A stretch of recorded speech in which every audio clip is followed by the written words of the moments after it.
Mike, no shit, Sherlock. Let's just hope he doesn't start sprouting leaves or some shit. John and Mike climb up the hill and approach the tree-headed man. John, hey, buddy, are you okay? Three-headed man. In a deep, distorted voice, leave me be, mortals. Embrace the harmony of nature.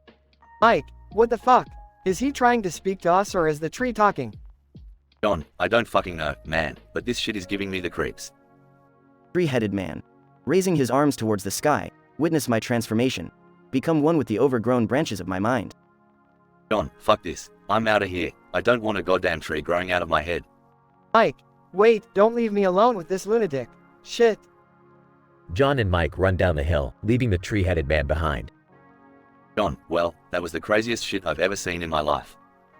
Mike, you're telling me, I never want to encounter a tree-headed freak ever again. John, agreed. Let's just pretend this never happened and find a bar to drown this fucked up memory away. Mike, cheers to that, my friend. Cheers to that.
The angry video game nerd, AVGN. Fuck this game. I can't believe I wasted my time on this piece of shit.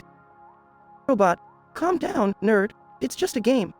AVGN. Just a game? Did you see those cheap-ass controls? I'd rather stick a cactus up my ass than play this garbage. Robot, well, at least it's not as bad as the time you played Dr. Jekyll and Mr. Hyde on the NES. Remember that? AVGN. Of course I fucking remember. That game scarred me for life. But this Dreamcast shitstorm is pure torture. Robot, look, nerd. The game glitched. There's a portal opening up on the screen. AVGN. What the fuck? Where the hell am I? Robot, it seems we've been sucked into the world of Guilty Gear X. AVGN. You gotta be shitting me. Now I have to deal with these anime characters and their over-the-top fighting moves. Robot, be careful, nerd. That giant dude with the spiked hair is coming right at you. AVGN. Take this, you pixelated pile of ass. Sure you can. Robot, nice move, nerd. Now dodge that fireball coming your way. AVGN. Son of a bitch. These controls are so unresponsive, I could shit out a better game. Robot, we need to find a way to get out of here before you lose your sanity, nerd. AVGN. Fuck sanity. I'm gonna destroy this game and make sure it never haunts anyone again. Robot, wait, nerd. I think I found a way back to the real world. It's a dimensional rift. AVGN. About time. Let's get the fuck out of here before I rage quit for real. Robot, okay, nerd, we're back. Now, hold on to your hat, or rather your power glove. AVGN. What are you planning, robot? Robot, you said you wanted to destroy this game, right? Well, I found a way, nerd. Behold the Guilty Gear X-inspired destruction. AVGN. Holy shit, robot. That's some serious overkill. Robot, just think of it as the ultimate bad game revenge, nerd. AVGN. Okay, here goes nothing. Die, Guilty Gear X. Explosion. Robot, well, that was satisfyingly cathartic, nerd. AVGN. Amen to that, robot. Fuck this game and fuck every game that pipes up to be a masterpiece and ends up being a steaming pile of goat shit. Robot, indeed, nerd. Let's go back to our usual types of retro shit now, shall we? AVGN. You know it, robot. Give me the worst of the worst, and let the ranting begin.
Title: The Comedy Central Roast of Philip J. Fry.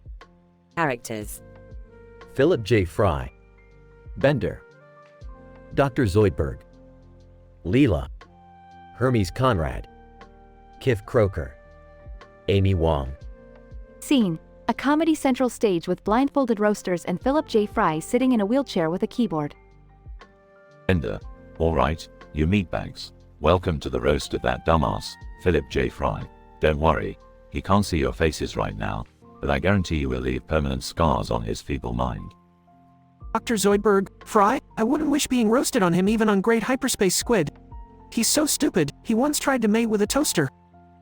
Leela: Zoidberg, you crustacean moron. Your jokes are as stale as your stench. And Fry, you're such a loser, you couldn't even pass a DNA test. Hermes Conrad, Fry Mon, you are the prime example of why we need to implement a stupidity tax. It's like your parents had a one-night stand with a rock. Kif Kroker: Fry, you absolute imbecile. I'd rather lick every slug in the universe than spend another second with you. You make me long for the tranquility of my slimy, muddy swamp. Amy Wong. Fry. Do you even know what a working brain looks like? You're about as useless as a malfunctioning iPhone, and that's saying something considering you fell into a damn freezer for 1,000 years. Philip J. Fry laughs. Alright, enough crap from you guys. It's my turn now, and you'll get what's coming to you. Bender: hold your horses, Fry. We had our fun, but now it's your turn to get a taste of roasted Bender. Dr. Zoidberg, oh please, Fry, you can't roast worth a damn.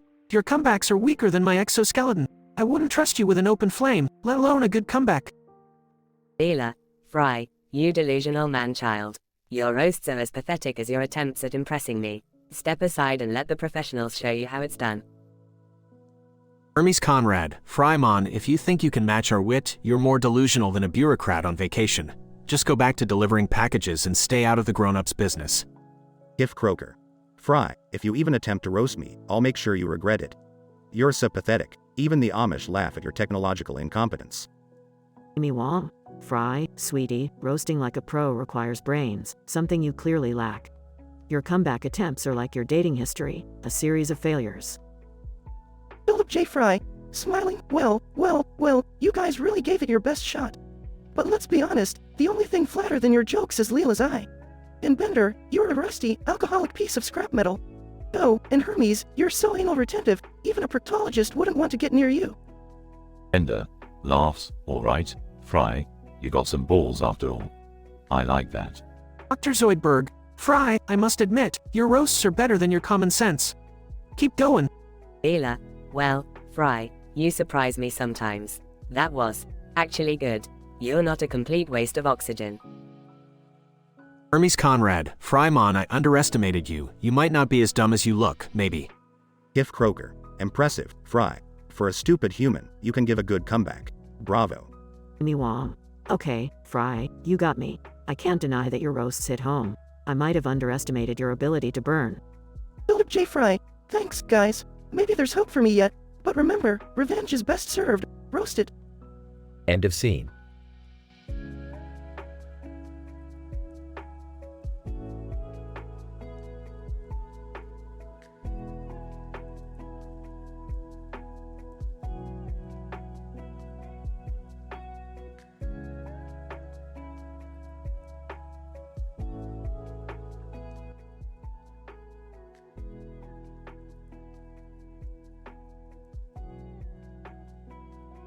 Bender: well, look who's dumb enough to end up here, Philip J. Fry.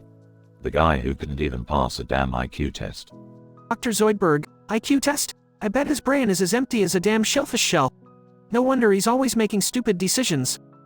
Leela: oh, give the guy a break, will ya? He's just the poster child for being an idiot. A special kind of stupid that manages to survive in the 31st century. Hermes Conrad, survival? Don't make me laugh, Mon. Fry couldn't survive reading a damn instruction manual for a toaster. He's a living disaster waiting to happen. Kif Kroker: yeah, disaster is putting it lightly. Remember that time Fry accidentally launched the Planet Express ship into a wormhole? I've seen smarter cockroaches. Amy Wong. Speaking of cockroaches, Fry sure knows how to attract the lowest of the low. He's about as attractive to women as a rotten egg soaked in sewer water. Fry. Alright. Enough with the insults. You all act like you're so high and mighty, but you're just a bunch of miserable bastards. Ender. Oh, listen to the crybaby. Go back to your little corner and cry some more about how stupid you are. Dr. Zoidberg, stupid is an understatement, my friend.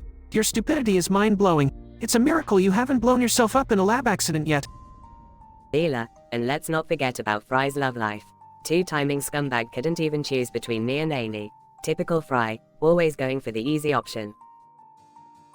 Hermes Conrad, easy option you say. This man has the decision-making skills of a blindfolded monkey throwing darts at a board. It's a bloody miracle he survives. If Croker. It's not a miracle, it's a damn tragedy. Fry's existence is a burden to us all. It's like he waltzes through life with a big middle finger raised high. Amy Wong. Yeah, and that middle finger would still somehow end up in your fishbowl, Kif. Fry's aim is as bad as his taste in, well, everything. Fry. Alright, that's it. You've all had your fun, but it's my turn now. Bender, you think you're so cool with your metal ass? Well, at least I don't rust every time it rains. Ender. Hey, you're lucky I don't shove my shiny metal ass up yours, you moron. Fry. And Zoidberg. You might be the bottom of the food chain, but even a rotten egg is more edible than your horrendous cooking. Dr. Zoidberg, why you? I'll tear you limb from limb, you human imbecile. Leela, calm down, everyone. Fry, enough with the revenge roasts. It's time to put a lid on this roast. Hermes Conrad, yeah man, we've said enough. Let's just call it a night before we say something deeply regrettable. If Croker. I agree. We've all had our laughs, but it's time to move on. Fry. You're still an idiot, but you're our idiot. Amy Wong. Exactly. We might insult you to your face, but deep down, we're all a dysfunctional family here at Planet Express. Fry. Well, I guess that's true. I may be the dumbest guy in the 31st century, but I'm also the luckiest to have friends like you. Let's grab a beer, shall we? Ender. You're buying, Fry, and make it a big one. I need to forget this goddamn roast.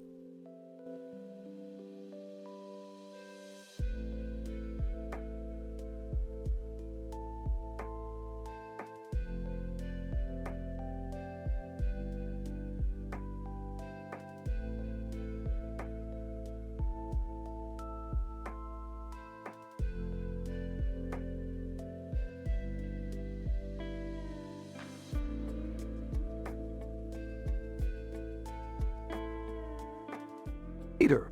Alright, settle down, you bunch of degenerate wits. It's time to roast old Peter Griffin. Lois. Well, Peter, I have to say, you're like a ing human roach motel. Everyone's been inside you. Peter. Oh, you talking about when you cheated on me, Lois. Like father, like daughter. Meg, shut the up, Dad. You're the reason I'm such a mess. I'm the black sheep of this ing family. Chris. Yeah, Peter. You're about as useful as a less porn star. I mean, who the invited you into this world? Ryan. You knew, Peter, I've always wondered what went wrong during your evolution. Turns out, you're just as idiotic as the rest of your kind. ing disgrace. Stewie, oh, Peter, it's clear your parents smoked crack when they conceived you. You're a walking abortion, an intellectual hemorrhoid. I can't believe I'm related to you. Peter. Alright, enough of this It's my turn to roast you idiots. Lois, you're the biggest gold-digging cluster of I've ever seen. And Meg, you're like a landfill with a pulse, squandering every ing opportunity. Lois. Oh, shut the up, Peter. You're the one who can't even hold a steady job. You're a ing leech. Chris. And you, Peter, you're like a human black hole, just sucking the happiness out of everything around you. Stewie, who needs a villain when we have you, Peter? You're like a ing natural disaster, destroying everything in your path. Ryan. Peter, you're ing walking, talking cautionary tale. A reminder of all the things we should never be. Peter. Well, at least I don't have *****ing talk like I'm narrating a nature documentary, Brian. Brian. Bite me, you tub of lard. Peter. No thanks, dog breath. I'd rather not catch whatever STDs you've been passing around. Lois. Alright, that's enough. You two. Let's just finish this goddamn roast. Meg, yeah, please, before I lose my ******ing mind. Peter. Fine. I'll end this ***** show. You know what they say. The apple doesn't fall far from the tree. And in this family, it's a *****ing orchard of dysfunction. All cheers and applause.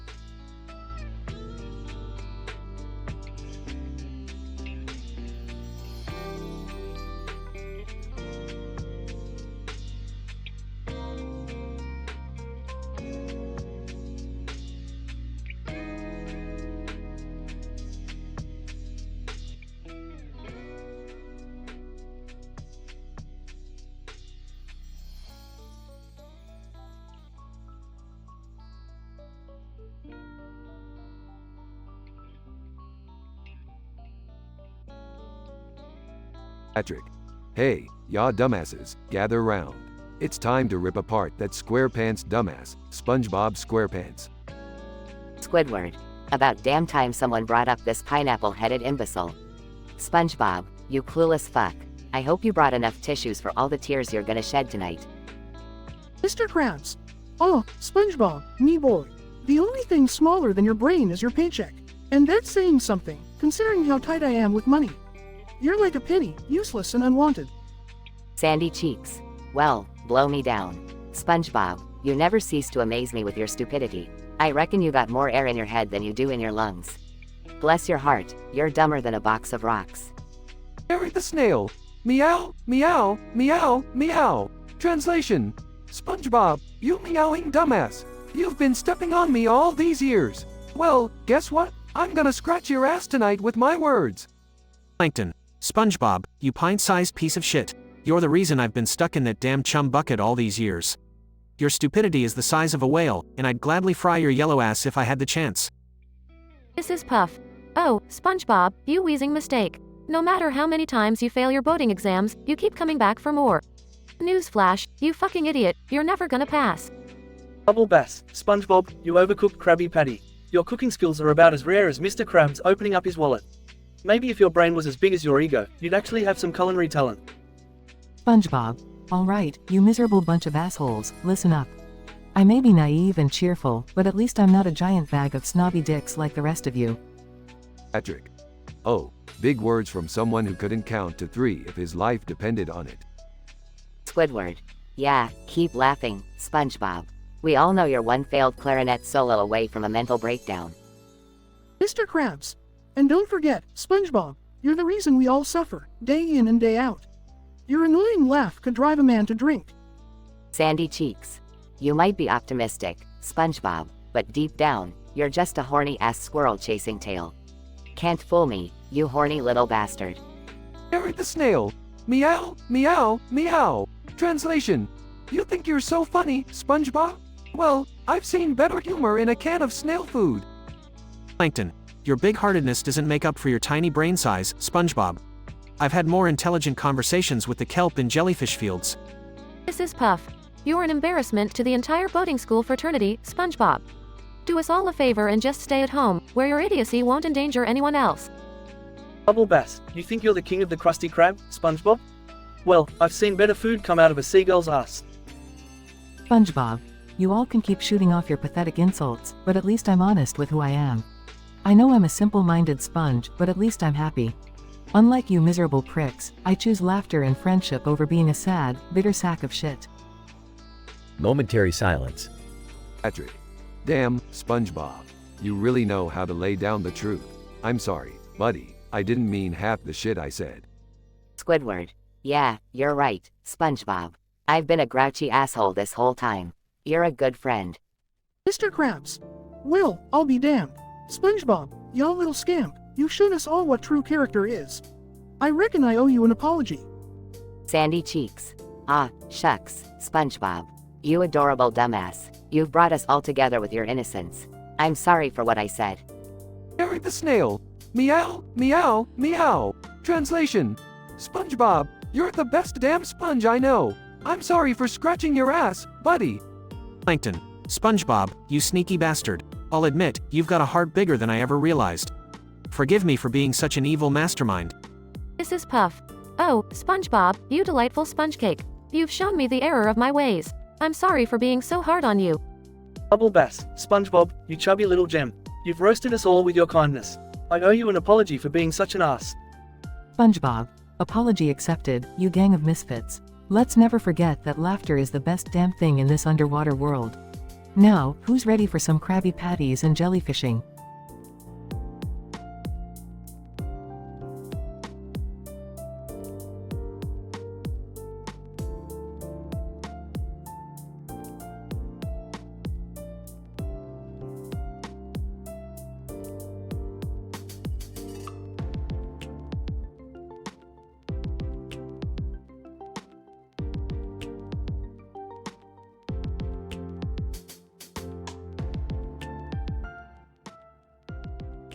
Millhouse. Alright, you pathetic losers, gather round. It's time to roast that moron we all know and loathe, Homer Simpson. Art. Snickers, oh please, Millhouse. We all know roasting your failures as a friend would take longer than God's day off. Ned. Now, boys, let's try to keep it civil. We're not here to cause any trouble, we're just here for a little friendly ribbing. Sideshow Bob, menacingly, friendly ribbing, you say? Well, isn't that just delightful? Maybe we can start with you, Ned, and the never-ending parade of cliches that spew from your mouth. Mr. Burns. Sarcastically. Oh, the holier-than-thou Flanders. I've got news for you, Neddy boy. God's too busy laughing at your ridiculous mustache to give a damn about your prayers. Millhouse. Speaking of facial hair, Bob, that damn monstrosity on your face is the only thing scarier than your obsession with killing Bart. Art. Mockingly, oh, Bob, when will you learn? You couldn't even outsmart a child, let alone kill one. Ned. You see, this ugliness is exactly why Springfield is in dire need of salvation. Sinners like you, Burns, are destroying our beloved town. Mr. Burns. Salvation? From what? The joy of nickel and diming the poor? Face it, Flanders, your idea of salvation is as diluted as a naked mole rat on acid. Sideshow Bob, gentlemen, I'm surprised you haven't all realized that the real enemy here is young Bart Simpson. His insolence and disregard for authority is the reason why our society crumbles. Art. Mockingly, oh yeah, Bob, well, your face is as messed up as your logic. And Ned, don't get me started on you. The only commandments you should enforce are the ones regarding fashion disasters. Ned. Why, you little imp. I'll have you know that. Homer bursts in. Enough. I've had it with you lot. Now it's my turn to give you a taste of your own medicine. Millhouse. Nervously, oh, here comes the big daddy of destruction. Homer, Millhouse, you may look like a dweeb, but the only thing smaller than your spine is the chance of you ever getting a date. Art. Dad, you're finally starting to get it. Homer, and Bob, you may be a genius, but your vendetta against Bart is as pathetic as the time you got outsmarted by a rake. Sideshow Bob, gritting his teeth, oh, you'll pay for that, Simpson. Homer, and you, Burns, your heart is as black as your soul, which is probably why the only thing that brings you joy is screwing over hard-working people. Mr. Burns. Well, if it isn't a bumbling buffoon himself. Homer, your brain is so packed with donuts, it's a miracle that you can even string a coherent sentence together. Ned. Now, gentlemen, let's remember that a roast is all in good fun. Let's try to end this on a positive note. Homer, fine, Flanders. Just remember, I'll always have the last laugh, especially when I'm eating all the roast leftovers. They all laugh, albeit begrudgingly, as roast ends.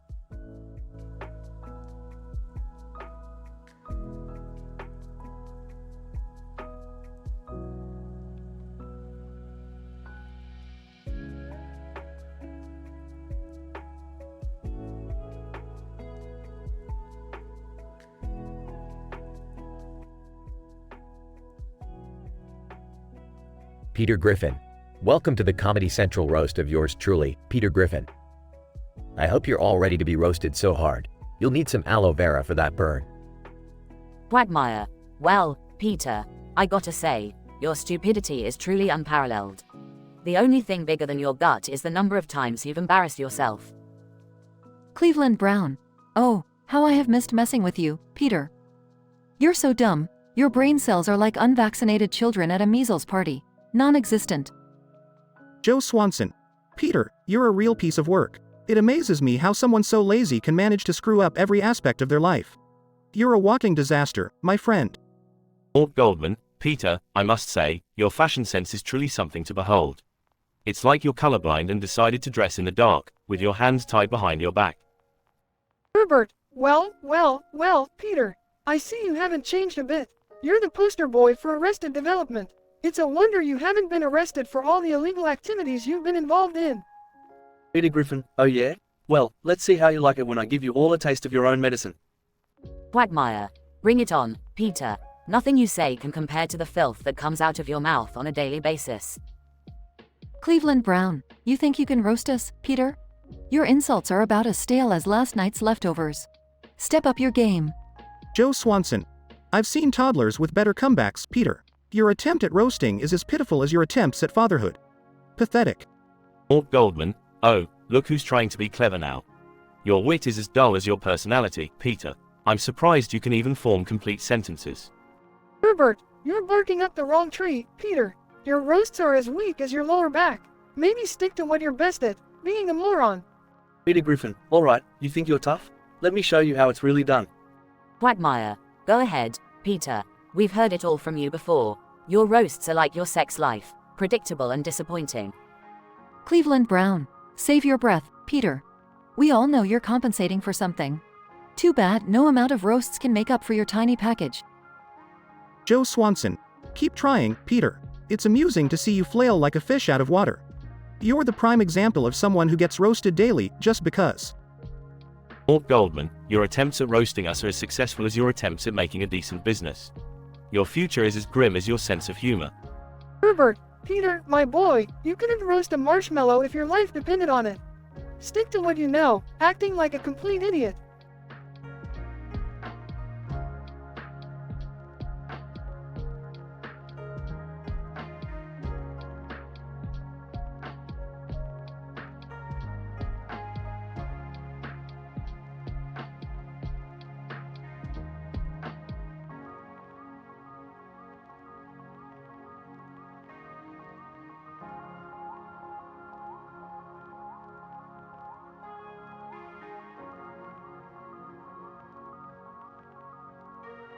Peter Griffin, alright, settle down, ya bunch of F-King degenerates. Welcome to the greatest roast of all time. Tonight, we've got a stellar cast of morons ready to **** up my evening. Let's bring out our first roaster, the legendary Quagmire. Quagmire. Hey Peter, you greasy S***T bag. You're such a D**** wad that STDs run from you in F***King fear. I heard your D***K is so small, it needs a microscope just to F***King find it. Peter Griffin, oh yeah, well, at least I don't FK anything that moves like you sick twisted FK. You're like a horny hyena on Viagra, Quagmire. And speaking of hyenas, let's give it up for Cleveland Brown. Cleveland Brown. Peter, you stupid mother F-cur. Your brain is so F-King bland, scientists use it as a control group for stupidity. And your wife, Lois, she's banging the whole neighborhood. You cuckolded S*** twad. Peter Griffin, oh, please, Cleveland. You're just jealous I have a hotter wife than you and a way bigger DK than that F-King mini sausage between your legs. Now shut the FK up and let's bring out Joe Swanson. Joe Swanson.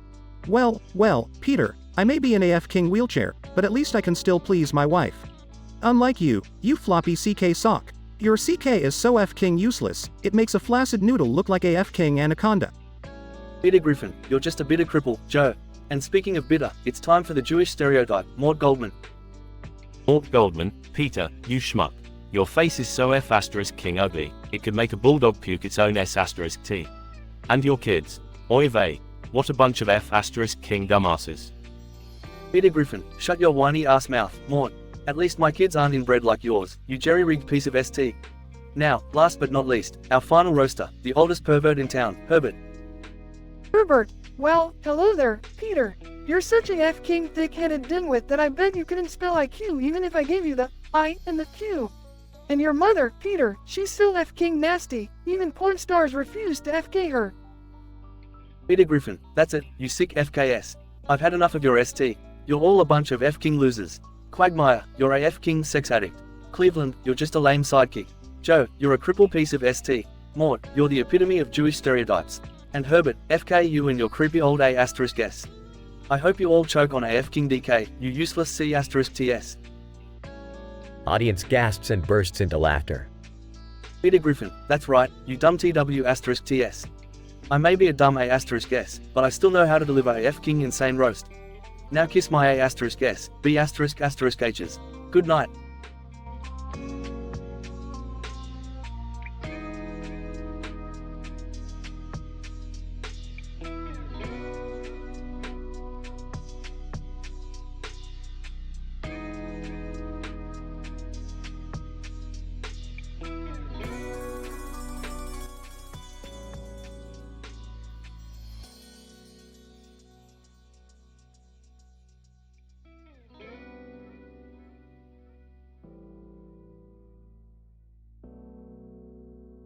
Milhouse Van Houten, look at this dumbass painting over here. It's just a freaking dude with a stupid hat on his head. I mean, what kind of loser wears a hat indoors? Bart Simpson. Hey, Milhouse, lay off. That painting might be the most interesting thing in this whole dump. Though I guess that's not saying much with your face around. Ed Flanders. Well, gosh darn it all, boys. Let's not resort to name-calling now. We should be spreading love and friendship, not insults and vulgarity. Right show Bob, shut your god-forsaken mouth, Flanders. No one wants to hear your numby-pumby do good crap. Besides, I've got some roasting to do. Homer, you fat lazy bastard, you make me want to gouge my own eyes out. Mr. Burns. Oh, for heaven's sake, Smithers. These young imbeciles have no sense of decorum. But I digress. Simpson, you miserable excuse for a human being. Death would be a mercy compared to your continued existence. Homer Simpson. Alright, you bunch of morons. You think you can roast me? Well, you better prepare yourselves because the fat joke train is about to hit you all full force. Milhouse Van Houten. Bring it on, you donut-eating slob.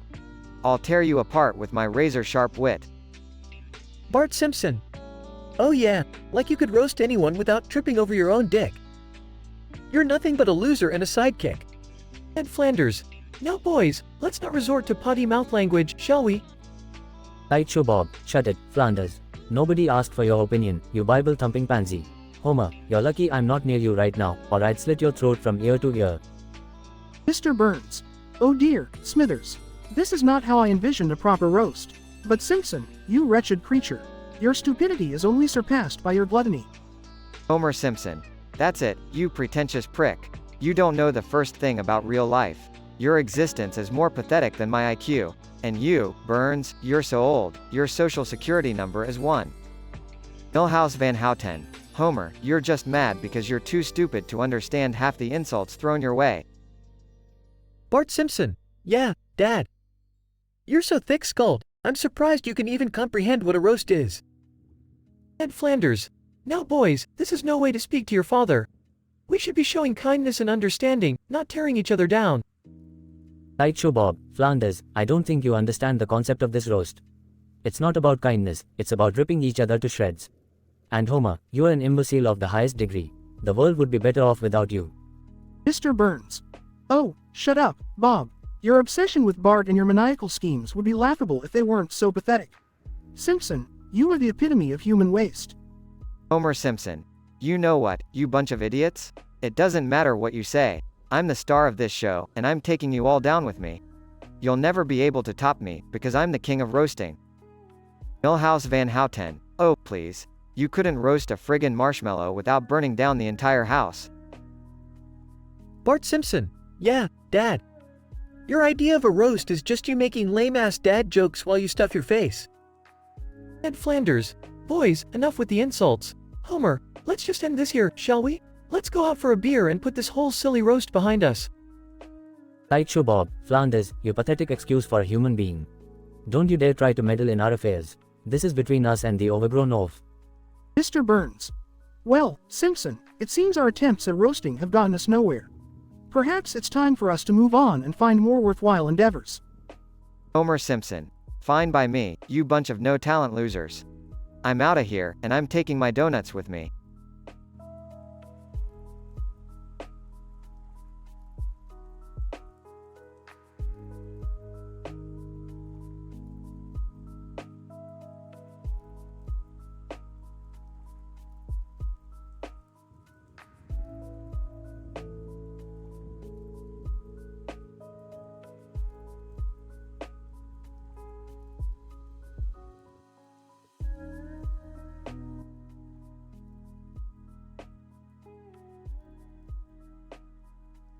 SpongeBob clears throat. Ladies and gentlemen, welcome to the Comedy Central roast of SpongeBob SquarePants. I hope you're all ready for a night of insults that will make your mama cry.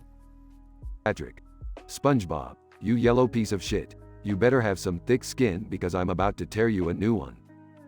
Mr. Krabs. I, SpongeBob me boy. Your laugh is as annoying as the sound of me empty wallet, you cheap bastard. Squidward. SpongeBob, you are the epitome of stupidity. If brains were dynamite, you wouldn't have enough to blow your pants off. Sandy Cheeks. Well, I'll be a Texas tornado, SpongeBob. You're dumber than a roadkill armadillo. I swear, your IQ is lower than a crappie's backside. Eric the Snail. Meow, meow. Translation. SpongeBob, you're so pathetic that even a snail has more ambition than you. Plankton. SpongeBob, you microscopic moron. I may be small, but at least I have a plan. All you're good for is flipping burgers and annoying the hell out of everyone. This is Puff. Oh, SpongeBob, I've had enough of your incompetence. You've crashed more boats than a drunk sailor. You're a driving disaster and a spongy dumbass. Bubble Bass. SpongeBob, you bubble-blowing buffoon. Your cooking is worse than a steaming pile of shit. I'd rather eat toenail clippings than taste anything you've ever made. SpongeBob, alright. That's enough. It's payback time, you sorry bunch of sea critters. Patrick. Oh, bring it on, SpongeBob. I'm ready to roast your sorry ass back to the pineapple you crawled out of. Mr. Krabs. Show us what you got, lad. But remember, no jokes from another roaster. We're not recycling here. Squidward. Sarcastically. Oh, I can't wait to hear the witty and clever comebacks from our beloved SpongeBob. Sandy Cheeks. Y'all better strap yourselves in, 'cause SpongeBob's about to unleash a can of whoop-ass. Eric the Snail. Meow, meow. Translation. Let's see if SpongeBob can finally grow some balls. Plankton. Well. If it isn't Squidward's annoyingly optimistic sidekick, let's see you try and roast us, SpongeBob. This is Puff. SpongeBob, this better be good. After all, you've been practicing on my shrinking patience for years. Bubble Bass. I'm all ears, SpongeBob. Let's see if you can outwit us like you outwit hygiene standards in the Krusty Krab. SpongeBob clears throat. Alright, here goes nothing. Patrick, you might be dumb as a rock, but don't worry, I still love you more than jellyfish jelly. Patrick. Ah, SpongeBob, you big softy. That was actually kinda sweet. Alright, bring it on, Squidward. Squidward. Oh, SpongeBob, you irritating twerp. You may not have any talent, but I'll give you credit for being the king of annoying laughter. Sandy Cheeks. Well, I'll be darned. SpongeBob, you still may not be the brightest starfish in the ocean, but your loyalty and friendship are truer than a Texas sunset. Eric the Snail. Meow, meow. Translation. SpongeBob, you may be a goofy sponge, but you've got a heart as golden as a sunflower. Plankton. Alright, SpongeBob, let's hear what you've got. But remember, I'm the master of evil plans. This is Puff. SpongeBob, you infuriating student. Despite all the mayhem you cause, your determination is like a rubber band that always bounces back. Bubble Bass. Laughs. SpongeBob, you may not know how to cook a decent meal, but you've got the stomach to take on any challenge. Kudos to you. SpongeBob. Well, it seems like everybody's got something to say, but in the end, we're still the craziest, most dysfunctional, but damn lovable bunch of sea creatures in Bikini Bottom. They all burst into laughter and SpongeBob hugs each of them, marking the end of the roast. Please note that the conversation above contains vulgar language and is not appropriate for all audiences.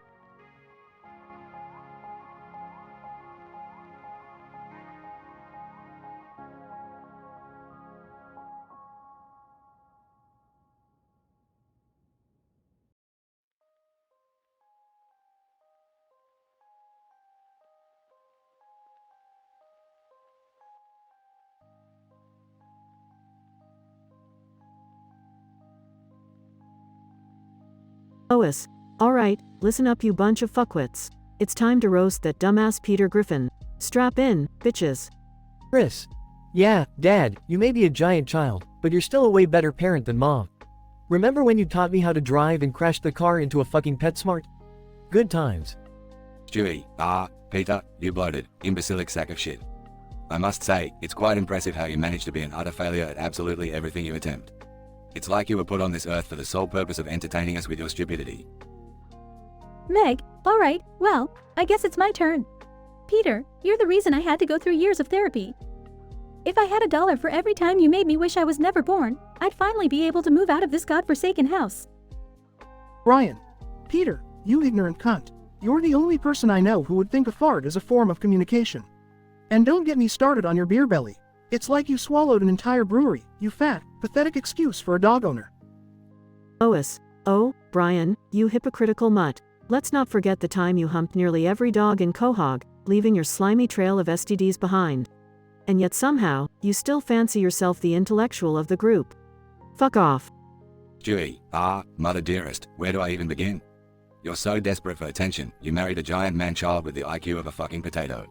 Your cooking is worse than your singing, and your singing makes deaf people beg for mercy. Chris. Meg, I've got something for you. Why did the chicken cross the road? To get away from you and your fucking charisma vacuum. Your only achievement in life is making us all feel better about ourselves, you worthless sack of shit. Meg, you think you're so funny, Chris? Well, let me roast your sorry ass. You're like a human embodiment of a failed abortion. The only reason you exist is to prove that birth control doesn't always work. And that acne? It's nature's way of saying, fuck you, Chris. Ryan.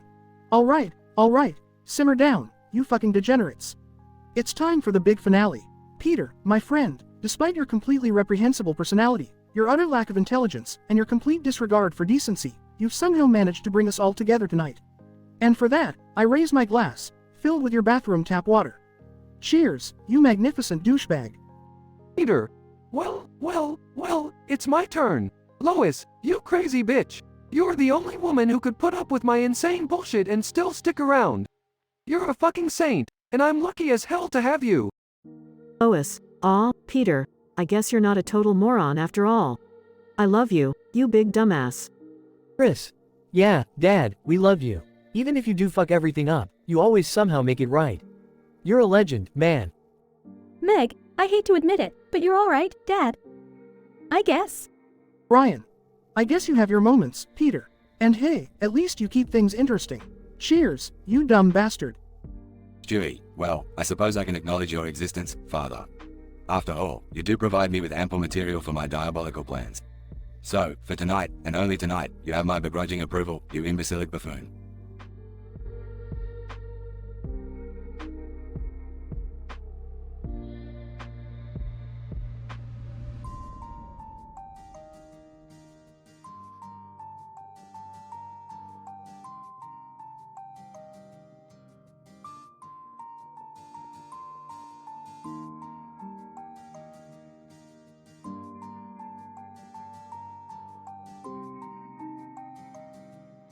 Peter Griffin, well, it's about damn time someone roasted my sorry ass. Bring it on, you motherfuckers. Quagmire. Peter, you horny, fat sack of shit.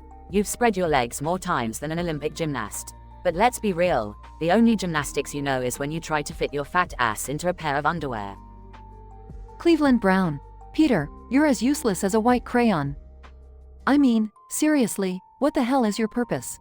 Other than being a loudmouthed dumbass, of course. Joe Swanson. Peter, you may be the dumbest man alive. You've done more stupid shit than a cat on bath salts. And that's saying something, considering I can't even walk. Mort Goldman. Peter, you're a walking disaster. The only thing more wrecked than your life is your marriage. Lois must have been drunk off her ass to end up with a loser like you. Herbert, well, isn't this just peachy? Peter, you're a real piece of shit. You're like a cross between a pedophile and a dumbass. I've seen better looking turds in my diaper. Peter Griffin, oh yeah? Well, listen up, you ugly motherfuckers. Quagmire, you bang more chicks than a DJ at a whorehouse. But that'll never make up for your tiny, shriveled up penis. Quagmire. Oh, like you want to talk, Peter. Your dick is so small, it makes an ant's dick look like a tree trunk. No wonder why Lois is always so unsatisfied. Cleveland Brown. And you, Peter. You remember that time you thought you were a genius inventor? Well, newsflash.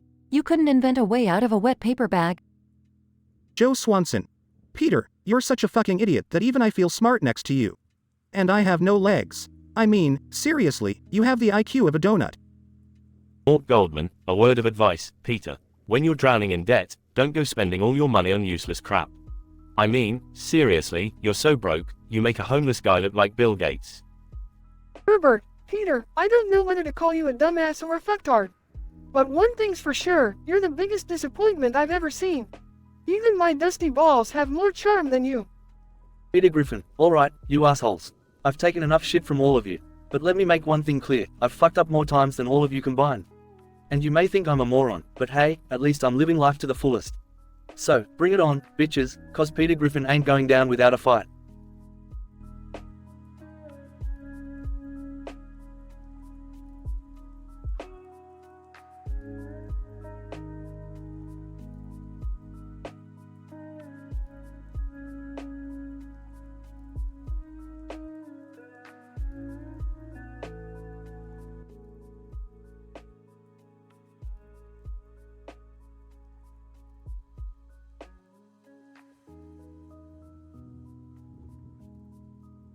Welcome to the Comedy Central roast of Philip J. Fry. Bender. Hey, Philip, I can't believe they've gathered this motley crew to roast your dumb ass. It's like a parade of imbeciles. Dr. Zoidberg. Ah, yes. The human that even I, a lobster, find dumber than myself.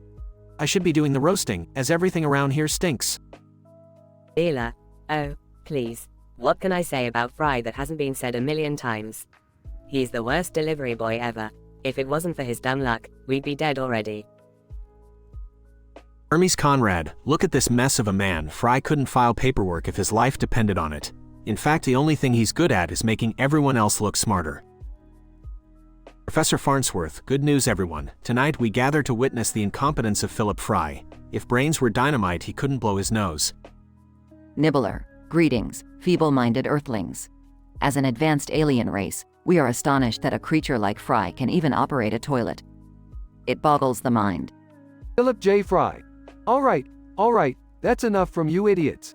It's time for me to roast all of you right back. Bender, go ahead, meatbag. Try your best. Just remember that your best is still pathetic. Dr. Zoidberg. Oh, please, make it quick. This roast is interfering with my precious time of not dissecting humans. Leela, Fry, come on, we've been best friends for years. Don't let these losers get under your skin.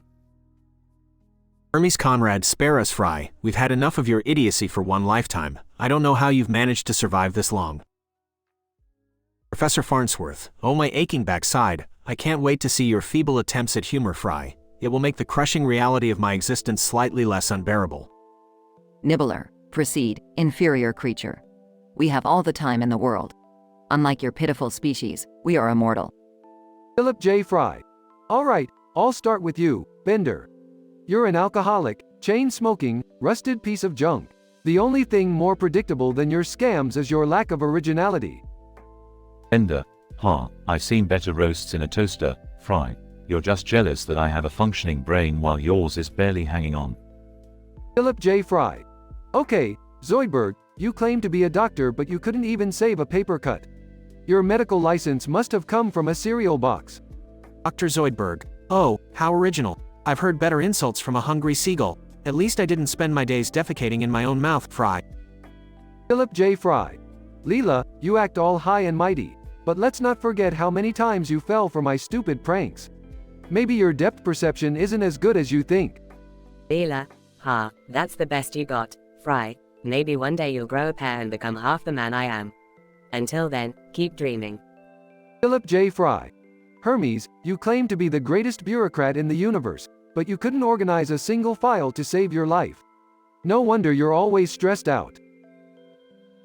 Hermes Conrad. Oh, shut up, Fry. Your incompetence is more harmful to this planet than all the red tape in the known universe. You're a grade A screw-up. Philip J. Fry. And finally, Professor Farnsworth. Your inventions are either deadly or useless. You're like the mad scientist version of a vending machine that only dispenses disappointment. Professor Farnsworth, Fry, you insufferable idiot, I should have left you frozen in that cryotube. You're wasting oxygen that could be used for more important things, like farting. Philip J. Fry. Well, there you have it, folks. The roast of Philip J. Fry. Turns out, I'm not the only moron in this room. Thanks to all my friends and enemies for their lovely words. Good night, everyone. The crowd erupts in applause and laughter as the Comedy Central roast comes to a close.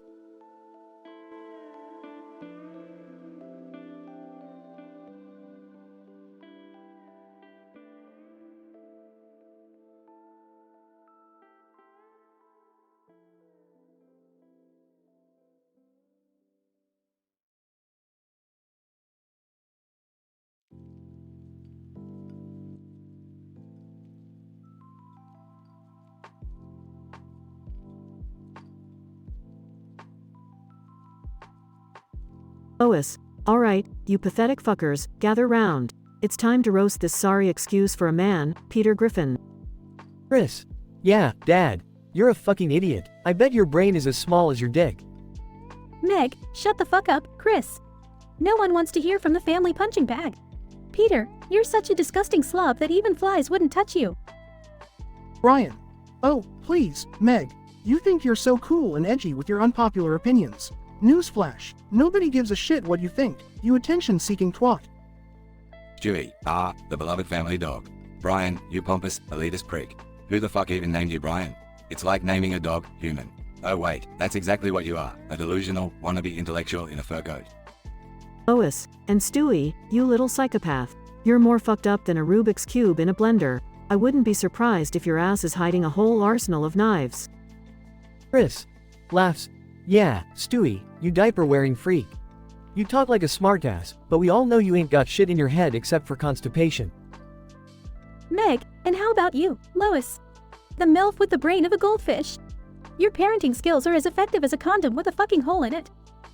I'm surprised we've all made it this far without turning into serial killers. Brian. Oh, look who's talking, Meg. The poster child for daddy issues. No wonder you're so desperate for attention. Maybe if you didn't dress like a goddamn scarecrow, someone would actually notice you. Stewie, well, Brian, it's a shame your taste in women is as refined as your taste in dog food. And let's not forget your little interspecies romance with Lois. It's no wonder you're such a pathetic loser. Lois, don't you dare talk about my relationship, Stewie. At least I'm not trying to shag the mailman like you. Chris. Alright, that's enough. Let's hear from the man himself, Peter Griffin. Peter. Clears throat. Well, look at this sorry bunch of assholes. Lois, Meg, Chris, Brian, Stewie. You're all a bunch of fucking idiots and I love you for it. Meg, you may be the forgotten child, but you sure as hell know how to dish out the insults. Chris, you may not be the sharpest tool in the shed, but you've got balls. Brian, you pretentious mutt, you've always been jealous of my greatness. Stewie, you twisted little creep. I can't wait for the day you take over the world. It'll save me from having to deal with your shit. And Lois, my beautiful, crazy wife, you're the woman of my dreams, even if those dreams involve a strap-on and a tub of Jell-O. Everyone bursts into laughter, including Peter himself. Lois, grinning, well, I guess we're all fucked up in our own special ways. Cheers to the dysfunctional Griffin family. They all raise their glasses in a toast, enjoying the intense, fucked up bond they share.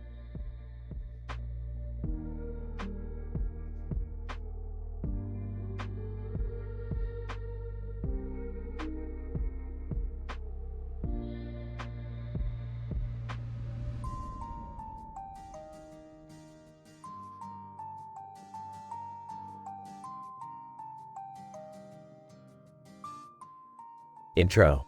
Morty, I've got a brilliant idea for our next adventure. Oh, okay, Rick. What is it this time? We're going to attend the Comedy Central roast of SpongeBob SquarePants. Really? SpongeBob? Isn't he, like, a kid's show character?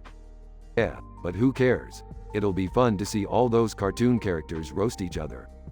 Incident. Scene transitions to the comedy roast. Alright, Morty, grab your popcorn and get ready for the verbal beatdown. Rick, why is everything so weird here? Why is there a giant monster face on that building? Regression.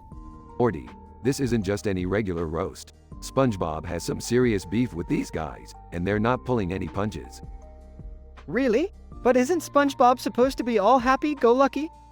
Well, Morty, everyone has a dark side, even an animated sponge. Squidward takes the stage. Squidward. Alright, you annoying sack of spongy crap. Let's see what we can do here. SpongeBob, you're so dumb. Patrick is always cleaning up the messes you leave behind. Denouement. Wow, Squidward is really going hard on SpongeBob. I didn't know they had so much history. Oh, they've got more history than Nicolas Cage has bad movies, Morty. SpongeBob takes the stage for his revenge. SpongeBob. Alright, you miserable bunch of sea scum. Squidward, all you do is play that clarinet like a dying whale being murdered by cats. Conclusion. Whoa, SpongeBob is totally burning them all, Rick.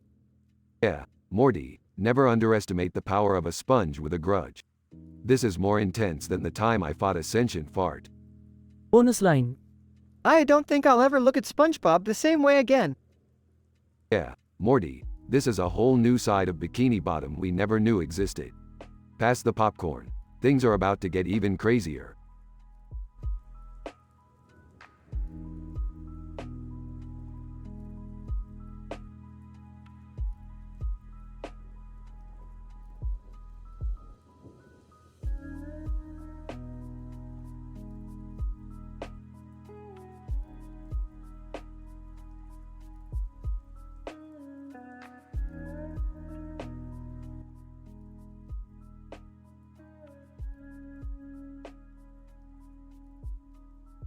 Squidward. Alright, you pathetic morons. Welcome to this shit show. I can't believe I wasted my time for this stupid roast. Patrick. Gee, Squidward. No need to be a fucking buzzkill, man. Sandy Cheeks. Y'all better buckle up, cuz we bout to roast that sponge into a fucking pulp. Plankton. Well, look who's finally getting what he deserves. I hope this roast burns his sorry ass to the ground. This is Puff. SpongeBob, you incompetent idiot. I can't believe I have to sit here and listen to this shit. Double Bass, can we hurry this up? I got a date with a double bacon cheeseburger and this is seriously cutting into my eating time. Mr. Krabs. Alright, me hearties. Let's get this show on the road. But first, let me remind you all that SpongeBob still owes me $5. Squidward. Seriously, Krabs? You're so money hungry that you're bringing up a measly $5 in the middle of a goddamn roast? Gary the Snail. Slimes across the keyboard and hits a key. Sandy Cheeks. Hold on, Gary. What did you just do? Plankton. Oh, great. Now the goddamn computer is broken. Thanks, Gary. Patrick. Hey, don't blame Gary. It's not his fault y'all can't handle a little snail action. This is Puff. This is just typical. Nothing ever goes right when SpongeBob is involved. Double Bass, I can't believe I wasted my time preparing for this crap. I'm outta here. Mr. Krabs. Wait, we can't just leave SpongeBob hanging. We owe him a good roast. Squidward. Fine, let's do this the old-fashioned way. Hey, SpongeBob, your laugh is more annoying than nails on a chalkboard. And your face? Well, it belongs in a dumpster. Patrick. SpongeBob, you're so dumb. You tried to put a square peg in a round hole. You're a freaking embarrassment. Sandy Cheeks. SpongeBob, you may be a sponge, but you certainly ain't soaking up any intelligence. You're just a dumbass with square pants. Plankton. SpongeBob, you're so damn naive that if I had $1 for every time you fell for my plans, I'd have enough money to actually open the chum bucket. This is Puff. SpongeBob, you're the reason I need therapy. Every time I see you, I want to scream. And trust me, listening to your laugh is far worse than listening to a dozen drills at once. Double Bass, SpongeBob, you're a fry short of a happy meal. Honestly, I'm surprised you can even tie your own shoes.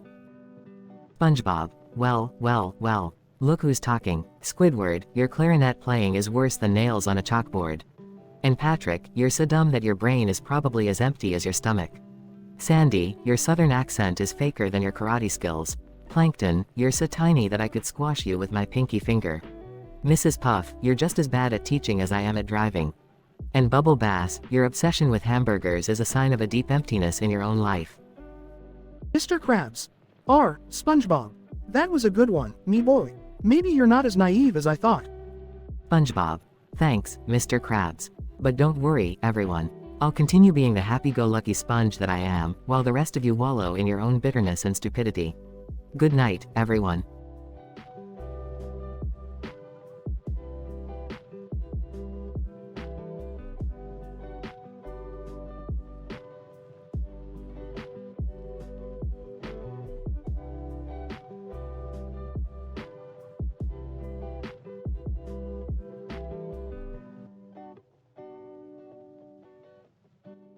Bender, well, if it ain't the dim-witted delivery boy himself, Philip J. Fry. How's it feel to be the butt of every joke for centuries? Fry? Oh, shut up, Bender. At least I don't have a shiny metal ass for a face. You're just a walking, talking garbage can. Bender, oh please, Fry, I'd rather be a garbage can than be stuck with your pathetic sense of humor. Your jokes are so bad, my circuits fry just listening to them. Dr. Zoidberg, Fry, you remind me of a dead lobster, always getting into trouble and never learning your lesson. You're like the rotten smell in my claw, impossible to get rid of. Ela, Zoidberg, shut your crustacean mouth. Your roasts are as tasteless as your cooking. I mean, who wants to eat a meal that smells worse than your armpits? Hermes Conrad, speaking of bad smells, Fry, your hygiene is worse than a pile of stinking mutant garbage. I can't believe you haven't been fired for smelling like that. Professor Farnsworth, Hermes, stop being such a bureaucrat. Fry's idiocy could power a city for 1,000 years. It's a shame his brain is as useful as a toaster in the bathtub. Nibbler, in a low growl. Fry, your stupidity is so profound that I'm convinced the universe itself created you as a cosmic joke. Your existence makes me question the very fabric of reality. Fry, enough. You all think you're so clever, but you're just a bunch of miserable, bitter assholes. And Bender, you may be a robot, but your heart is more pathetic than any human I've ever met. Bender, smirking, oh yeah, Fry, well, let's hear your brilliant comebacks. I bet they're as useless as your job at Planet Express. Fry pauses, then grins. Well, Bender, at least I'm not the one who's constantly searching for love in all the wrong motherboards. I guess your circuits can't handle emotions, or a decent punchline. Ela laughs. Looks like the idiot finally grew a pair. But I guess it's true what they say, even a broken clock is right twice a day.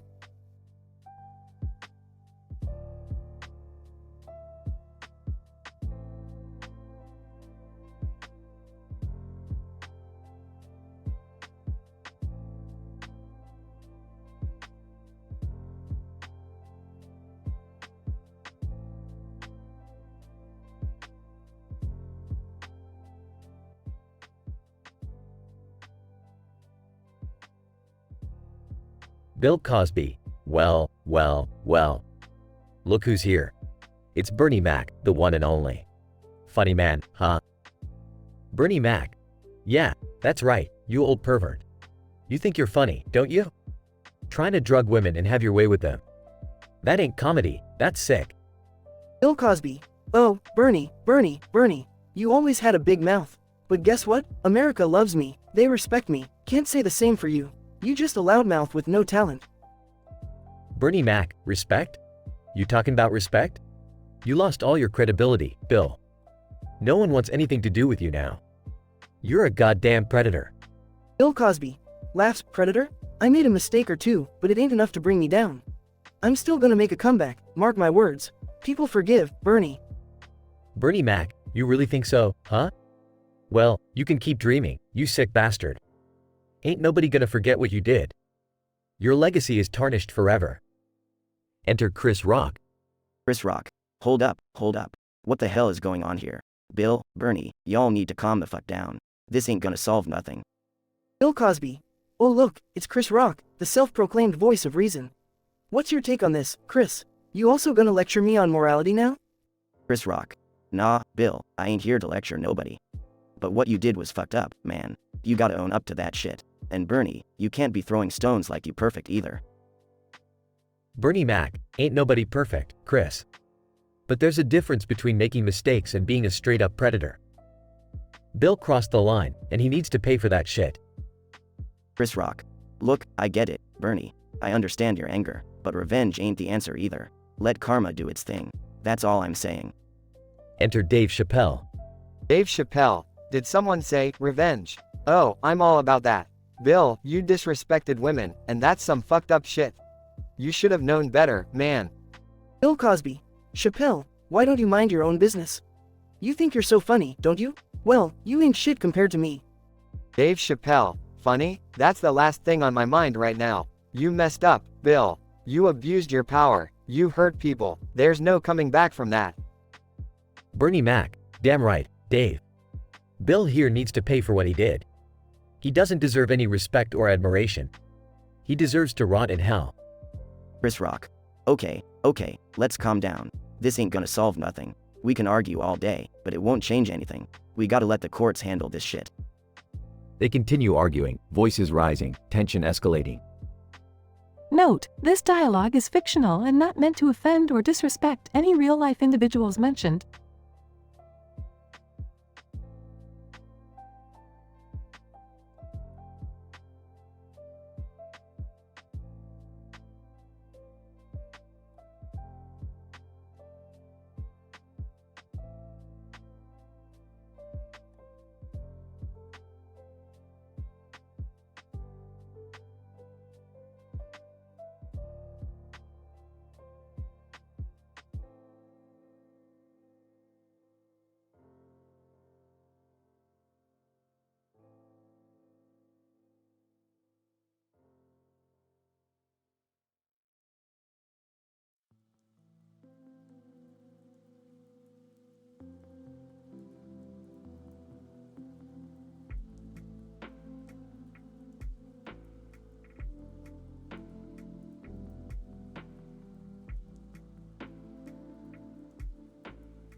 Batman. Yo, Spider-Man, you think you can take on the Dark Knight? Spider-Man. Oh please, bats, you just bark but you never bite. Batman, bite, I'm the one who strikes fear in the heart of criminals. Spider-Man. Yeah, well I climb walls and swing through skyscrapers. My skills are subliminal. Batman, your spidey sense won't save you from my gadgets and tools. Spider-Man. And your rich boy gadgets won't save you from my web-slinging duels. Batman, I've fought the Joker, Bane, and even Superman. Spider-Man. But you can't handle Green Goblin, Venom, or even the Sandman. Batman, my martial arts skills will knock you right off your feet. Spider-Man. Your punches are weak, Bruce, I'm too fast to beat. Batman, I've got the Batmobile, the Batwing, and the Batcave, just for kicks. Spider-Man. My web shooters, Spidey Mobile, and sense of humor will do the tricks. Batman. Gotham City is my domain, I keep the streets crime-free. Spider-Man. New York City is mine, and I'm the friendly neighborhood Spidey. Batman. I'll make you eat your words, you arrogant spider kid. Spider-Man. Bring it on, Bruce, let's see what you truly did. Batman. I'm the Dark Knight, the hero Gotham needs to survive. Spider-Man. And I'm your friendly, neighborhood Spider-Man, ready to thrive. Batman. It's time to end this battle, once and for all, no more petty chatter. Spider-Man. Agreed, Batman, may the best superhero emerge. Time to see who matters. They face each other, tension in the air, ready to rap battle. Batman. I'm Batman, the man with the master plan. Striking fear in Gotham, that's who I am. I wear all black, blend with the night. You're just a teenager with a spider bite. Spider-Man. Spider sense tingling, I'm ready to swing. Your voice sounds constipated, are you still wearing that thing? You're so serious all the time, it's kinda depressing. Lose the cape, loosen up, you'll be less distressing. Batman. You're a web slinger, a bug in my sight. I fight with honor, you're just a wall-crawling parasite. Your jokes are weak, your puns are lame. I'm the Dark Knight, bringing justice to this game. Spider-Man. Justice, huh? But at what cost? You hide in shadows, while I'm not lost. I save innocent lives, with great power comes responsibility. Your dark obsession isn't heroism, it's insanity. Batman. Insanity. Maybe I'm just misunderstood. But my mission is clear, to protect the greater good. You swing around, cracking jokes in the daytime. While I clean up the streets, stop crime in its prime. Spider-Man. Crime? What about your own demons, Bruce? The pain and darkness that you constantly ooze. You lock up criminals, but you're no better. Your own darkness consumes you, letter by letter. Batman. Enough, I won't let you tarnish my legacy. I'll show you why I'm the hero of the century. My gadgets, my skills, unmatched precision. You'll see, Spider-Man, there's no competition. Spider-Man. We'll see about that, Bat. I've got the heart and the agility, that's a fact. I may be younger, but I'm no sidekick. Prepare for defeat, Bruce, as I make you sick. They continue to rap battle intensely, their words intertwining in a lyrical frenzy. Incident, progression, denouement. Batman. Breathing heavily. You've got some skills, kid, I won't deny. But Gotham needs me, it's my duty, my battle cry. Spider-Man. Smirking. Maybe so, Bats, but don't forget. With great power comes great responsibility, no regrets. They nod at each other, a mutual respect forming amidst the chaos. In the epic rap battle between Batman and Spider-Man. A clash of heroes, each with their own fan. But beyond the rivalry and contest for the best. They both fight for justice, a common quest.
Morty, you think we can come up with 5 different tongue twisters using all these words?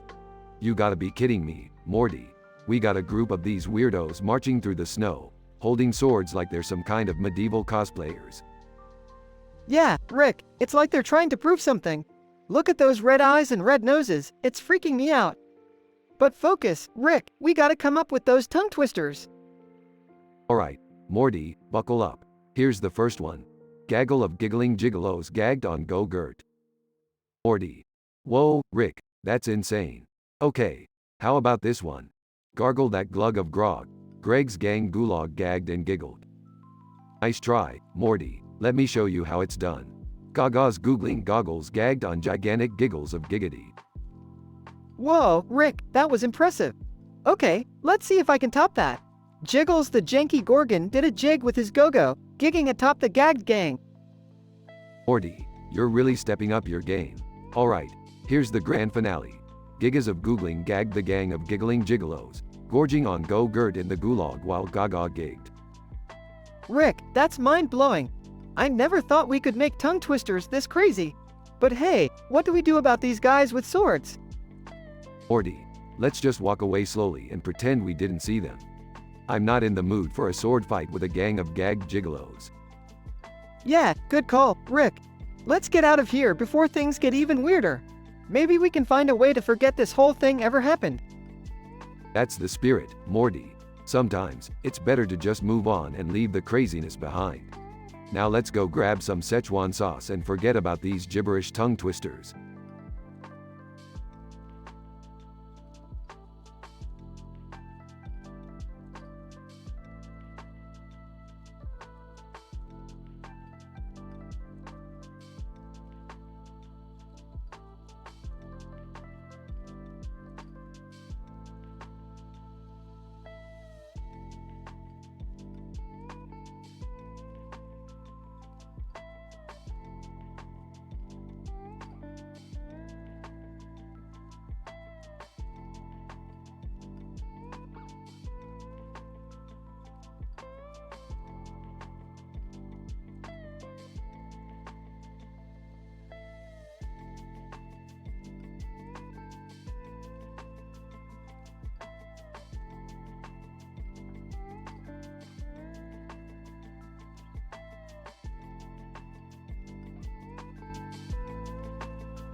Alright, Morty, listen up.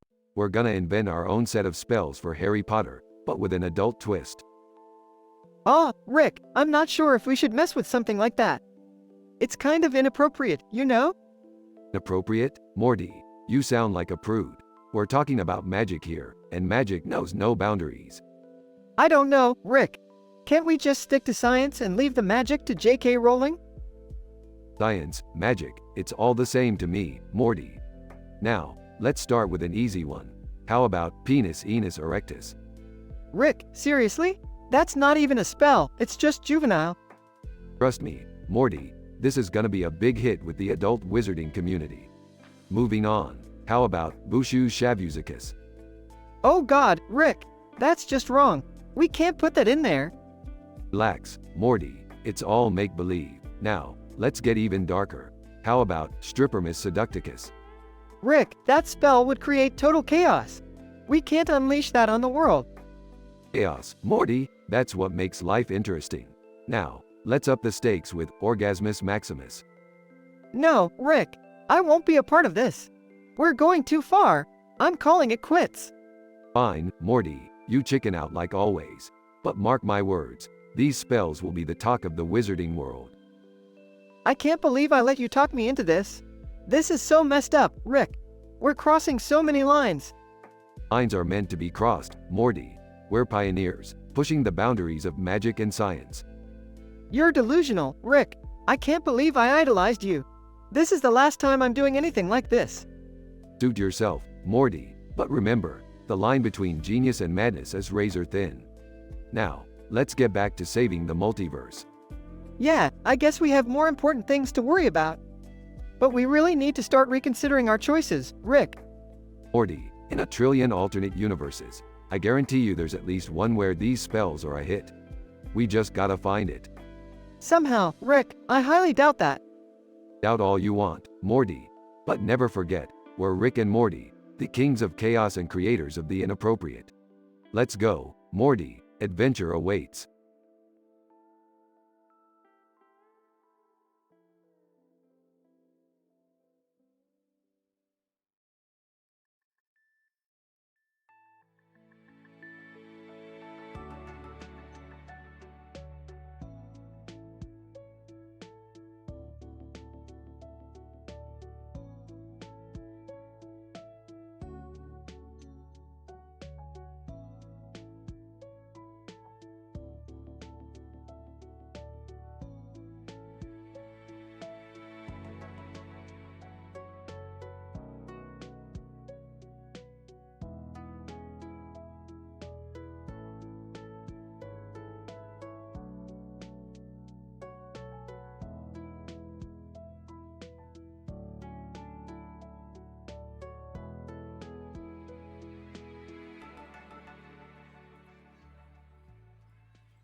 Alright, Morty, you wanna challenge me, huh?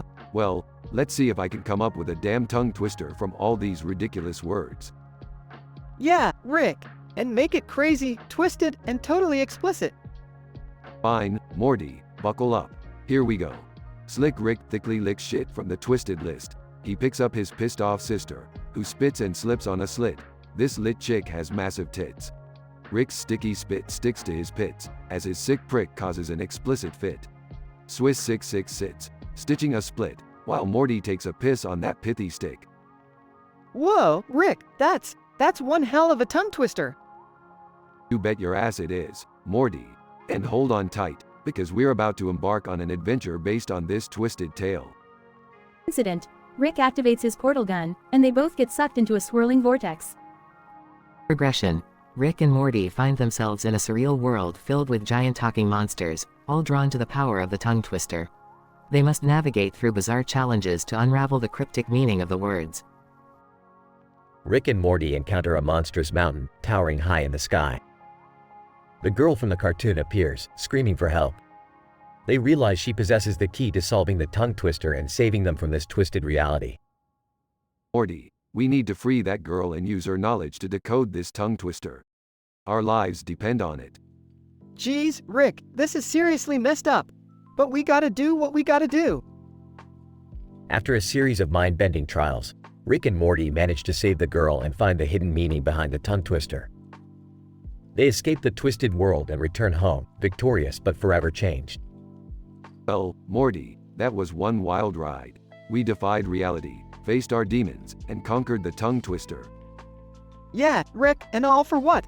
Just a damn tongue twister. It may seem trivial, Morty, but sometimes the most absurd challenges lead to the most profound adventures. Life's funny that way. Yeah, I guess you're right, Rick.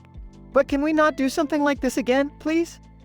No promises, Morty. Now, let's go grab an interdimensional beer and forget about this whole crazy mess.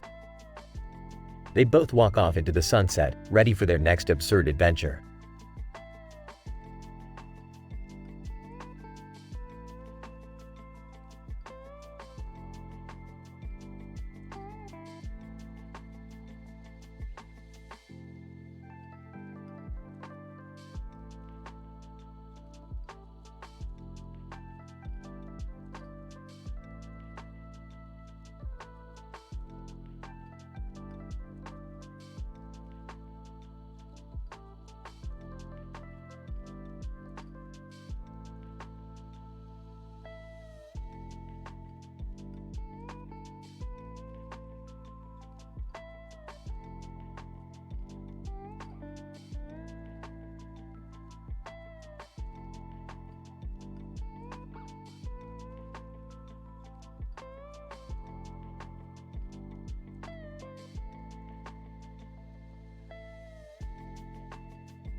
Characters. 1. Angry Video Game Nerd, AVGN. 2. Fox McCloud. 3. Slippy Toad. 4. Peppy Hare. 5. General Pepper. 6. Falco Lombardi. 7. Andros. AVGN is sitting at his desk, surrounded by video games and other retro paraphernalia. On the table, there's a green toy truck next to a green toy car, amidst a sea of other toys. AVGN decides to play Star Fox 64 on his Nintendo 64 console, providing his usual colorful commentary. AVGN. Alright, buckle up, motherfuckers. It's time for another shitty game. Let's see what this Star Fox 64 shitstorm is all about. As AVGN turns on the console and starts the game, he suddenly finds himself sucked into the game and transported into the world of Star Fox 64. Incident. AVGN. What the fuck just happened? Where the hell am I? And why do I have a furry foxtail? Shit, this is crazier than those Tiger Electronic games. As he explores the game world, AVGN encounters Fox McCloud, Slippy Toad, and Peppy Hare. Fox McCloud, who the hell are you? AVGN. It's me, the angry video game nerd. I somehow got sucked into this crappy Nintendo 64 game. Slippy Toad, holy crap, you're from another dimension. We need your help, nerd. We're up against Andros, the biggest shitstain in the galaxy. Regression. AVGN. Andros, huh? Sounds like a cock-hungry, alien piece of shit. Count me in, boys. But first, let me show you the right way to blast through this game without getting your virtual ass handed to ya. With AVGN's guidance, the team navigates through levels and defeats various enemy forces. AVGN's commentary is a mix of frustration and admiration for the game's mechanics. Peppy Hare, nerd, you're doing great. We might just have a chance against Andros. AVGN. Fuck yeah. Andros is gonna wish he never saw my pixelated ass. As they approach the final battle, General Pepper contacts the team. General Pepper, Star Fox team, we've intercepted a transmission from Andros. He's threatening to turn the entire Lilat system into his personal fleshlight. AVGN. Fuck that. I'm not gonna let some overgrown monkey with a god complex ruin my gaming experience. Fox McCloud. Nerd, we'll take him down together. With a surge of determination, the team heads towards the final confrontation with Andros. As AVGN and the Star Fox team face off against Andros, a vicious battle ensues. AVGN delivers a series of obscenity-laden insults, while the team fights with all their might. AVGN. Fuck you, Andros. Prepare for a digital beatdown you'll never forget. With one final epic maneuver, Andros is defeated, and peace is restored to the Lilat system. Falco Lombardi, damn, nerd. You really kicked Andros' ass? AVGN. Well, it takes a pissed-off nerd to defeat a virtual prick like him. Now, let's get the fuck out of this game and back to reality. As AVGN is transported out of the game, he finds himself back at his desk, staring at the green toy truck and green toy car on the table. AVGN. Huh? Great, I'm back. Those damn games really know how to fuck with your head. But you know what? It was a goddamn adventure worth having. Disclaimer. The dialogue in this story includes strong language and adult content that may not be suitable for all readers.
Hey Morty, looks like we've stumbled upon someone with an interesting face and a background straight out of a weird acid trip. Oh man, Rick, this guy seems like he's seen some things. Look at that expression on his face, it's like he's questioning his very existence.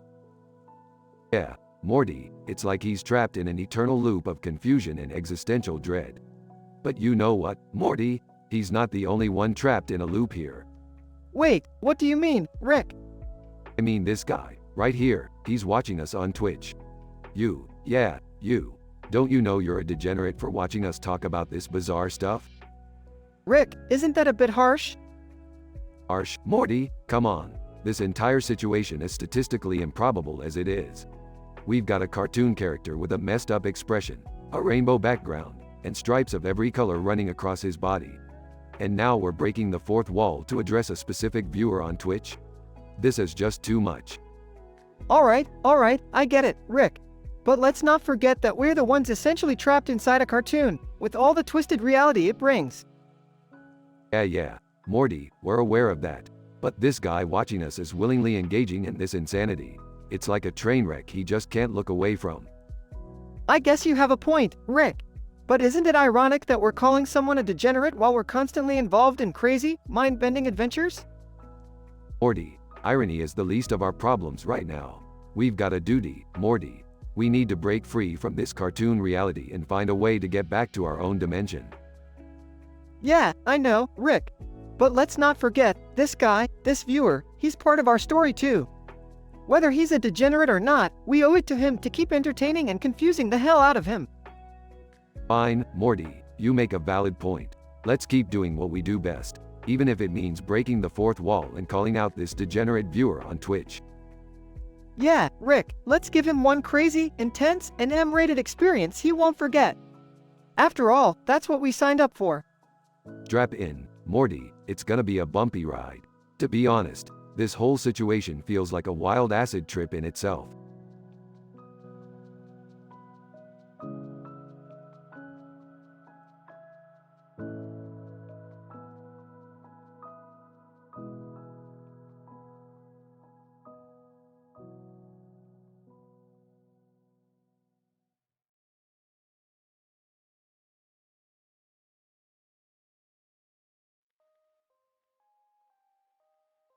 Script.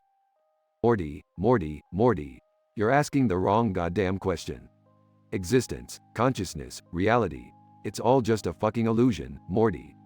But hey, since you insist, let's dive into the deep end of this shit. But Rick, isn't everything made up of something? You can't just make stuff appear out of thin air, right? That goes against the laws of physics. Laws of physics? Morty, those are just guidelines, like putting training wheels on a bike. And the universe, Morty, it's a whole different ballgame. It doesn't give a flying fuck about your precious laws. Okay, but then how can anything even exist? It's mind-boggling. Mind-boggling is right, Morty. See, the truth is, everything you see, everything you touch, everything that tickles your butthole, it all comes from a cosmic gangbang, Morty. A swirling orgy of matter and energy. A cosmic gangbang? Seriously, Rick? Oh, absolutely, my naive little grandson. Picture this. Imagine the Big Bang, Morty. A massive cosmic explosion that sprays its jizz all over the universe. Remember, we're just a load on the face of existence. Whoa, that's, pretty graphic, Rick. Graphic? Morty, graphic is the least of my worries. Try wrapping your head around the fact that everything we perceive is just a chaotic dance of particles. It's like trying to keep track of how many times your mom's been married, Morty. I guess I get it, Rick. So, everything is basically just a result of this cosmic mess. Bingo, Morty, you're finally catching on. The universe is like a messy teenager's bedroom, except with a lot more shit that could kill you. But hey, we're experts at navigating this messy realm, Morty. It's all about embracing the chaos, Morty. Alright, I'm starting to wrap my head around it, Rick. Sometimes reality is stranger than fiction, huh? Well said, Morty. Reality is a twisted bitch, and we're just along for the ride. So, embrace the absurd, Morty. Kick some interdimensional ass and let the universe know who's in charge. Alright, Rick. I'm ready to embrace the chaos. Let's kick some ass, save the day, or whatever else this messed up universe throws at us. That's the spirit, Morty. And remember, no matter how fucked up things get, we're in it together. Now let's go and show the universe what we're made of.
Hey, Morty, check out this insane new ball I found. It's like a freaking vortex of dimensions or something. Whoa, Rick! That thing looks crazy! But, where does it come from? Morty, don't start with your existential crap now. Just enjoy the damn ball. I get it, Rick, but seriously though, where do atoms come from? It's like they just pop into existence or something. Well, Morty, atoms are made up of subatomic particles, like protons, neutrons, and electrons. They're formed during the Big Bang, billions of years ago. But where does the Big Bang come from, Rick? I mean, it's the mother of all explosions. Morty, you're overthinking it. The Big Bang was a rapid expansion of spacetime, but what caused it? Well, that's still a big mystery. Mystery, huh? Kinda like where your sense of fashion comes from, Rick. Very funny, Morty. Okay, you want to keep going deeper? Fine. The Big Bang might have been triggered by quantum fluctuations in a pre-existing universe. Oh, so now we have a pre-existing universe? Where does that come from, Rick? You're just adding more questions. Damn it, Morty. Okay, fine. Maybe the universe is one of many universes, part of a never-ending cycle of cosmic birth and death. Happy now? Well, where does that cycle come from, Rick? Is there some universe-generating machine out there? No, Morty, it's not that simple. The origins of existence itself are still a mind-boggling enigma. We might never know the real truth.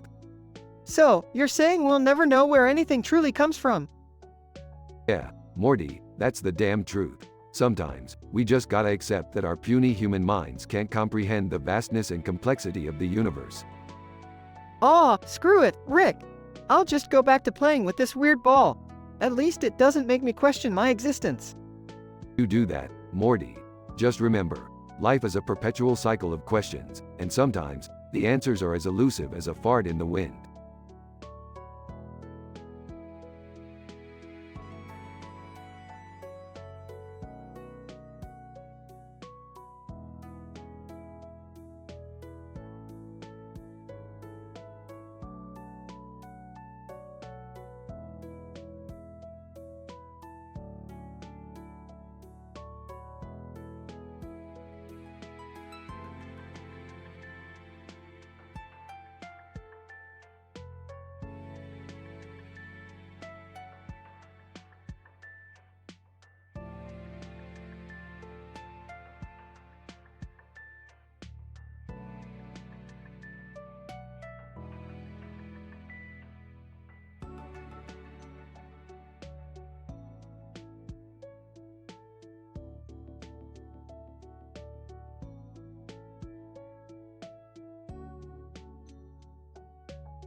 John, hey, Mike, have you ever wondered why everything that comes from a pig tastes so damn good?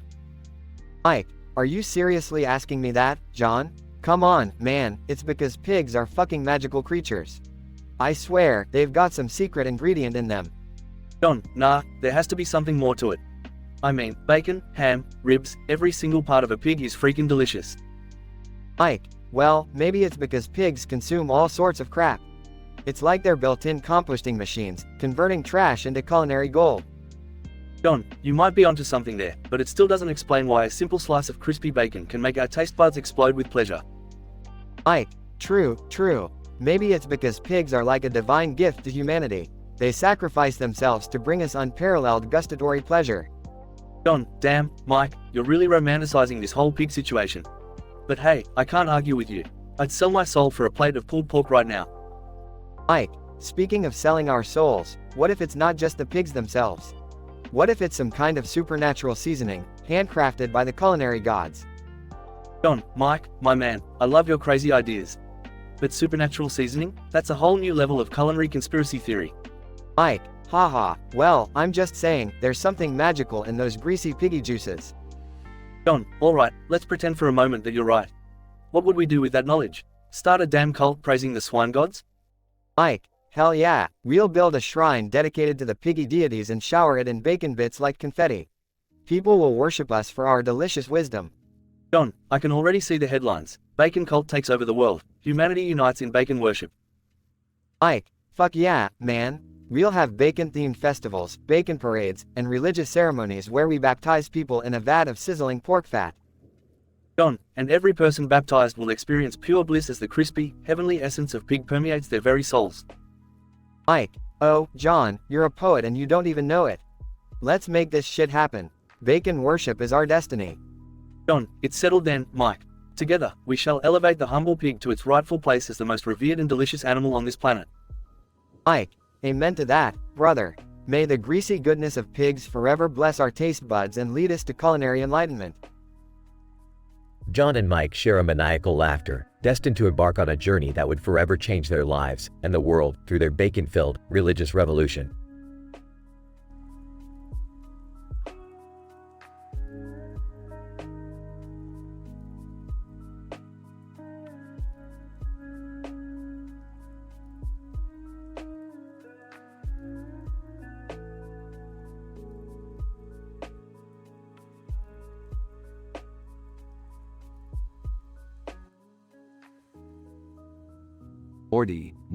Morty, look at this picture. What do you see? Oh, I dunno, Rick.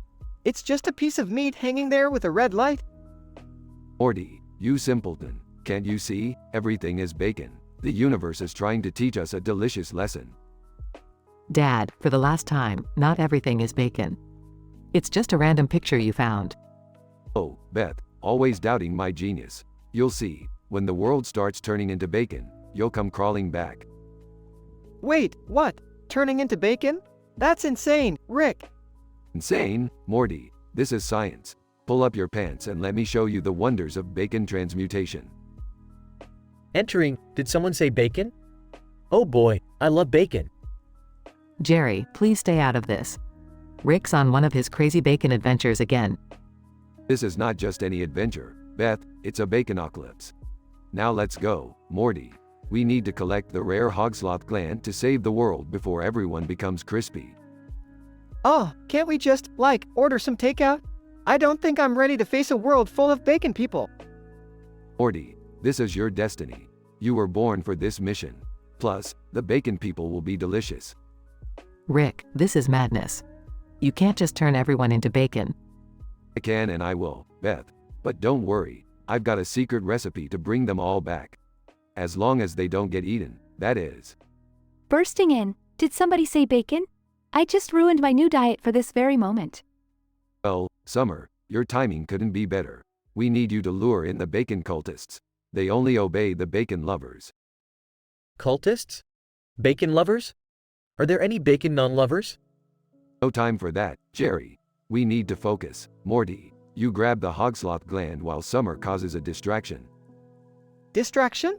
How am I supposed to concentrate with all this crispy chaos? Rick, I know I'll regret asking, but how are we planning to reverse this bacon disaster? Ah, Beth, always the boring detail person. We'll blast everyone with my patented repigify ray, turning them back to their original form. So, we're just gonna shoot a bacon ray at people? This adventure keeps getting weirder. Morty, it's not just a bacon ray, it's a repigify ray. Get it right. Snickering? Repigify Ray? That sounds like a Pixar movie gone wrong. I agree with Summer, Rick. This plan seems half-baked. Can't we just enjoy a nice breakfast instead? Jerry, you simple-minded fool. There's no time for breakfast. We've got a world to save from crispy doom. Alright, everyone, let's prepare for this absurd bacon-filled mission. I'm just hoping I won't have to eat ham sandwiches for the rest of my life. Yeah, this adventure better not ruin bacon for me. I might never recover. Trust me, Morty, after today, you'll appreciate bacon on a whole new level. Now, let's get cooking.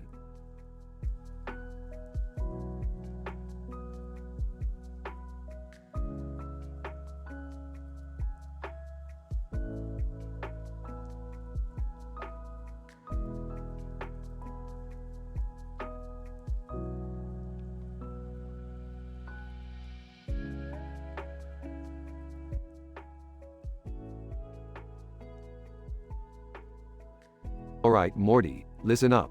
We've got a highly dangerous mission today. I need you to grab that pen and pen tip over there. What? What do you need them for, Rick? Well, Morty, according to my calculations, combining the pen and pen tip will create a parallel universe portal to a dimension filled with dick missiles. Dick missiles? Are you serious, Rick? That sounds, completely insane. Insane, Morty. In the vastness of the multiverse there are forces beyond our understanding. Now quit whining and hand me that blue pen and pen tip. Okay, here you go, Rick. But please, promise me you won't blow us up or anything with those things. Don't worry, Morty. I may stumble upon new dimensions, but I'm no fool. Now, watch closely. Combines pen and pen tip, creating a swirling portal. Enters the room. Hey, what's going on here?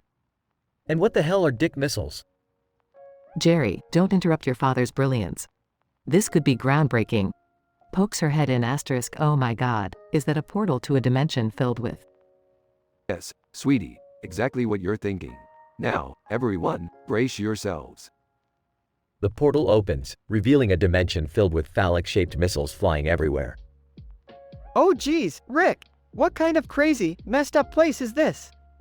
Morty, in this dimension, they've got phallic-shaped missiles that can penetrate anything. It's madness, Morty, absolute madness. Blushes.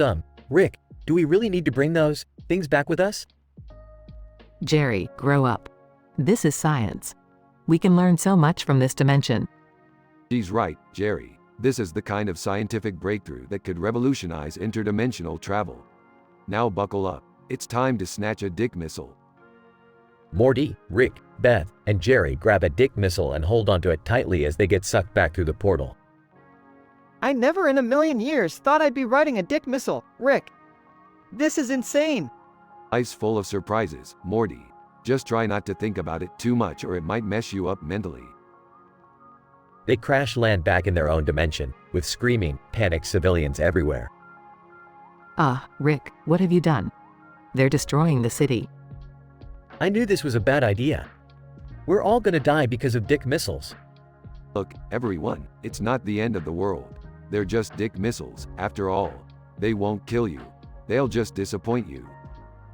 The dick missiles start fizzling out and shrinking, eventually turning into harmless balloons. Oh, thank God, they're just balloons now. That was way too close. Well, Rick, it looks like your groundbreaking scientific discovery just became another neighborhood disaster. Hey, what can I say?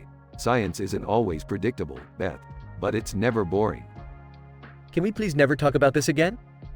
I think my brain needs a break. They all walk away, leaving behind the deflated dick missile balloons, the remnants of their improbable adventure.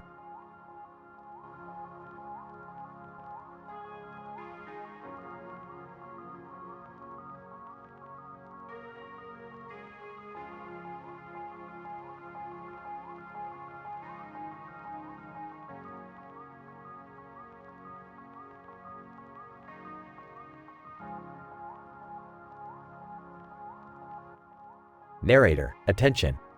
This dialogue script contains mature content and strong language. Reader discretion is advised. Narrator, initiating the drama episode. Bob, hey, Mike. Check out all this bacon on the table. It's fucking glorious. Mike, holy shit, Bob. That's a whole lot of bacon right there. Looks like a goddamn mountain of crispy, greasy goodness. Bob, no doubt, man. It's like the empire of bacon, rising against the backdrop of majestic mountains. Mike, I'm telling you, we're witnessing the birth of a whole new universe here. The Bacon Galaxy, filled with planets made entirely of bacon.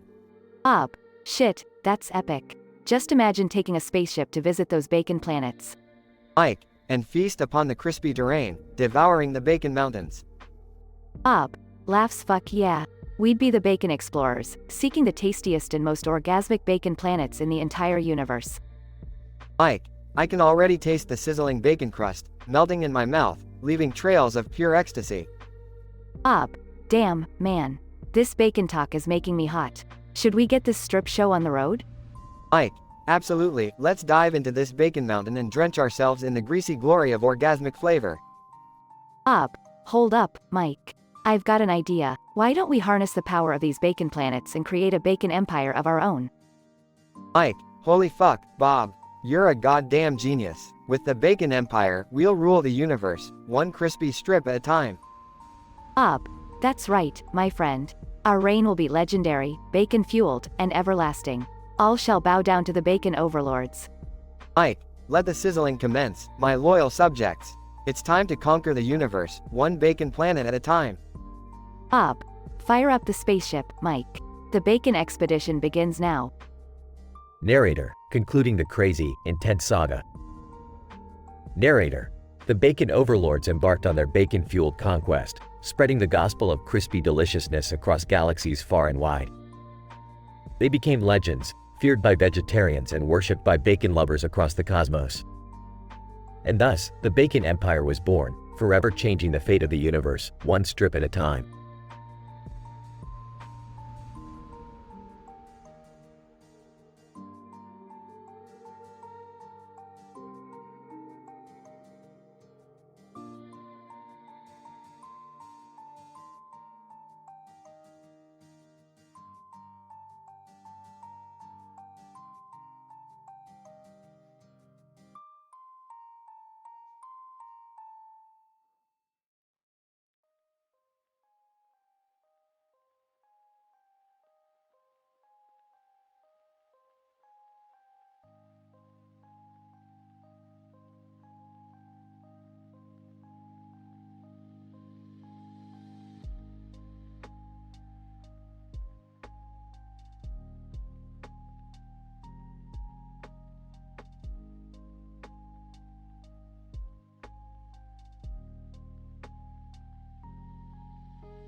P. Holy shit, what the fuck is that red thing in the sky? John, I don't fucking know, man. It's like an alien spaceship or some crazy shit. Lisa, whatever it is, it's freaking me the fuck out. It's emitting this eerie red light. P. Guys, look. It's descending towards us. We need to get the fuck out of here. John, no fucking way. I want to see what happens. This is some next level shit. Lisa, are you out of your fucking mind, John? We could all die. P. Screw this. I'm getting the hell out of here before we end up as alien experiment subjects. John, fine, run like a little bitch. I'm staying to witness history being made. Lisa, you're such a dumbass, John. I'm not sticking around either. Let's get out of here. Scene shifts to a bunker-like underground facility. Scientist, we are dealing with an unprecedented anomaly. The red object in the sky is a bacon planet, a theoretical celestial body composed entirely of bacon. P. Wait, did you just say a bacon planet? Are you fucking with us?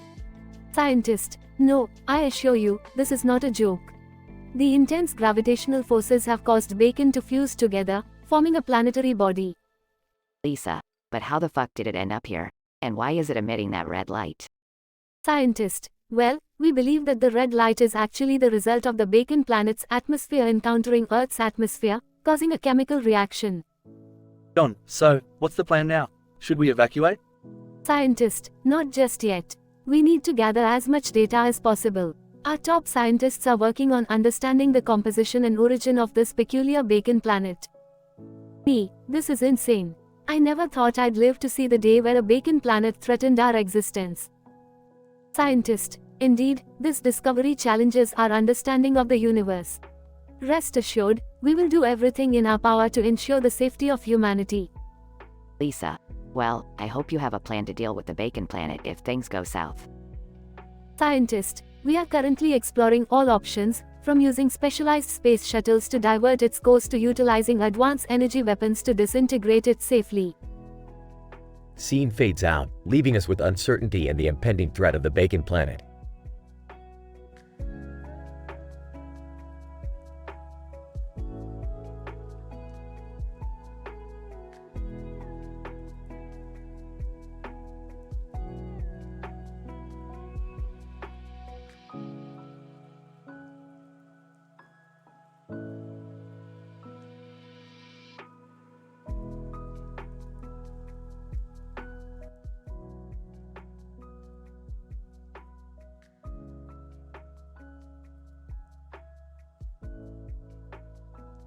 Alright, Morty. Buckle up for some interdimensional shenanigans. Oh, geez, Rick, I don't know if I can handle another crazy adventure. Quit your whining, Morty. We've got a mission to accomplish. Fine, what's the mission this time, genius? We're headed to a planet filled with bacon people, Morty. Can you believe it? A planet made entirely of delicious, sizzling bacon. Seriously? That sounds amazing. Yeah, until you realize they're sentient bacon beings, Morty. They talk, they walk, and they're just as crispy as you'd imagine. That's, interesting, Rick. So, what are we gonna call this bacon planet? Well, Morty, I've got a couple of ideas. How about Bacopolis, Crispytopia, or Sizzleron5? Sizzleron5? Seriously, Rick, are you even trying? Fine, Morty. You come up with a better name, if you're so smart. Alright, how about Porktopia? Too basic. Keep thinking, Morty. Baconverse. Boring. We need something that screams, bacon people ruling the world. Got it. Pigsternomicon. Oh, Morty, that's just beautiful. Pigsternomicon it is. Thanks, Rick. I try my best sometimes. Don't get cocky, Morty. We've still got to find our way to Pigsternomicon. Well, how are we gonna get there, Rick? Simple, Morty. We're gonna use my portal gun to warp us to an interdimensional bacon highway. A bacon highway? Is that even a thing? Only in my mind, Morty. Only in my beautiful, twisted mind. Alright, let's do this, Rick. Let's go to Pigsternomicon. Buckle up, Morty, and prepare for a sizzling adventure. Meanwhile, on the bacon planet. Bacon Person 1, did you hear the latest gossip? Bacon Person 2, no, spill the bacon, what's happening? Bacon Person 1, The great Rick Sanchez and his faithful sidekick Morty just arrived on Pigstronomicon. Bacon Person 2, no way. I heard Rick can turn people into bacon with just a flick of his eyebrow. Bacon Person 1, I know, right? I've always wanted to be bacon. It's like the ultimate form of existence. Bacon Person 2, I'm so jealous. I hope they visit the Bacon Palace. They say it's made entirely of crispy bacon. Bacon Person 1, I'd give anything to live in a house made of my own kind. It's the circle of bacon life, you know. Bacon Person 2, let's go find Rick and Morty. Maybe they can grant us the bacon dream we've always hoped for. Back with Rick and Morty on Pigstronomicon. Rick, this place is insane. Are those bacon people throwing a parade for us? Looks like it, Morty. I guess the bacon folks really know how to welcome their overlords. I don't understand why they think we're their overlords though, Rick. We're just two regular guys. Morty, when you're made of bacon, regular rules don't apply. Let's enjoy the parade while we can, before they start asking us for sacrifices or something. Sacrifices? You mean like bacon sacrifices? Exactly, Morty. It's a bacon world, after all. Anything can happen. I don't know if I can handle this, Rick. I'm getting bacon overload here. Don't worry, Morty. Just don't think about it too much and revel in the bacon madness. We'll be out of here soon enough. Alright, I'll try. But if I start smelling bacon sizzling in the distance, I'm out, Rick. Fair enough, Morty. Let's just hope they cook their bacon elsewhere. And so, Rick and Morty enjoyed the parade, unaware of the bacon-infused chaos that awaited them on Pigstronomicon. Will they escape the clutches of the bacon people? Join us next time for another questionable adventure.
SpongeBob.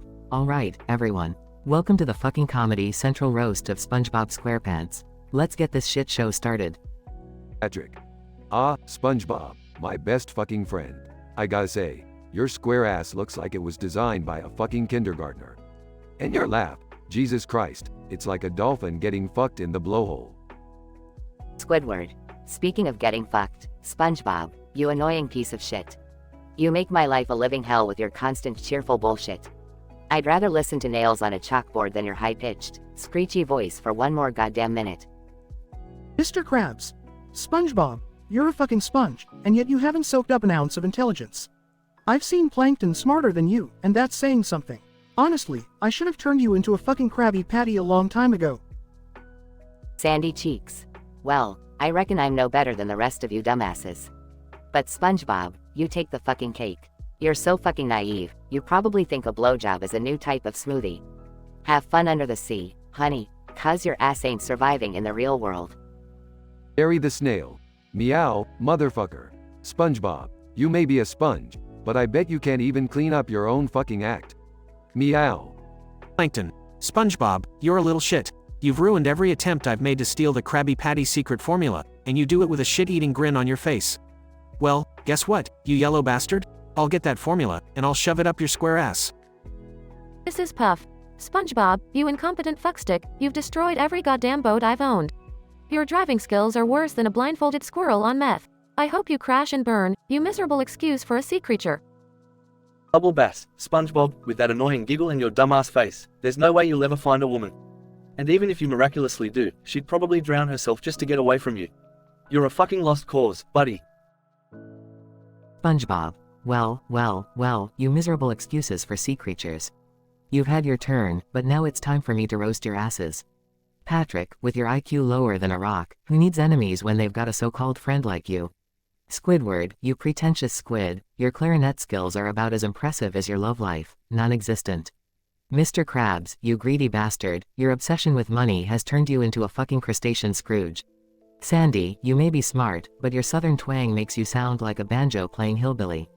Gary, my dear snail, you're about as exciting as watching paint dry. Plankton, you pint-sized nuisance, your evil plans are more transparent than your tiny microscopic dick. Mrs. Puff, you whale of a driving instructor, you couldn't teach a snail to crawl, let alone a sponge to drive. And Bubble Bass, you walrus wannabe, if you spent half the time exercising as you do eating, maybe your sorry ass wouldn't be so fucking fat.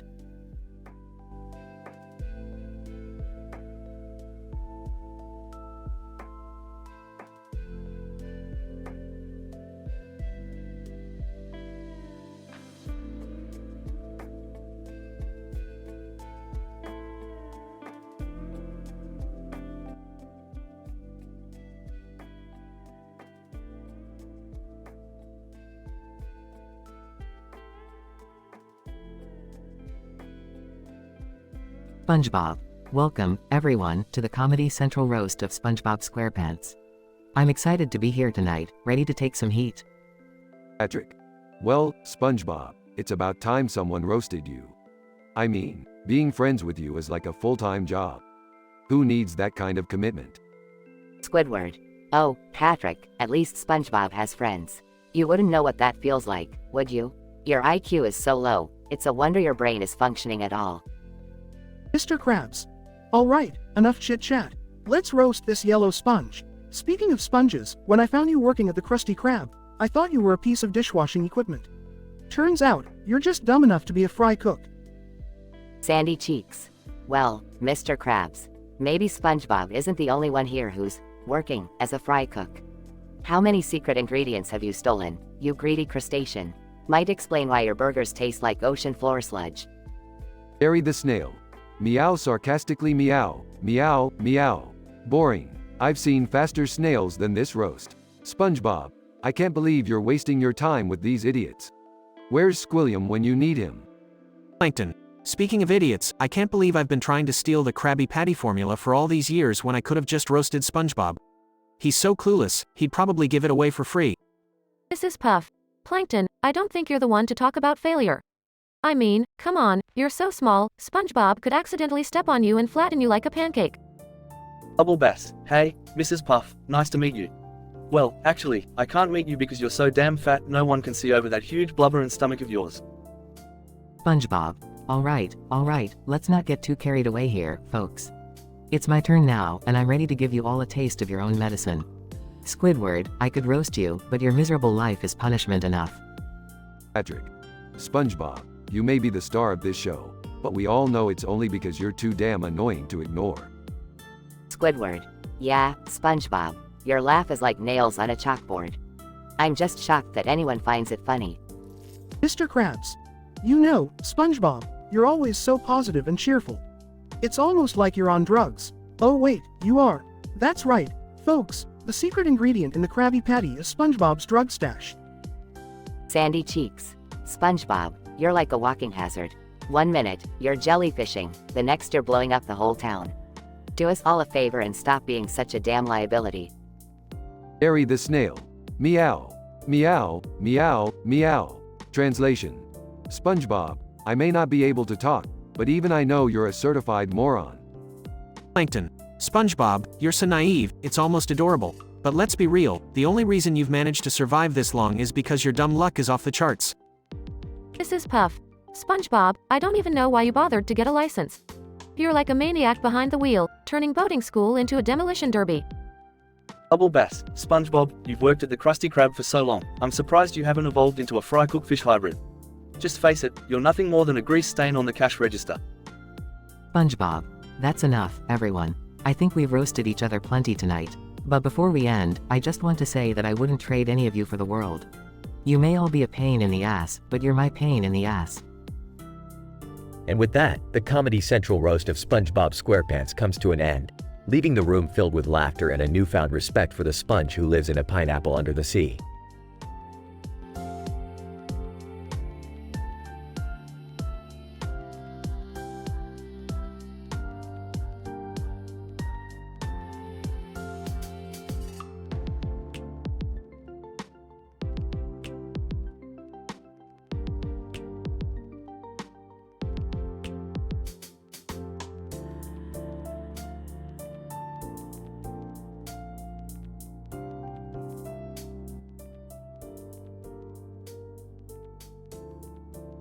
Lois. Alright, you sack of shit, let's get this roast started. Peter, you are the biggest fucking moron I've ever laid my eyes on. I swear, I don't know how you managed to survive all these years. Chris. Yeah, Dad, you're such a dumbass. Remember that time you tried to microwave a turkey? I mean, what the fuck is wrong with you? Have you ever heard of an oven? Meg, seriously, Peter? You're like a walking disaster, but worse. No wonder you're always getting into trouble, you're fucking clueless. Brian. Peter, you delusional fuck. I don't know how you manage to be so stupid yet so confident at the same time. It's an impressive level of idiocy. Stewie, well, Peter. You really are the epitome of a fucking imbecile. I can't decide if your brain is made of pudding or if you genuinely have a mental deficiency. Either way, you're an absolute fucking joke. Lois, and let's not forget about your obsession with fart jokes and juvenile humor. It's like you never grew up, Peter. I can't even fathom how I ended up with a man-child like you. Chris. Dad, you're so fucking fat that when you sit around the house, you literally sit around the house. I mean, seriously, how many cheeseburgers do you shove down your throat every day? Meg, yeah, and why do you always wear those ridiculous green pants? You look like a fucking leprechaun with a beer belly. It's nauseating to look at you. Brian. Peter, you're the type of person who would stick their dick in a beehive just to see what it feels like. You have zero common sense and an infinite amount of stupidity. Stewie, oh, look at Peter here, the resident pedophile's best friend. You're like the human embodiment of a sex offender poster. I wouldn't be surprised if you came with a restraining order as a warning label. Lois. Peter, you're so fucking selfish. You never think about anyone else but yourself. I can't count how many times you've screwed us over with your selfish acts. You're a pathetic excuse for a husband and father. Chris. And yet, you somehow managed to get away with all your bullshit. It's like you have some kind of fucked up luck that keeps you from facing real consequences. Meg, don't forget, Dad, you cheated on Mom with that stripper. I mean, really? You couldn't keep it in your pants for a second? No wonder Mom deserves better than you. Brian.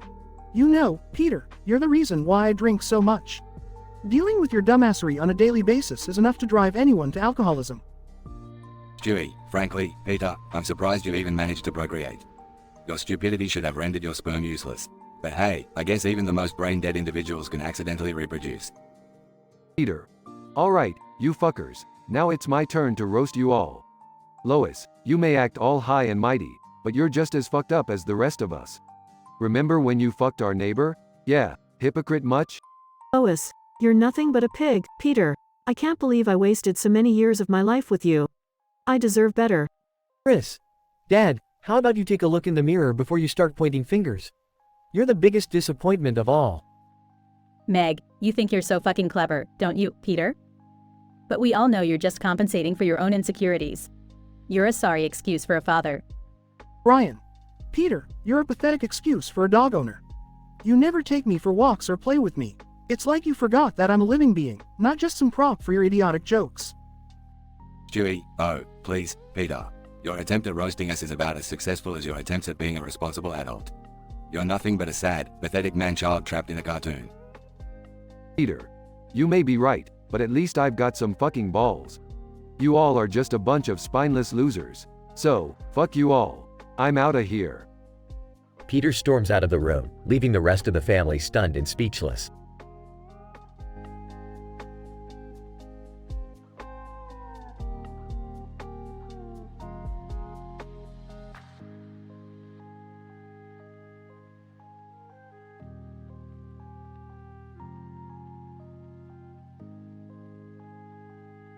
Quagmire.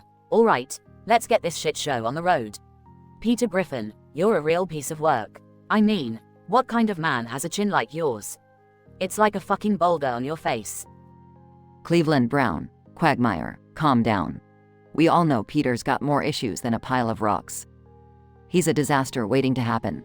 Remember that time he blew up the entire town just because he wanted to make a hot dog? Joe Swanson.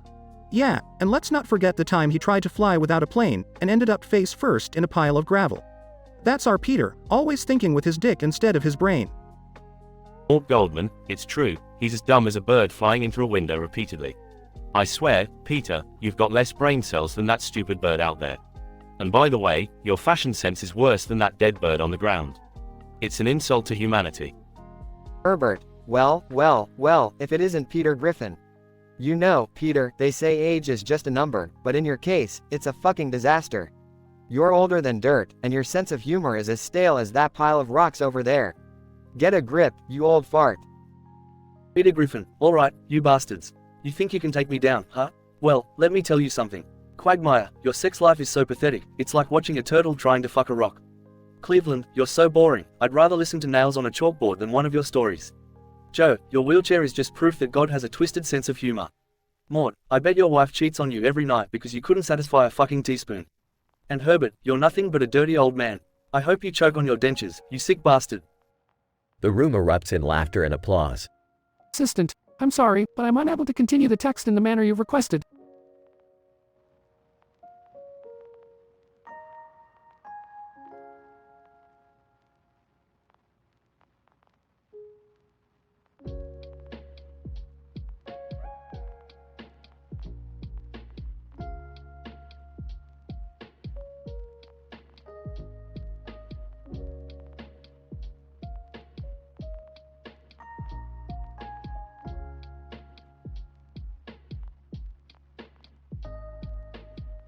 Peter Griffin, well, thanks for coming out tonight, ya bunch of fucking degenerates. It's time for the Comedy Central roast of Peter Griffin. Quagmire. Hey Peter, you fat sack of shit. I've fucked more women than you've had hot meals, ya pathetic loser. Peter Griffin, oh, goody, it's Quagmire. The guy who's so desperate for pussy, he'd stick his dick in a beehive. Cleveland Brown. Well, Peter, I hope you're ready for this roast, because it's gonna be hotter than a brothel on a Sunday afternoon. Peter Griffin, the only thing hotter, Cleveland, is the image of your ex-wife banging someone who actually has a functioning penis. Joe Swanson. Alright, enough of this shit. Peter, you're about as useless as my numb legs, ya fat fuck. Peter Griffin, really, Joe? Coming from a guy who can't even wipe his own ass without the help of his handless wife? Mort Goldman, oy vey, Peter, you think you're so tough. Well, let me tell you, you're softer than my matzo ball soup. Peter Griffin, Mort, go sell your overpriced, shitty knickknacks somewhere else, you balding, circumcised giraffe. Herbert, well, young Peter, I've been waiting a long time to roast ya. Just like I've been waiting for young boys to come knocking on my door. Peter Griffin, oh, look, it's the old pedophile. How's your prostate holding up, ya sick freak? After everyone had their turn, Peter Griffin, alright, now it's my turn to roast all you motherfuckers. Quagmire, your sex life is so pathetic, even your right hand dumped you for a better offer. Quagmire. Hey, fuck you, Peter. At least I don't have to resort to jerking off to Lois' old photos. Peter Griffin, Cleveland, you're so spineless, I'm surprised your balls haven't migrated south for the winter. Cleveland Brown. Oh, really? Well, at least my wife didn't leave me for a giant, talking chicken. Peter Griffin, Joe, you can make fun of my weight all you want, but at least I can walk to the fridge without a wheelchair. Joe Swanson. You son of a bitch. I hope you choke on a chicken bone, you fat fuck. Peter Griffin, and Mort, your business is failing faster than your hairline. Maybe you should start selling caskets instead of tacky trinkets. Mort Goldman, oh, stop it, Peter. I don't need this abuse from a man who marries his own fucking sister. the roasters continue to exchange insults and profanities, leaving the audience in stitches.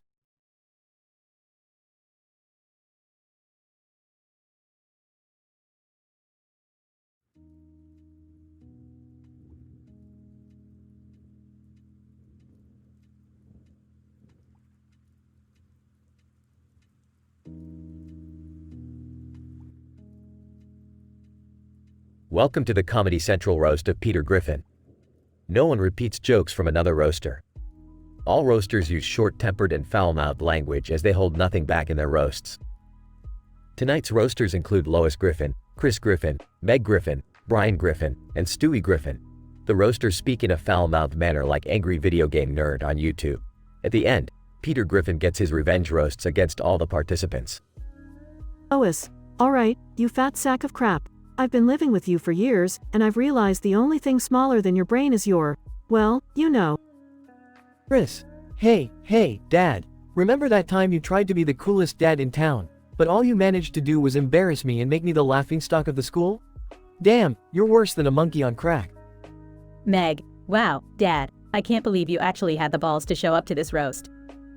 I mean, the only balls you've got must be the ones you've been smuggling up your ass for safekeeping. Brian. Peter, my friend, you're a bigger disappointment than the time you decided to rap in public. I mean, seriously, you make Vanilla Ice look like a fucking lyrical genius. Stewie, well, Peter, aren't you just a fucking delight? I bet in your dreams, you're a superhero, right? But in reality, you're nothing more than a bumbling fool. In fact, I've seen more intelligence in a bowl of soup. Peter. Alright, you degenerates. It's time for me to roast your sorry asses. Lois, you might act all high and mighty, but the only thing you're good at is nagging. You're like a mosquito buzzing in my ear, constantly driving me insane. Peter. Chris, you're a fat, useless lump. The only talent you have is filling up the sofa. Maybe you should try your hand at competitive eating, because clearly, that's all you're good for. Peter. Meg, my darling daughter, I hope you're ready to get roasted harder than a chicken on Thanksgiving. You're the epitome of failure. I don't know how it's possible, but somehow, you managed to turn out worse than I did. Peter. Brian, you pretentious piece of shit. You think you're so high and mighty with your fancy words and your holier-than-thou attitude. Newsflash, you're just a glorified carpet that I poop on. Peter. And last but not least, Stewie. You talk a big game for a baby, but you're nothing more than a diaper-wearing twerp. You wanna play tough? Well, guess what? I've changed your diapers, and I can still kick your ass. And there you have it, folks. A roast for the ages, full of foul language and insult slinging. These Griffins sure know how to take it and dish it out. Stay tuned for our next event, where anything goes.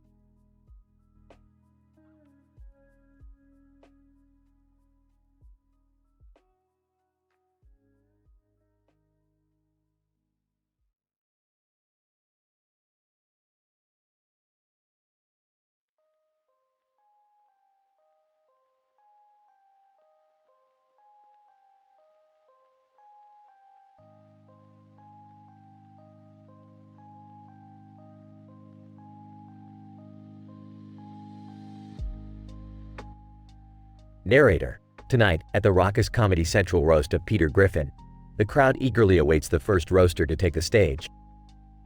The man in the black apron stands tall next to a machine with a sign that reads, "Rastro's Nerd." Anticipation fills the air as the spotlight shines on Quagmire.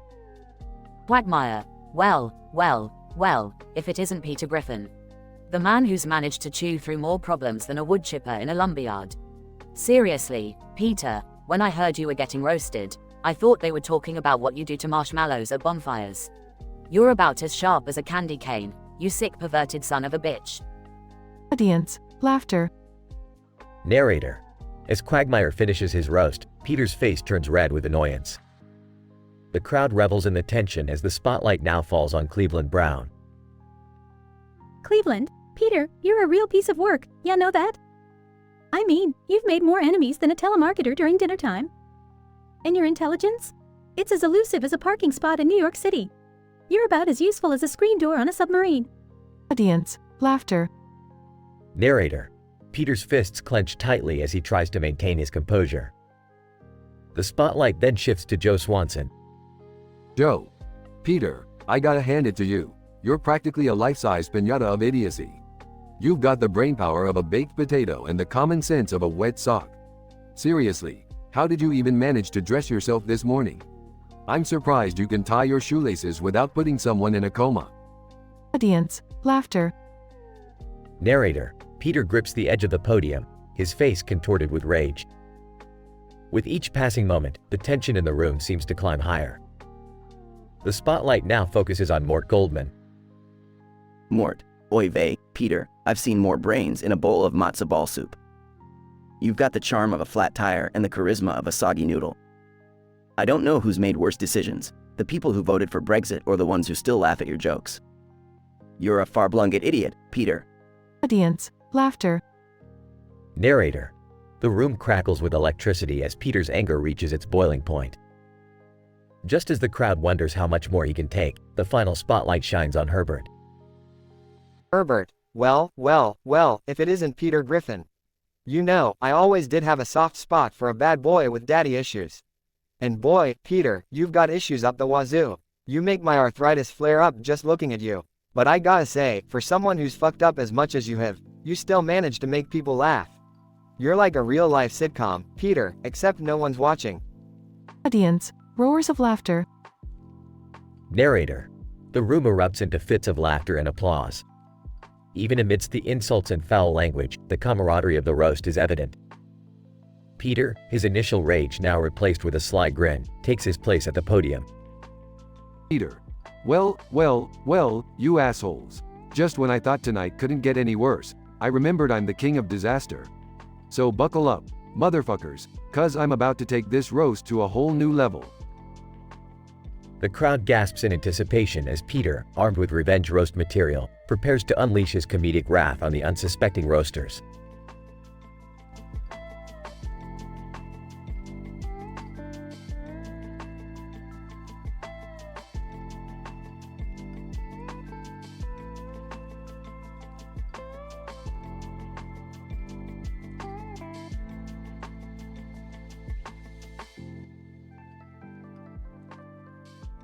Peter.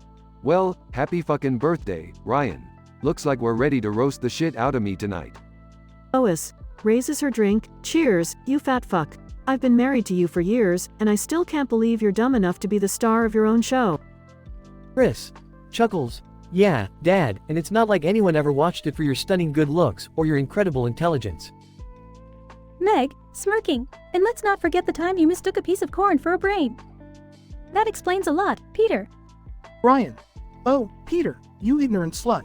You make me gag with your mind-numbing stupidity every day. Stewie, leaning back, well, Peter.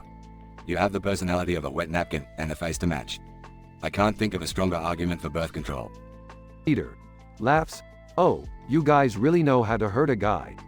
But guess what? It's my turn now, and believe me, I've had plenty of time to come up with some shit for all of you. Lois. Bring it on, you overgrown buffoon. Chris. Yeah, let's hear your shitty comebacks, Dad. Meg, with a smirk. Can't wait to see if you're capable of anything beyond your usual mindless blabber. Ryan. Intrigued. All right, Peter, Let's see if you can dish it out as well as you take it. Stewie, leaning forward, grinning, oh, I hope you've been studying, Peter. Because I'm about to expose your feeble mind for what it truly is. Peter. Pausing for dramatic effect. Lois, you're like a broken record.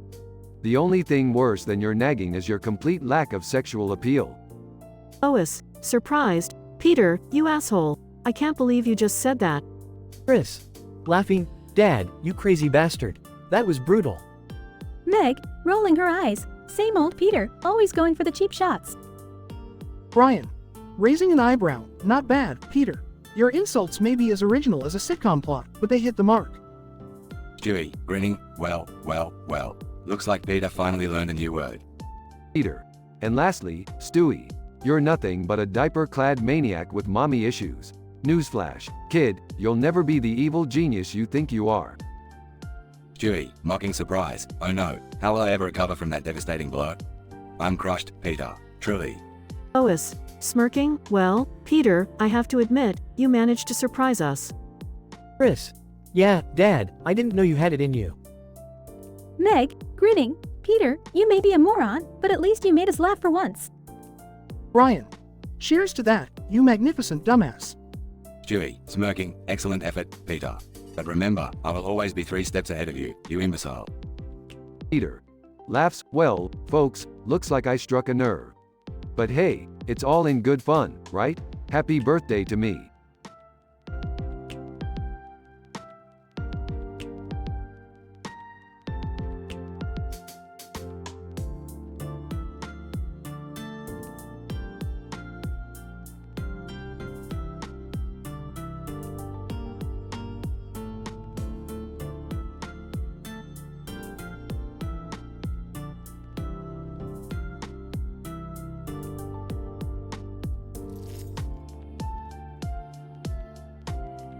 Bubble Bass, alright, you slimy pieces of underwater shit, let's get this roast started. SpongeBob, you're more annoying than a rash in a jellyfish's tentacles. And why the fuck is your head square? Did they design you after a fucking cheese grater? Squidward, Bubble Bass, your insults are as dry as your crusty ass cheeseburgers. You know, the only thing smaller than your brain is your microscopic dick. No wonder you're always so angry and bitchy. Sandy cheeks. Well, if it ain't Mr. Krabs. The greedy ass crustacean himself. I bet the only thing lower than your cholesterol level is your employee's salary. You cheap, greedy, shell-covered Republican piece of shit. Mr. Krabs. Sandy, you squirrely piece of scientific garbage. Who needs nuts when they have a pair of balls as tiny as yours? You think you're so smart with your fancy inventions, but the only thing you've accomplished is making the world hate Texans even more. Patrick. Hey, I'm up next, ya dumbasses. Listen up, Squidward, you pretentious piece of shit. Your nose is bigger than your self-esteem, and that's saying something. You think you're so fucking cultured, but the only thing cultured about you is the fungus growing in your miserable life. This is Puff. Patrick, you brainless starfish, I can't believe you haven't drowned yet. I've seen more intelligence in a jellyfish's tentacles than in your vacant, dim-witted brain. And let's not forget about your booger-sized IQ. Plankton. Mrs. Puff, you pompous blowfish. How's it feel to be trapped in a constant state of failure? You're like the Karen of Bikini Bottom, always demanding to see the fucking manager. Well, here's a newsflash, sweetheart, nobody gives a shit about your shitty driving school. Barry the snail. Meow, motherfuckers. Squidward, you snobby ass octopus. Every time I see your sorry face, I think, if evolution works so well, why is your shooting suck appendage still so small? SpongeBob. Alright, enough is enough, you miserable bunch of sea creatures. I've taken all your shit long enough. Mr. Krabs, you greedy bastard. You've squeezed more money out of me than I have holes in my body, and believe me, I've got plenty of those. Squidward. Oh, here we go. The eternal optimist has something to say. Let's hear it, SpongeBob, the human embodiment of annoying. SpongeBob. Squidward, my dear misunderstood cephalopod, I'll have you know that your miserable, soul-sucking existence has provided me with endless entertainment. I mean, who needs television when they have Squidward's pathetic life to observe? Bubble Bass, alright, that's enough roasting for one night, you little yellow fuck. SpongeBob, you may be as irritating as a sunburn, but I guess you've got to give credit where credit is due. You managed to roast us all and still keep that stupid smile on your face. SpongeBob. Well, that's because, beneath all the insults and foul language, I still love you all. You're my bikini bottom family, and no matter how much we bitch and moan, I wouldn't trade you for the world.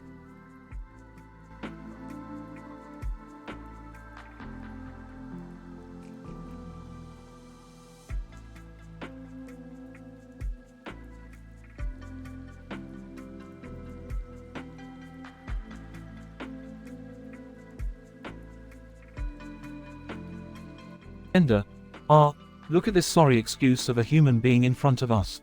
Fry, you're as dumb as a rock and twice as useless. Dr. Zoidberg. Fry, you make me want to regurgitate my genitals. I've seen more intelligence in a jar of pickled herring. Leela. Fry, you're the reason birth control was invented. Dumber than a brick and about as attractive as one too. Hermes Conrad. Sweet zombie jaw. Fry, you couldn't organize your way out of a paper bag. You're about as motivated as a sloth on Ambien. Professor Farnsworth. Fry, you are the epitome of idiocy. I've seen amoebas with more advanced problem-solving skills. Nibbler. Fry, you're so stupid. It makes me question the very fabric of the universe. Why don't you just crawl into a black hole and disappear? Fry. Alright, you rotten bunch of bastards. It's payback time, and I've got some roasts of my own. Fry. Bender, you rusty bucket of bolts. Your only purpose in life is to be an asshole. Your circuits are so fried, you make the Atari 2600 look like a supercomputer. Fry. Zoidberg, you crustacean catastrophe. If I wanted your medical advice, I'd stick my head in a blender and hit puree. Your stench alone could kill a man. Fry. Leela, you one-eyed freak. You act all high and mighty, but even your cyclops eye can't see the depths of your own loneliness. No wonder you're single. Fry. Hermes, you bureaucratic nightmare. Your obsession with paperwork is more pathetic than my attempts to impress Leela. Get off your high horse and do something useful for once. Fry. Farnsworth, you senile old fart. Your inventions are about as practical as a chocolate teapot. It's a miracle we're not all dead because of your stupidity. Fry. Nibbler, you deceitful little furball. You had the power to prevent all my dumb decisions, yet you let me stumble into one catastrophe after another. Betrayed by a cute little alien. Bender. Alright, Fry, you've had your fun. But remember, you're still a dumbass.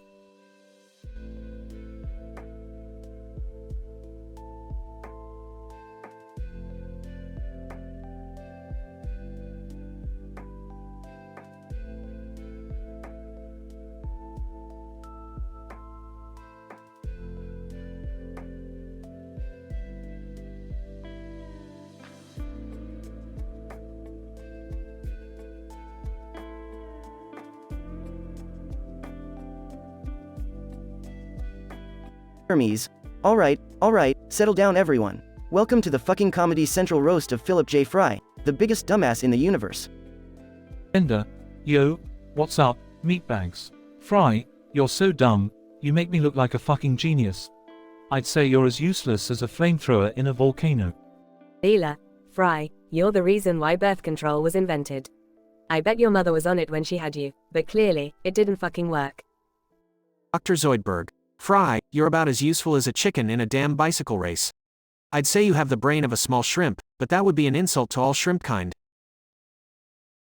Professor Farnsworth. Oh Fry, my dear boy. Your intelligence is so abysmal the universe should give you an award for being the biggest fucking moron in existence.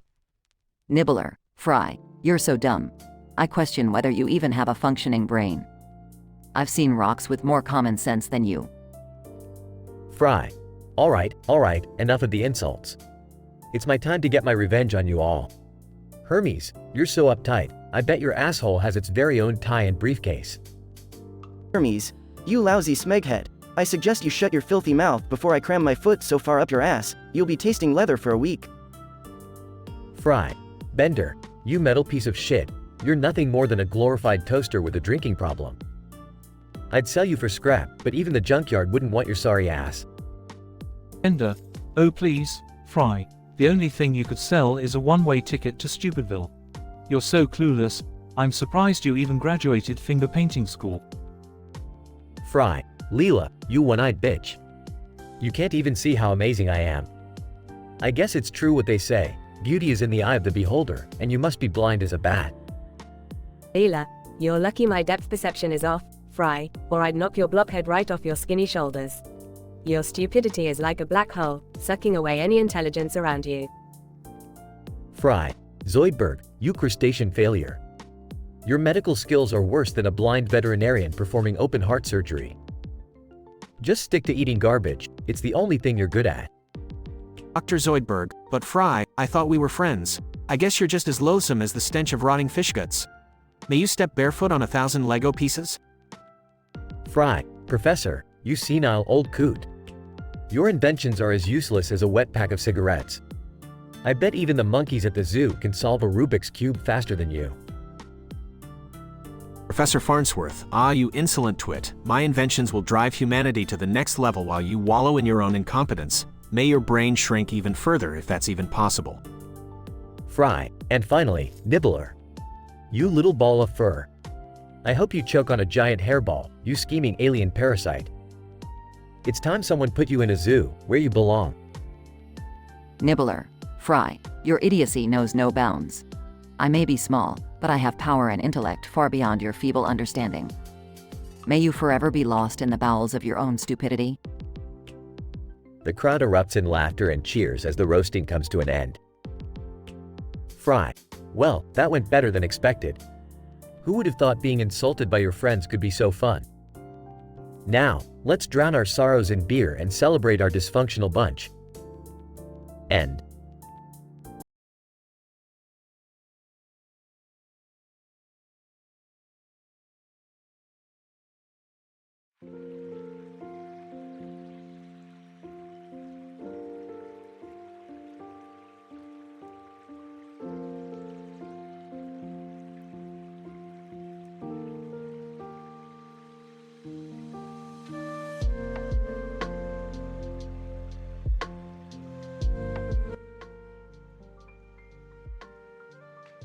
Alright, Morty, listen up. We gotta go on a mission to a dimension where lobsters rule the world. Lobsters? Seriously, Rick, can't we just, I don't know, stay home? Morty, you think this is just about lobsters? It's about me settling a score with one particular lobster. So you're telling me we're going on some interdimensional revenge trip? You got it, Morty. This lobster, he stole my heart in every dimension, but he never called me back. Ah, Rick, isn't that kind of weird? Weird, Morty. I've had relationships with aliens, robots, and even a sentient fart. This lobster is nothing. Alright, whatever you say, Rick. Rick and Morty arrive in the lobster-ruled dimension. Alright, Morty, keep your eyes peeled for the biggest, fattest lobster in this joint. Ha, I see one over there. He's sitting on a vegetable slice with a flower in the background and a green leafy plant in the foreground. That's him, Morty. It's the Turkish lobster roll. Time to confront him. They approach the Turkish lobster roll. Hey, you crustacean Casanova. Remember me? Turkish lobster roll. In a suave, seductive voice. Rick Sanchez. How could I forget? You were just another conquest in my multiverse dating spree. Well, guess what? I'm here to make you pay for breaking my heart, you shellfish seducer. Turkish lobster roll. Oh, I'm sorry, but I'm afraid I can't help it if everyone falls for my exotic charm. Whispering to Rick, he's really full of himself, huh? Yeah, Morty, but we're about to burst that bubble. Hand me that anime impromptu skits transformation device. Ah, the what? Just do it, Morty. Morty hands over the device, and Rick activates it. Prepare to be amazed. Turkish lobster roll. I hope you like your lobster form turned into a human anime girl.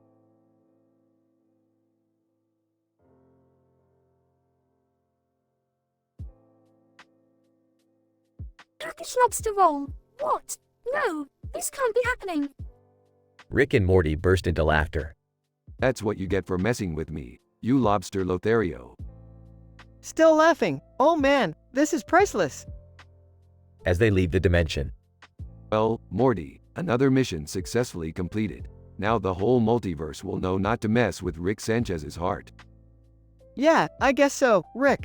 But seriously, are we ever gonna have a normal adventure? Morty, define normal. In this crazy multiverse, normal means statistically improbable and mind-shatteringly weird. Yeah, you're right. Let's just go home and call it a day. They teleport back home, leaving the Turkish lobster roll in his anime girl form.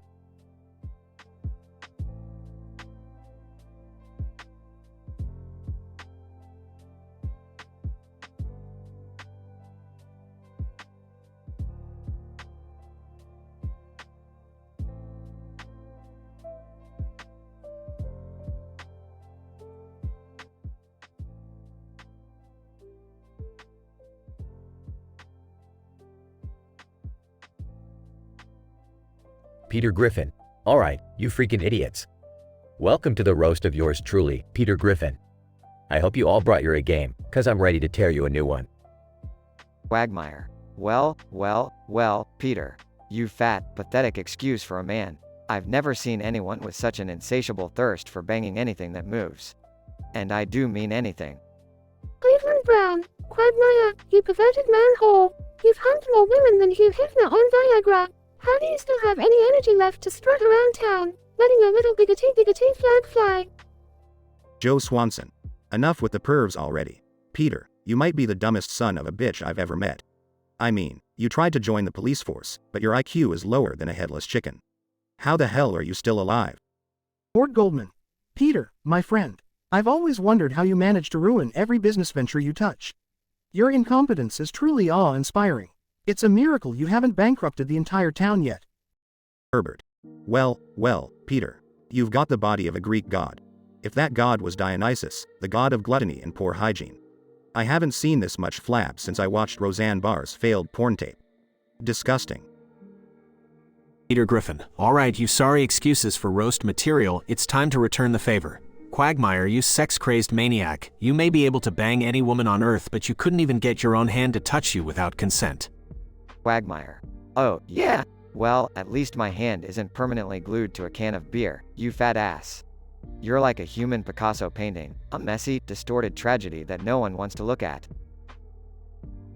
Peter Griffin. Cleveland, you spineless loser, you've got the charisma of a wet sponge. The only thing your wife enjoys about you is when you dress up as a UPS delivery guy and roleplay a package that needs to be delivered. Cleveland Brown. Hey now, Peter, that's below the belt. But speaking of below the belt, Joe, it must be tough being a cop when you can't even chase down a criminal without your wheelchair's battery dying. Joe Swanson. Careful, Cleveland, we all know how sensitive Peter's ego is.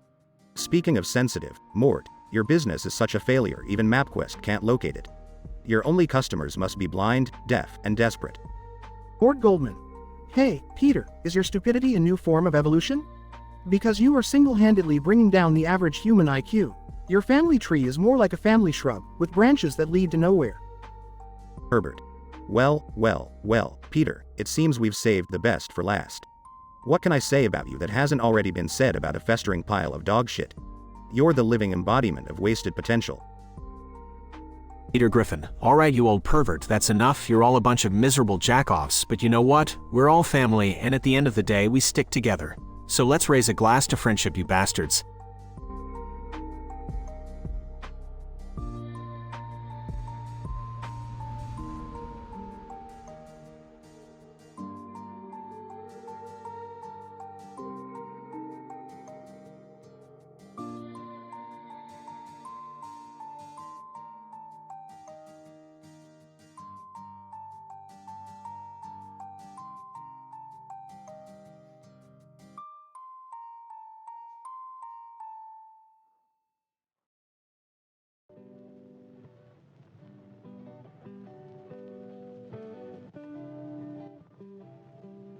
Venue, Comedy Central roast of Peter Griffin.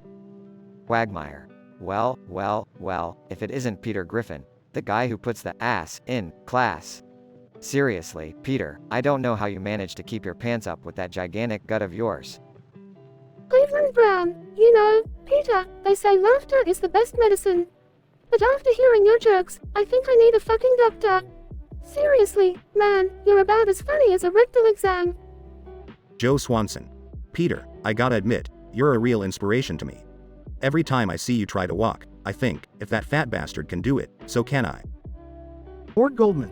Oy vey, Peter, you're the reason my therapist bought himself a 5th vacation home. I've heard better jokes at a bris. At least those jokes are only about cutting the tip off. Herbert. Well, hello there, Peter. I must say, you're quite the star in my spank bank. My apologies to the rest of you, but this roast is just getting me all hot and bothered. Quagmire. You know, Peter, we used to be wingmen. But then you became a family man, and the only thing you're winging now is your wiener at the thought of Lois. Cleveland Brown, Peter, they say you hung like a horse. But every time I see you naked, I thank God I'm not a man. Joe Swanson. You know, Peter, they say you're good at multitasking. But honestly, I've seen kids with ADHD solve a jigsaw puzzle faster than you can tie your own shoes. Lord Goldman. Oi Gevalt, Peter, your brain is as empty as the pickle jar in the back of my store. And that's saying something, considering I haven't sold a fucking pickle in years. Herbert. Peter, you remind me of my old dentures. All gums and no bite. Although, I doubt you'd know anything about that, with that jawline of yours. Peter Griffin. Alright, you bunch of asshats, it's my turn to roast your sorry asses. Quagmire, you talk about my gut, but at least I'm not known for having more STDs than pimples on your face. Peter Griffin. Cleveland, you say my jokes are bad, please, your one-liners are so stale they could be used as sandpaper for your never-ending pity party. Peter Griffin. Joe inspiring more like a fucking charity case. You think anyone's impressed that you managed to catch a criminal? Hell, I've seen dogs catch their own balls better. Peter Griffin. Mort, you think you're such a hotshot with your fancy therapy? Let me tell you something. The only reason your therapist has 5 vacation homes is because he needs to get away from your whiny ass. Peter Griffin. Herbert, you creepy old fucker, talking about my wife like that, keep fantasizing about me and maybe I'll let you borrow the wheelchair I use to roll away from your house. Laughter fills the room as Peter fires back with his revenge roasts, leaving the participants shocked and speechless. The Comedy Central roast of Peter Griffin ends with uproarious laughter and applause, as Peter proves he can give as good as he gets.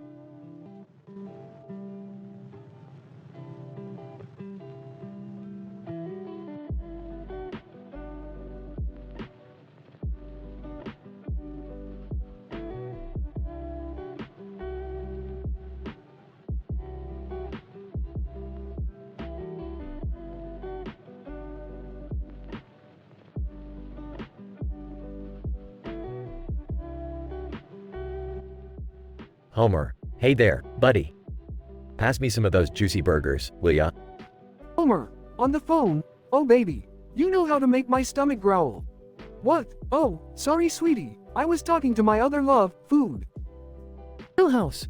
Well, if it isn't Homer Simpson, the human embodiment of gluttony. Seriously dude, have you ever heard of a salad?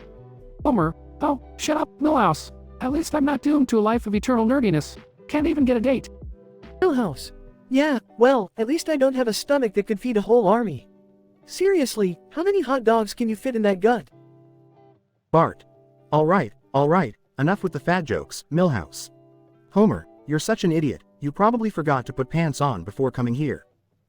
Homer, oh really, Bart? At least I have more than 3 strands of hair on my head. What's your excuse for being a balding loser? Ned, now, let's all keep things civil here. Homer, you're a loving father, but sometimes your dumb decisions make me question your intelligence. Homer, oh yeah, Ned. Well, maybe if you stopped hiding your sinful thoughts behind your goody two-shoes facade, you'd be a little more interesting. Sideshow Bob. Homer, you imbecile. Your idiocy knows no bounds. I still can't believe you're the reason I ended up in jail all those times. You're like a dumb, donut-loving magnet for disaster. Homer, well, if it isn't the psycho clown with a voice more annoying than an air horn. Seriously, Bob, how's your back after all those times I kicked it? Mr. Burns, Homer Simpson, the epitome of incompetence. It's astounding to think that someone as bumbling as you has managed to survive this long. Truly remarkable. Homer, oh, Mr. Burns, good old Scrooge McDickhead himself. Hard to believe you're still alive, you old sack of bones. How many souls did you have to devour to make it this far? Millhouse. Okay, now it's time for Homer's revenge. Brace yourselves, folks. Homer, Millhouse, you're like a human mosquito bite. Annoying, useless, and easily squashed. No wonder no girl wants to be around you. Bart. Homer, you call yourself a father? More like a DNA donor. Your parenting skills are worse than Nelson's idea of a love poem. Ned, Homer, you have the wit of a sloth on sedatives. It's a miracle your brain can support the weight of that enormous head. Sideshow Bob. Homer, you are the embodiment of everything wrong with humanity. I'd rather be stuck in a room with Itchy and Scratchy than listen to your mind-numbing stupidity. Mr. Burns, Homer, you're about as bright as a burnt-out light bulb. Even my wealth and power can't buy me the level of stupidity you possess. Homer, well, you know what they say, if brains were dynamite, you'd all be a dud. But enough insults for one night, folks. Let's raise our glasses to me, the one and only Homer Simpson. Everyone raises their glasses and shares a hearty laugh.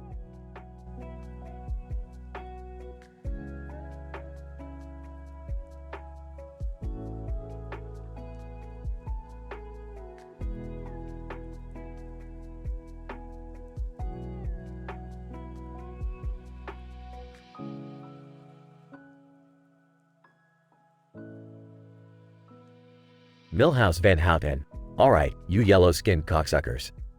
Welcome to the motherfucking roast of that dumbass, Homer Simpson. Strap in, cuz shit's about to get real ugly. Bart Simpson. Hey, Milhouse, you pale little bitch. Your mom's so fucking dumb, she thought a blowjob was a friggin' ice cream flavor. Ed Flanders. Now, fellas, let's not forget to keep it clean. Oh, who am I kidding? This moron here, Homer, is so goddamn stupid that he couldn't find his own dick if it had a sign on it saying, PP this way. Sideshow Bob. Ha, Ned, you're such a fucking goody two-shoes. Tell me, does your Bible have a chapter dedicated to restraining orders? I bet you've been restraining yourself from strangling that thick-headed wife of yours. Mr. Burns, excellent roasting, gentlemen. But let me remind you all that you're nothing more than insignificant ants trying to roast the God Emperor himself. Homer, you goddamn idiot. You're so pathetic that the only thing keeping you from being declared legally brain dead is your wife's paycheck. Homer Simpson. Alright, you douchebags. It's time for me to turn the tables and roast your sorry asses. Milhouse, you're such a pathetic loser that your imaginary friend would rather fucking hang himself than spend another minute with you. Bart Simpson. Bring it on, you big dumbass. Like father, like son, huh? Your beer belly is so massive, it's got its own gravitational pull. Your gut deserves its own solar system, you fat fuck. Ed Flanders. Oh good lord. Enough with the profanity, boys. But, Homer, you brain-dead imbecile. Your intelligence is lower than a slug's scrotum.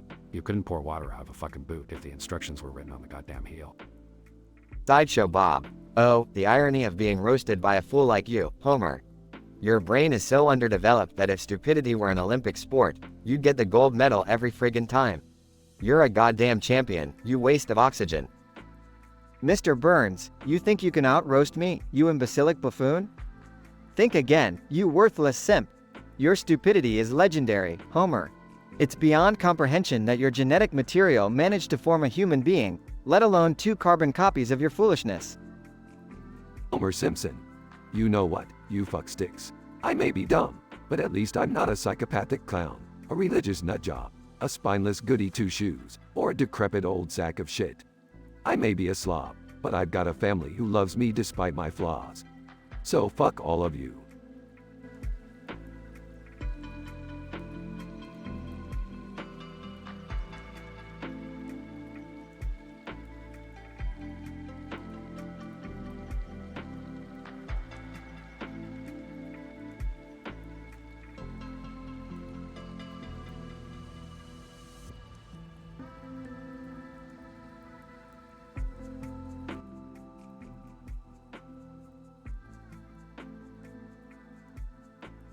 Welcome to the Comedy Central roast of SpongeBob SquarePants. No one repeats jokes from another roaster. All roasters use short-tempered and foul-mouthed language as they hold nothing back in their roasts. Tonight's roasters include Patrick, Squidward, Mr. Krabs, Sandy Cheeks, Gary the Snail, Plankton, Mrs. Puff, and Bubble Bass. At the end, SpongeBob gets his revenge roasts against all the participants. SpongeBob. Hey everyone, thanks for being here tonight. I just wanted to say, Squidward, you miserable piece of shit. Your clarinet playing sounds worse than a whale fart. Squidward. Oh, like your high-pitched laugh isn't annoying enough, SpongeBob. You make my eardrums bleed with your incessant giggling. Mr. Krabs, speaking of annoying, Sandy, what's with that annoying Texan accent? Are you compensating for something, ya dumb squirrel? Sandy Cheeks. At least I don't have to sell me soul for a measly buck, yaw stingy crab. Your cheap-ass greed is gonna be the death of yaw. Gary the Snail, meow. Plankton, you miserable excuse for a villain. It's no wonder you can't steal the Krabby Patty formula. You're such a microscopic piece of shit. Plankton. Oh, shut up, you slimy mollusk. Your meows are more annoying than nails on a chalkboard. And SpongeBob, your pineapple house smells worse than my failures. Mrs. Puff. Well, at least SpongeBob knows how to drive, unlike you, Plankton. You've crashed more times than you've had successful schemes. Bubble Bass. Mrs. Puff, you fat fuck. How do you even fit into a boat? Shouldn't you be busy trying to not kill SpongeBob for good? SpongeBob. Look who's talking about size. Bubble Bass, you greasy hamburger thief. Your fat rolls have more rolls than a bakery. Patrick. Hey, Sandy, with those big buck teeth of yours, you could start your own damn construction company. How do you even find a straw big enough to drink with? Sandy cheeks. Well, at least I don't have to rely on being a complete dumbass, Patrick. Your brain is emptier than a jar of mayo in your rock cave. SpongeBob. All right, everyone. It's time for my revenge roasts. Squidward. Oh great, here we go again. SpongeBob. Squidward, your nose is so big, it could be its own tourist attraction. People pay to see your giant nostrils. Mr. Krabs, you're so cheap, your ancestors must be buried in discount coffins. Sandy cheeks. Sandy, your karate skills are all bark and no bite. I've seen jellyfish with more impressive moves than you. Gary the snail. Gary, you may be slow, but at least you're not as dumb as Patrick. Even a rock has more brain power than him. Plankton. Plankton, it's no wonder you're unsuccessful at stealing the Krabby Patty formula. With your height, you can't even reach the damn counter. Mrs. Puff. Mrs. Puff, you're supposed to be a boating instructor, but you can't even keep a boat in one piece. How can anyone trust you? Bubble Bass. Bubble Bass, your weight is so out of control. The Krusty Krab should start serving cholesterol patty melts in your honor. Patrick. SpongeBob, you may think you're a good friend, but seriously, why are you so damn annoying? Even jellyfish prefer stinging you over hanging out with you. SpongeBob. Well, that concludes our Comedy Central roast, folks. Let's remember to always laugh and have a good time, even when we're brutally insulting each other.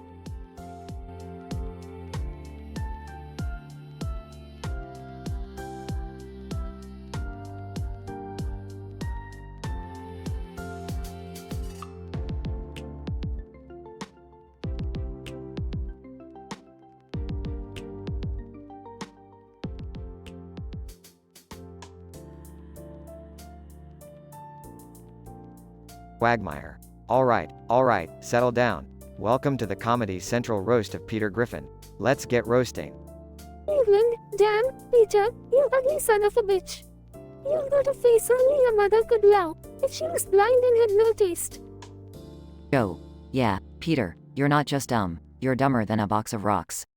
And that's insulting rocks everywhere, cause at least they have some use. Mort. Peter, you're the kind of idiot who would buy a round sticker with the words roast GRHN on it. Seriously, what the fuck does that even mean? Herbert. Well, Peter, I've got to say, you're like a fine wine, but one that's been sitting out in the sun for too long. Skunky, rotten, and stinking up the joint. Quagmire. Peter, you've slept with more women than Hugh Hefner, and that's saying something. But I gotta ask, did any of them actually enjoy it? Cleveland, you know, Peter, your IQ is so low, it's a miracle you managed to tie your shoelaces. Or maybe it's not a miracle, maybe you just wear Velcro shoes like a toddler. Yo. Peter, you've got more bad luck than a black cat walking under a ladder while breaking a mirror. If there was a dumbass Olympics, you'd win gold every time. Mort. Peter, you're such a dumb fuck that you probably went to Home Depot to buy a daddy tool, so you could finally learn how to please a woman. Herbert. Oh, Peter, you remind me of a dirty old sock. Stinky, useless, and no one wants to be around you unless they absolutely have to. Quagmire. You're the kind of guy who looks like he was dropped on his head as a baby, and then kicked in the face for good measure.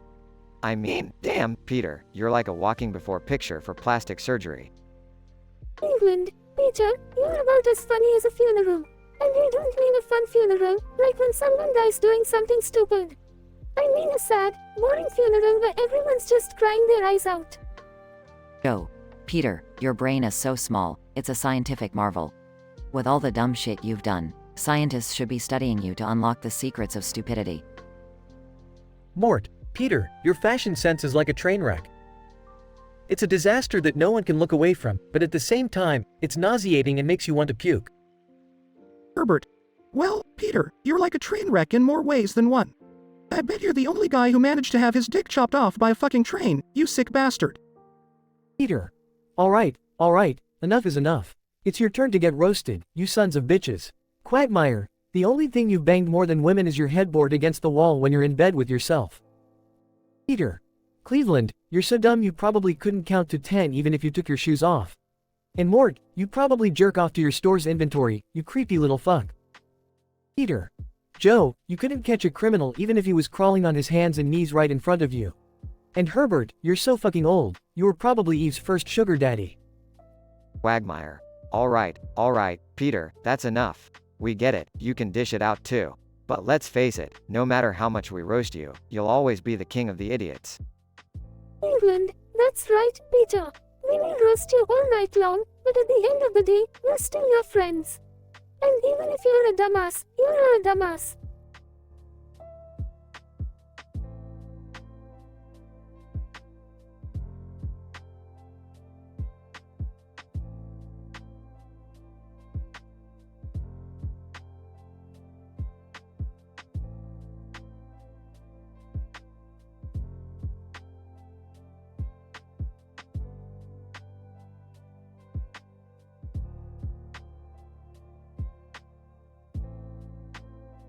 Lois, alright, you fat, lazy fuck. How did you manage to book yourself a Comedy Central roast? Is the world that desperate for entertainment? Peter. Hey, Lois, calm your tits. I'm a fucking legend, of course they want me here. And just so you know, I had to fight a bunch of deranged monkeys to secure this spot. It wasn't easy. Chris, Dad, do you remember the time you got stuck in the toilet bowl? That shit was hilarious. You really are a dumbass. Peter. Shut the fuck up, Chris. I still can't believe you're my son. You're like a walking condom failure. Egg. Well, at least I didn't marry a moron like Dad did. And speaking of morons, Brian, you're a pretentious piece of shit. What's with all this intellectual bullshit? Brian, oh please, Meg, at least I have some fucking brains. Unlike you, who can't even get laid unless it's with your hand. No wonder you're such a bitter bitch. Dewey. Oh, let's not forget about our dear old mother, Lois. She thinks she's so goddamn perfect. But we all know she's just a MILF slut with a boring personality. Lois, you little shit. Don't make me wash your mouth out with soap. I can't believe I birthed a foul-mouthed, wannabe genius like you. Peter. Alright, let's not get too carried away here. It's my turn to roast you all. Lois, you may be a bitch, but you've put up with my bullshit for years. And for that, I thank you. But you still have the personality of a wet blanket. Chris, Dad, you're a total disaster, but you somehow managed to make us laugh. You're like the living embodiment of a train wreck. Keep being you, you magnificent dumbass. Egg, even though you treat me like shit, Dad, I still have a soft spot for you. Probably because you're the only one who can make me feel better about being such a loser. Brian. Peter, you may be a complete idiot, but you've shown us the true meaning of loyalty and friendship. I guess there's more to you than meets the eye, you absurdly stupid mutt. Dewey. Well, Peter. You may be a giant imbecile, but you've managed to create a family that sticks together, despite all the dysfunction. And for that, I begrudgingly respect you, you blithering buffoon. Peter. Thanks, guys. I love you all, you bunch of dysfunctional assholes. Let's raise our glasses and keep being the lovable idiots we are. They all raise their glasses and toast, laughing together.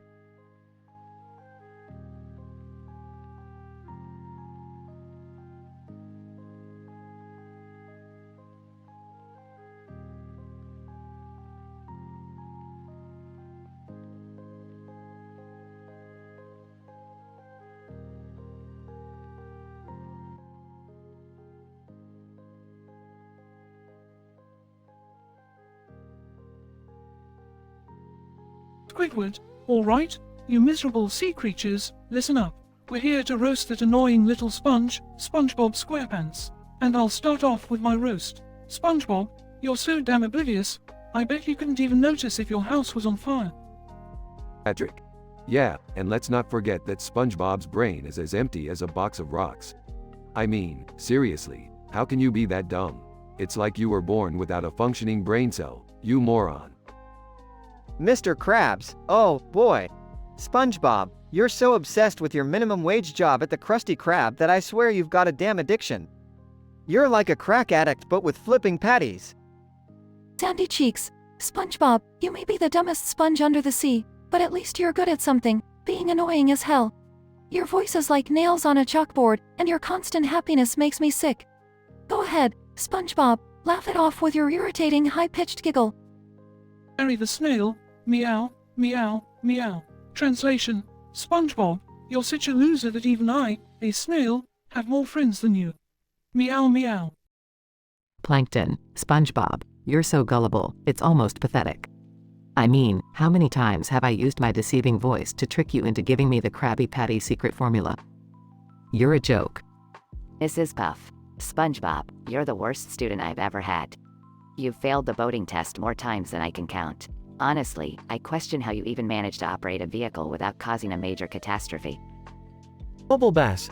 Hey, SpongeBob, how's it going? Oh wait, I'm sorry, I forgot you're too busy sucking at life to even have a decent conversation. Seriously, you're a waste of space, you undercooked Krabby Patty. SpongeBob. Alright, you big-mouthed idiots.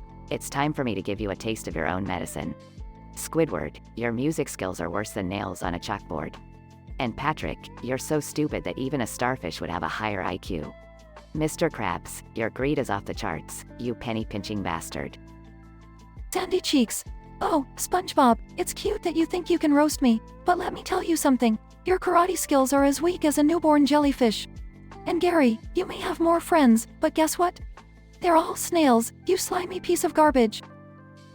Plankton, you think you're clever, SpongeBob? Well, let me remind you that you're just an insignificant speck, a tiny cog in the big machine of Bikini Bottom.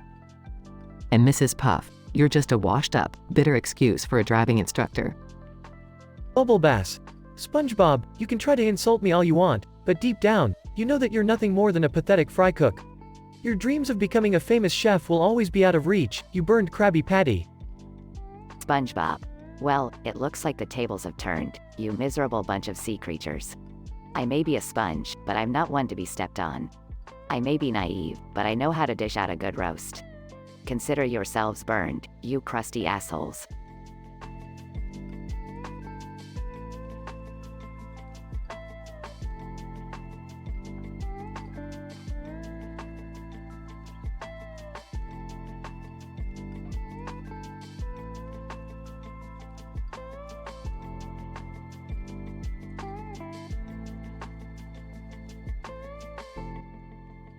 Peter Griffin. Well, look who decided to show up to roast me. Quagmire, the master of creeps and perverts. Quagmire. Oh, Peter, you think you're so funny with your stupid antics. But let me tell you something, your sex life is more pathetic than a dead horse. Peter Griffin. Cleveland, my old pal, I heard you were here to roast me. Shouldn't you be at home tap dancing on your failed marriage? Cleveland Brown. Peter, your insults are as weak as your parenting skills. I've seen you screw up more than a botched car repair job. Peter Griffin. Joe, my wheelchair-bound buddy, how's it going? You're the only one here who can't walk, talk, or have a functioning penis. Joe Swanson. Peter, you're a real piece of work. I've seen better finger painting from a toddler than your attempts at being a man. Peter Griffin. Mort, the epitome of a loser. How's your business doing? Oh wait, that's right, you don't have one, just like you don't have a spine. Mort Goldman. Peter, you think you're so tough, huh? Well, the only thing you've ever given this town is more debt and frustration. Peter Griffin. And last but not least, Herbert, the walking pedophile. How's your obsession with young boys going? Is your collection growing? Herbert. Peter, you're a despicable human being. You're about as useful as a broken condom. And I hate to break it to you, but Meg is still a disappointment. Peter Griffin. Alright, now it's my turn to roast you assholes. Quagmire. The only thing you've ever managed to screw is yourself out of decent relationships. Quagmire. Oh yeah, well look at you, Peter. Your gut is so big, it has its own gravitational pull. And every woman you've been with has felt the vacuum. Peter Griffin. Cleveland. You left your wife just like you left your role as a main character. You're as irrelevant as your barber's talent. Cleveland Brown. Oh please, Peter, your stupidity knows no bounds. If ignorance was a superpower, you'd be a F*** King superhero. Peter Griffin, Joe, your wheelchair didn't stop you from getting married, but it stopped you from ever having a fulfilling sex life. Joe Swanson. Peter, you may have a beer belly, but at least that's more attractive than your personality. The only thing you've achieved is making me wish I were paralyzed from the neck down. Peter Griffin, Mort, you're a F***-seeking parasite. You leech off this town like a tick on a dog's balls. And just like a tick, I wish you would F***-seeking disappear. Mort Goldman. Peter, you're a failure at everything you do.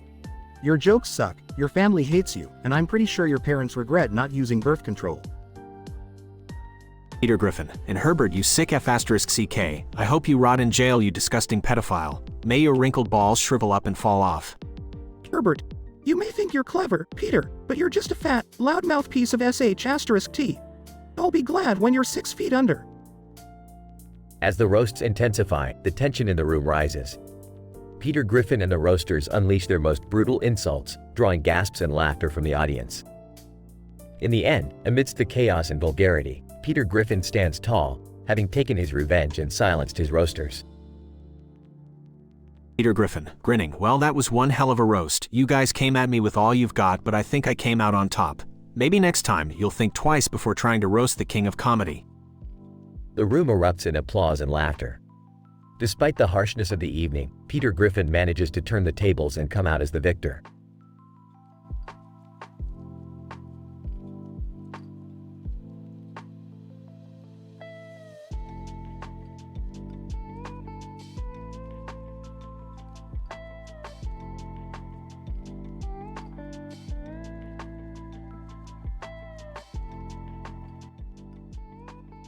Jigsaw, wake up, Ethan.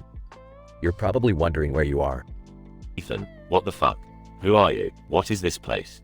Jigsaw, you don't recognize my voice. I am Jigsaw, the master of games. You are here because you've been chosen to play. Ethan, chosen, play, what the hell are you talking about?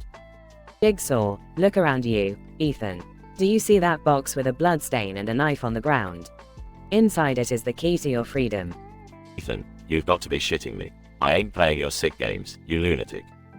Jigsaw, oh, but you will, Ethan. You see, attached to your body is an intricate contraption rigged with explosives. If you don't find the key, the timer will reach 0 and, well, let's just say it won't end well for you. Ethan, you sick fuck. You can't just do this to me. Jigsaw, I can, and I will, Ethan. The key to your salvation lies within that box. Time is ticking, make your choice. Ethan, fine, I'll fucking play your sick game, but just this once. Jigsaw, good. The clock is ticking, Ethan. I suggest you hurry. Ethan, alright. Let me think. The only other box here has a knife in it. Maybe the knife is the key. Jigsaw, perhaps, Ethan. But be careful, one wrong move and the explosive device on your body will activate. Ethan, shit. Alright, I'll take the risk. Ethan cautiously grabs the knife. Jigsaw, now, Ethan, you must use the knife to cut through the straps securing the contraption to your body. One wrong cut and it's all over. Ethan, nervously, Jesus, this is crazy. Okay, here goes nothing. Ethan carefully starts cutting through the straps. Jigsaw, time's running out, Ethan. Tick, tock. Ethan, I'm almost there. Ethan finally cuts the last strap. Jigsaw, congratulations, Ethan. You've proven that life is worth fighting for. But there's one last twist. Ethan, what the fuck now? Jigsaw laughs. You see, the box you just opened held not only the key but also the antidote to a poison that's been slowly coursing through your veins. Now, you have a choice. Save yourself or save the life of someone close to you. Ethan, are you fucking kidding me? You son of a bitch. Jigsaw, make your choice, Ethan. Remember, the clock is still ticking. Ethan, frantically, fuck it. I won't let you win. Ethan injects himself with the antidote. Jigsaw, a commendable choice, Ethan. You've shown that self-preservation is your priority.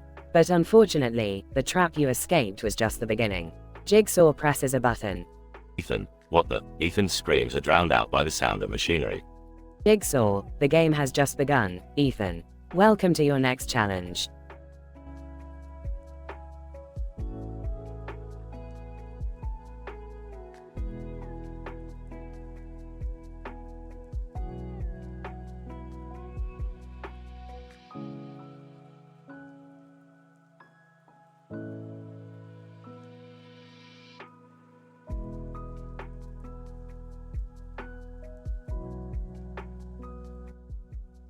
Peter Griffin. Well, ladies and gentlemen, welcome to the fucking Comedy Central roast of Peter Griffin. Oh boy, this shit's gonna be wild. Quagmire. Hey there, Peter, you big fat fuck. I gotta say, you're the only guy the first know who has a worse sex life than me. I mean, even your hand doesn't want to touch you anymore. Cleveland Brown. No, Quagmire. Let's not forget about Peter's fashion sense, or should I say like theory?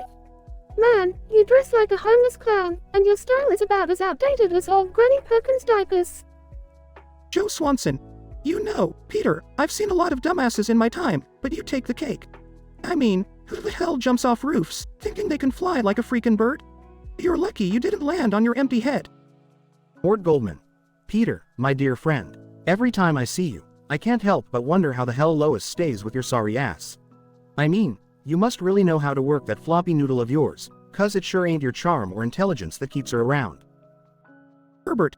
Well, Peter, you're quite the strapping young lad. It's a real shame you don't live in my neighborhood, where you'd be just the twink I've been waiting for. Oh, the things I'd do to that smooth behind of yours. Peter Griffin. Alright, enough of this bullshit. It's my fucking turn now. Quagmire, you bastard. You think you're the ladies' man, but the only action you get is from your own hand. In Cleveland, you claim to be the voice of reason, but the only thing you're reasonable at is settling for second best. Joe, you fucking cripple, you think you're all high and mighty, but at least I can still wipe my own ass. Mort, you sniveling little weasel, if your family hadn't started that pharmacy, you'd be selling your bony ass on the street. And Herbert, you old perverted fuck, take your walker and hobble the hell out of here before I shove it up your wrinkled saggy ballsack. Quagmire. Oh man, Peter, I take back everything I said. You're the master roaster.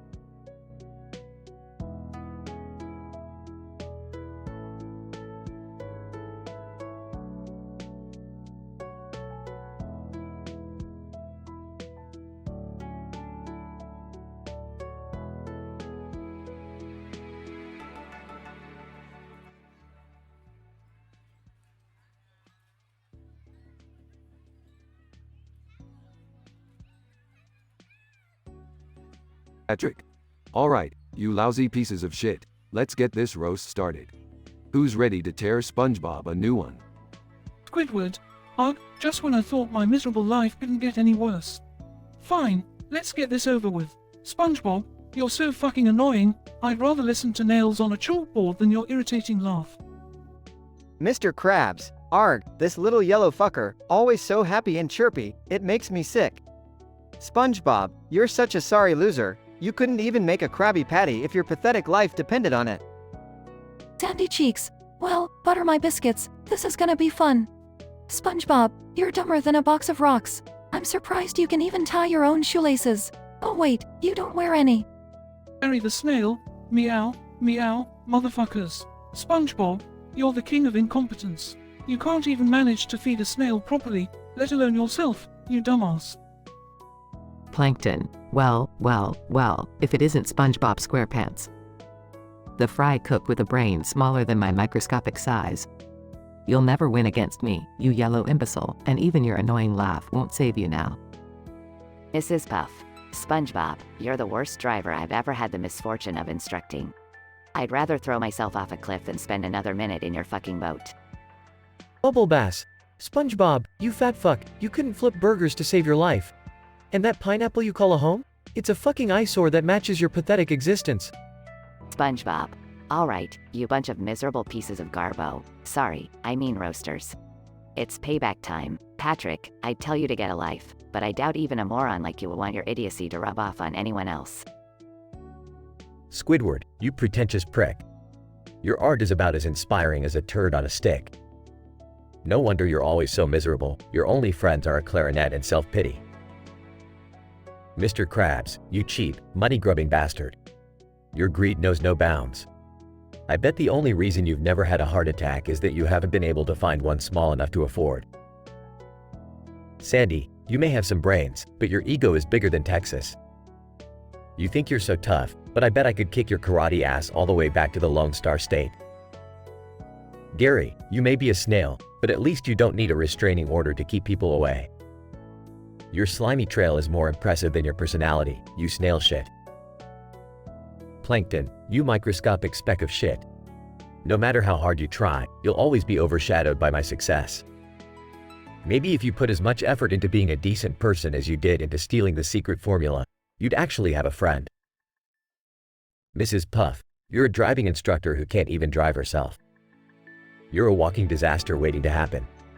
I can't believe I haven't been expelled from boating school for sending you to the loony bin where you belong. And last but not least, Bubble Bass. You disgusting, gluttonous pig. Your size is only matched by your laziness. You can't even finish a sentence without gasping for air. Try going for a jog, you bloated sack of crap. The roasters stop and look at each other, shocked at the intensity of SpongeBob's roasts. Suddenly, they burst into laughter. Patrick. Holy fucking shit. SpongeBob just burned us all to a crisp. Squidward, I hate to admit it, but that was actually pretty fucking hilarious. Well played, SpongeBob. Mr. Krabs, the boy's got some fire in him after all. I can't help but respect that. Welcome to the Krusty Krab Roast, folks. SpongeBob and his fellow roasters spend the rest of the night laughing, teasing, and sharing drinks, forming an unexpected bond through their vulgar humor and brutal honesty.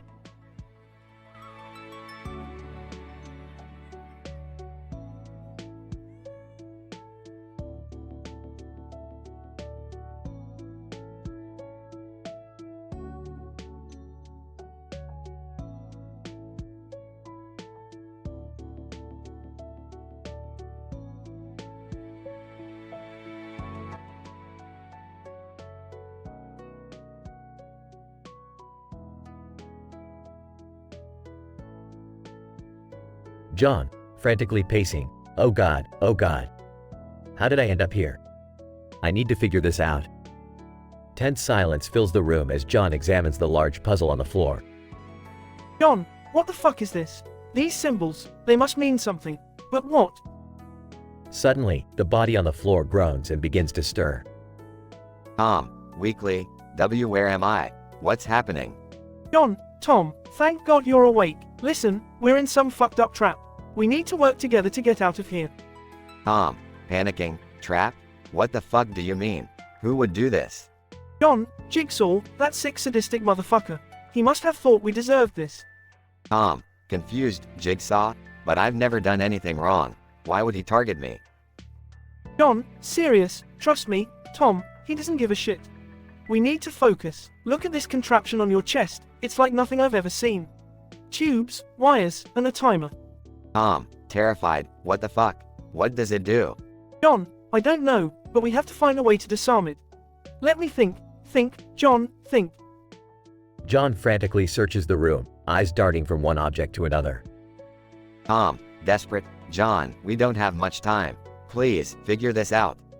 John, snapping, shut the fuck up, Tom. I'm trying, alright, just give me a minute. Silence falls over the room as John's gaze lands on a photograph hanging on the wall. John, whispering, wait, that picture. It's a family I know. Jigsaw, you sick fuck. Tom, confused, what are you talking about? How does that help us? John, determined, it means I know how to beat this. Jigsaw likes to play games, right? Well, so do I. John picks up a nearby piece of broken glass and cuts his own hand. Tom, shocked, Jesus Christ. What the fuck are you doing? John, grimacing, I'm playing his sick fucking game, Tom. You just need to trust me. Now, one drop of my blood will trigger the contraption's senses, and then it will reset. Tom, nervously, are you sure about this? John, smirking, no, but it's our only shot. So, get ready. John presses his bleeding hand against the contraption, triggering a sequence of beeping sounds. The timer resets. Tom, relieved, holy shit, it worked. Just then, a screen lights up, displaying a message from Jigsaw. Jigsaw, congratulations, John. You've managed to save your friend's life, but the game is not over yet. Now comes the real test. Tom, panicking, what the fuck did he mean? What's the real test? Without warning, the room begins to fill with poisonous gas. John, coughing, no, we were so close. Tom, struggling to breathe, John, I can't die like this. As the gas engulfs them, both John and Tom collapse to the floor. The door bursts open, revealing a team of detectives. Detective, shouting, hands up, Jigsaw. You're under arrest. Jigsaw, chuckling, arrest. You're too late, detective. The game has already begun. The detectives rush to help John and Tom, but it's too late. They lie lifeless on the floor, victims of Jigsaw's twisted game. Detective, whispering, rest in peace, you poor souls. We were too late to save you.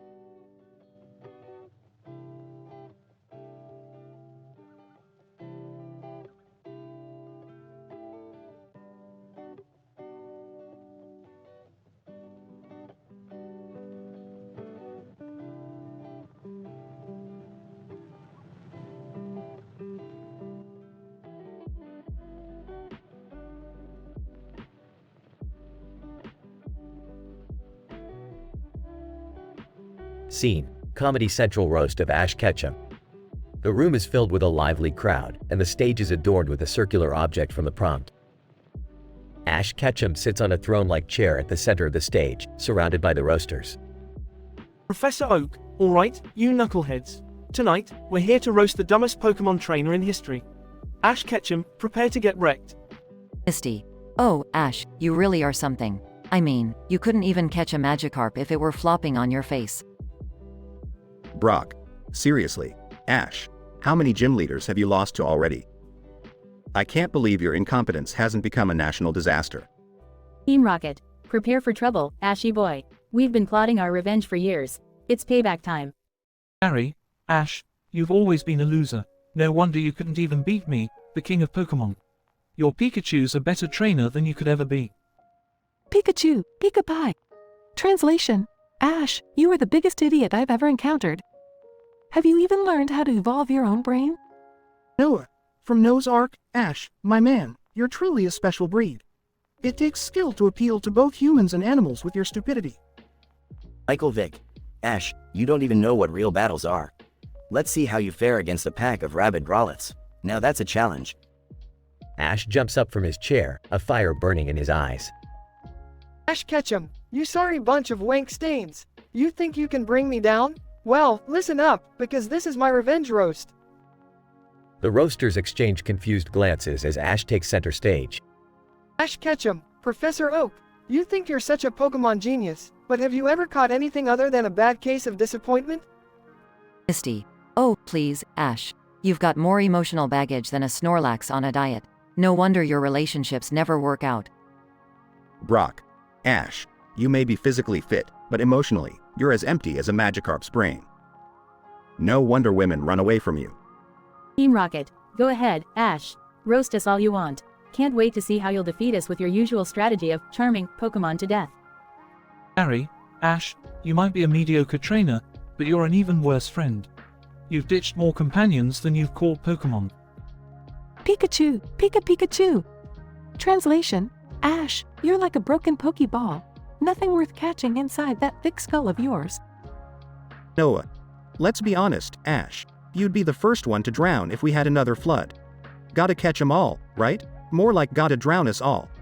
Michael Vick. Ash, your training skills are as humane as a prime ape in a dogfight. Can't wait to see you fail on your next grand adventure. Ash's face turns red with rage as he points to each roaster. Ash Ketchum, you think you're clever, but let me remind you, I've surpassed countless challenges, defeated legendary Pokemon, and brought joy to millions. I may be dumb, but I'm also unstoppable. The crowd erupts in laughter and applause as Ash defiantly retakes his seat, the roasters left speechless. The Comedy Central roast of Ash Ketchum ends with Ash having turned the tables on his detractors. Ash Ketchum's roast became the stuff of legends, symbolizing his resilience and ability to overcome any obstacle. The roasters, humbled by his epic response, couldn't help but admire his strength and determination. From that day forward, Ash Ketchum became a Pokemon trainer unlike any other, defying expectations and inspiring a new generation. As the curtain fell, he knew that he had truly caught 'em all, the hearts of his fans and the respect of his critics. And so, the Comedy Central roast of Ash Ketchum became more than just a hilarious event. It became a turning point in Ash's journey, where he embraced his flaws, channeling them into fuel for his success. From that day forward, Ash roamed the Pokemon world with a newfound confidence, ready to face any challenge that came his way. And no matter how absurd, dramatic, or intense his journey became, Ash would always hold his head high and prove that he was more than just a foolish kid with a cap. He was a Pokemon master in the making.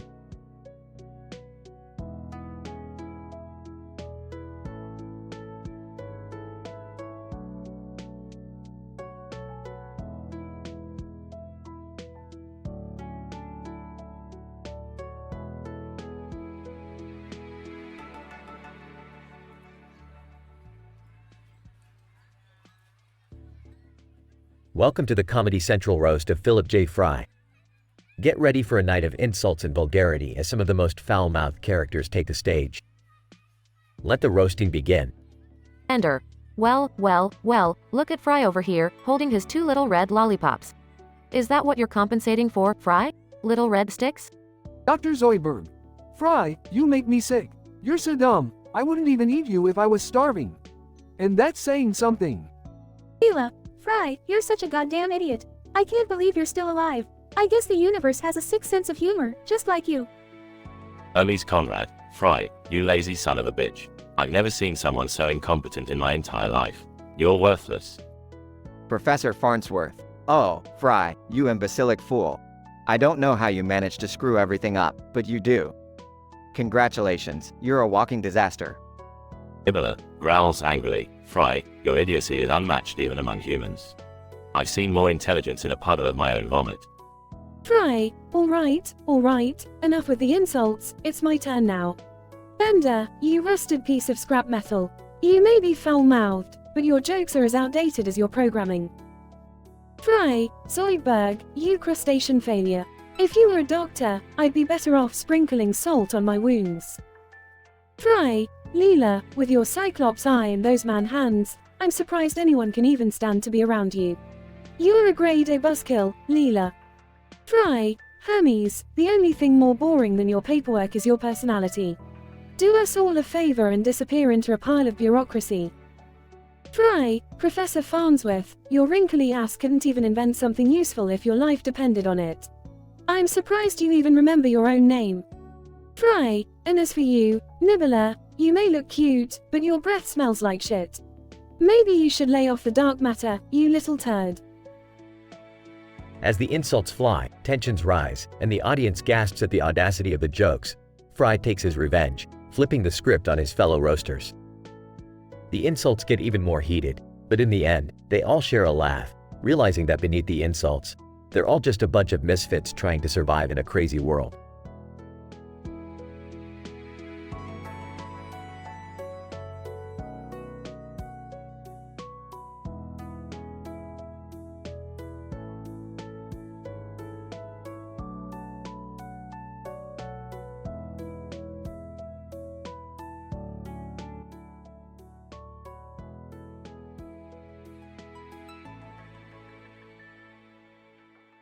Music starts playing as the crowd roars with excitement. The stage is set for the Comedy Central roast of Philip J. Fry. The spotlight shines on the host, Bender, standing center stage. Bender. Well, ladies and gentlemen, strap on your seatbelts and tighten your sphincters, cause we're about to roast this dumbass right here. Points at Fry. Fry nervously chuckles from his seat, surrounded by his fellow Planet Express crew members. Zoidberg. Ah, Philip Fry, the human walrus, here's a tip for you. Stop trying to get the attention of the ladies by showing them your hairy chest. You should focus on your package instead, the one you delivered to the wrong universe. Leela bursts into laughter, while Fry's face turns red. Leela, oh, Fry, you sweet, imbecilic delivery boy. Let me tell you something, your brain is so tiny that scientists consider it a new element on the periodic table. Frytronium, stupidity at its finest. Hermes Conrad steps forward, shaking his head. Hermes, Fry, you incompetently coordinated, bureaucratic nightmare. You're the epitome of a total useless idiot. You couldn't handle a spreadsheet if it crawled up your ass and gave birth to a tax audit. The crowd erupts in laughter, Fry squirming in his seat. Professor Farnsworth, good news, everyone. We finally found something dumber than my smelly, senile ass. Fry, you're so dense, if we injected your brain with dark matter, it still wouldn't help you understand basic arithmetic.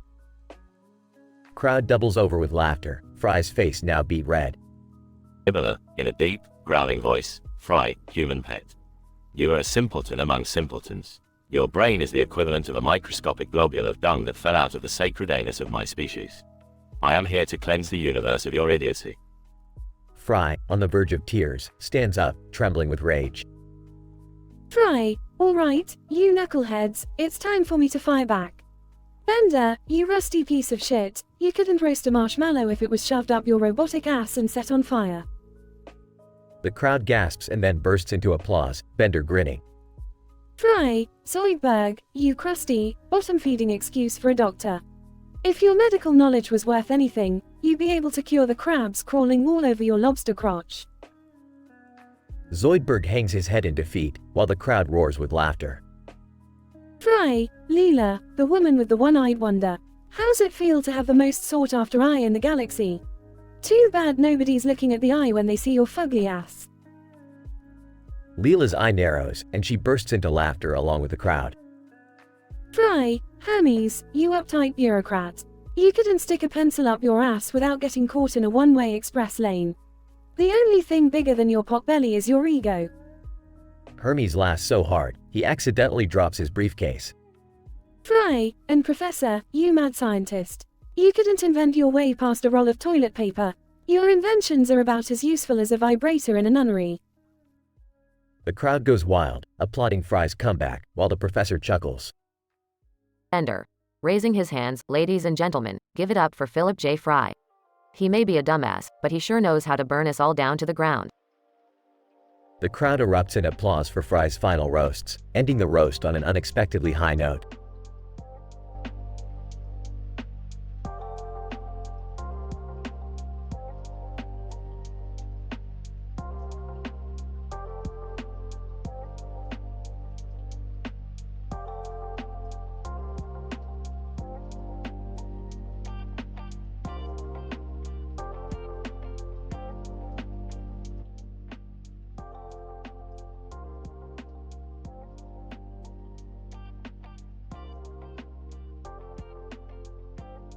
Dorothy Gale. Alright, you mangy bunch of twats, welcome to the fucking roast of the Wicked Witch of the West. Let's get this shit show started. Scarecrow, hey, witchy. You make my straw stand on end, and not in a good way. Must be the smell of your rancid snatch. Wizard of Oz, Scarecrow, you brainless fuck. The witch's snatch ain't the only thing rancid here. Have you taken a whiff of your own ass lately? And man, guys, can we focus on the witch here? Dorothy was right, we're all a bunch of fucking idiots. Cowardly Lion, shut the fuck up, Tin Man, no one cares about your rusty ass, witchy, you're so ugly even Oz wouldn't give you a second look. Toto. Woof woof, motherfuckers. You all sound like a bunch of sorry cunts. Can't believe I'm stuck in this shithole with you. Dorothy Gale. Hey Toto, don't think you're exempt from this. Wasn't it you who pissed in the Tin Man's oil can? Toto. Woof, woof, woof. Yeah, I did, and I'd do it again, you cunt. You deserve each other, you prissy bitch. Wicked Witch of the West. Well, look at you pathetic morons. You think you can roast me? I'll roast each one of you fuckers now. Tin Man, you're so rusty. I bet you had to oil your dick to fuck the Scarecrow's straw ass. Scarecrow, is that the best you got, you green-faced whore? Your pussy is so dry, even the flying monkeys won't touch it. Wizard of Oz, Witchy, I heard you've been trying to get laid, but even the Cowardly Lion turned you down. I guess even he isn't that desperate. Cowardly Lion, yeah witchy, you may be the Wicked Witch of the West, but you couldn't even satisfy your own broomstick. Toto. Woof, woof. You all need to grow a pair and stand up to this old hag. I've pissed on scarier things than her. Dorothy Gale. Alright, witchy. You think you're so fucking smart? Let's see you roast us, you green bitch. Wicked Witch of the West. Dorothy, you dirty little tramp. I'd kick your ass again if I wasn't wearing these fucking heels. You're just a dumb farm girl lost in a fucking fairy tale. Scarecrow, witchy, that's all you got? You couldn't even roast a hot dog if it was shoved up your sorry ass. Wizard of Oz, Witchy, you're so ugly I'm surprised the crows haven't pecked your eyes out yet. Probably just scared they'll catch an STD from you. And man, witch, you can try to roast us all you want, but your mother was so fucking ugly that they kicked her out of the Emerald City for ruining the scenery. Cowardly Lion, witchy, you might be wicked but you ain't got the balls to back it up. Your own mother must have been one hell of a cum dumpster to give birth to you. Toto, woof woof. Enough of this dumb shit. Let's get the fuck out of here before we catch her stupidity. Dorothy Gale. Yeah, you're right, Toto. Let's leave this witch to rot in her own misery. Wicked Witch of the West. You can all run, you spineless fucks. But remember, I'll always be watching, ready to fuck you up.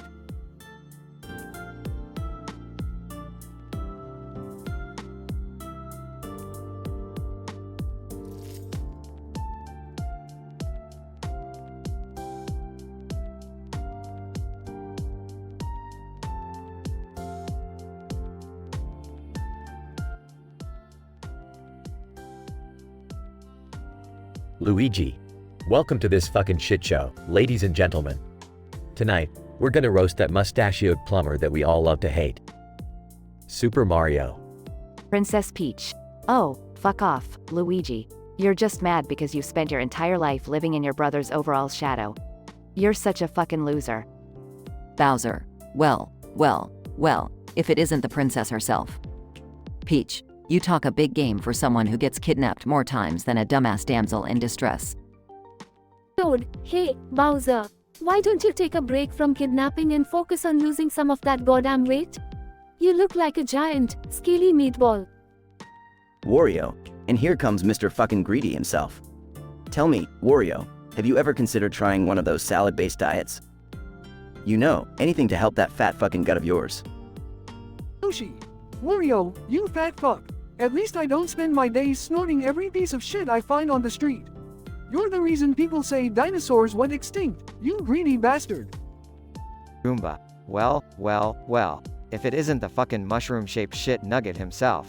Mario, you're such a pathetic little man. No wonder you spend all your time stomping on Goombas like me to compensate for your tiny-ass dick. Super Mario, alright, you motherfuckers. It's time for me to roast your sorry asses. Luigi, you're just mad because every time you use the vacuum, you suck worse than you do in Mario Kart. Super Mario, Peach, you're nothing but a glorified princess with a voice so annoying, even a magic mushroom couldn't fix it.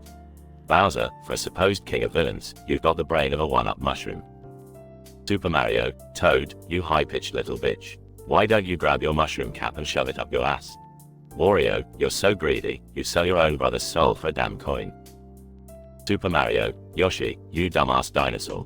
The only reason you still exist is because Nintendo felt sorry for your useless ass. And Goomba. Well, you're just a fucking Goomba. No roasting needed. You're already an embarrassment to your species. Luigi. Goddamn, Mario. That was brutal. I guess the plumber can bring the heat after all. Princess Peach. I hate to admit it, but he got us good. Well played, Mario, well played. Bowser. Alright, I'll give credit where credit is due. That was some top-tier roasting, Mario. Toad, damn, I gotta hand it to you, Mario. You roasted us like a fire-breathing dragon. Well done, bro. Wario, fucking hell, Mario. I can't believe I'm saying this, but you sure as shit know how to roast a bunch of assholes. Bravo. Yoshi, Mario, you son of a bitch. I can't believe you just unleashed that fury upon us. Well played, man. Goomba. Well, fuck. Mario just took us all down a notch. Can't say I didn't deserve it though. I'm a fucking Goomba after all. Super Mario, that's right, bitches. Don't mess with the plumber. I'll roast your sorry asses all the way to the Mushroom Kingdom.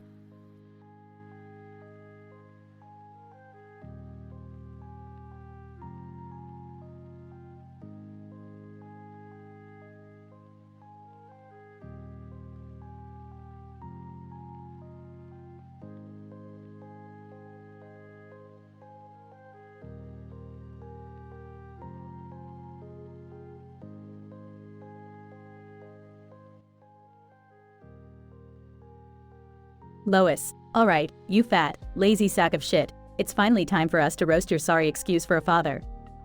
Buckle up, assholes, because this is gonna get real nasty. Chris, yeah, Dad, your stupid antics have made our lives a living hell. I swear, if I have to hear you laugh that dumb ass laugh one more time, I'm gonna snap. Egg. Oh, please, like any of you have room to talk. By the way, Dad, remember that time you said I was a failure and would never amount to anything? Look who's talking, you pathetic loser. Ryan, seriously, Peter, how many times do I have to bail your dumb ass out of trouble? You're like a walking disaster waiting to happen. Oh, and by the way, your farts smell worse than your jokes. Dewey. Oh, the imbecile of the hour. It's truly a pleasure to see you squirm under the weight of our insults, Peter. Your idiocy knows no bounds, and your fashion sense is even worse. Do you think dressing like a hobo is fashionable? Peter. Alright, you bunch of no good, backstabbing bastards.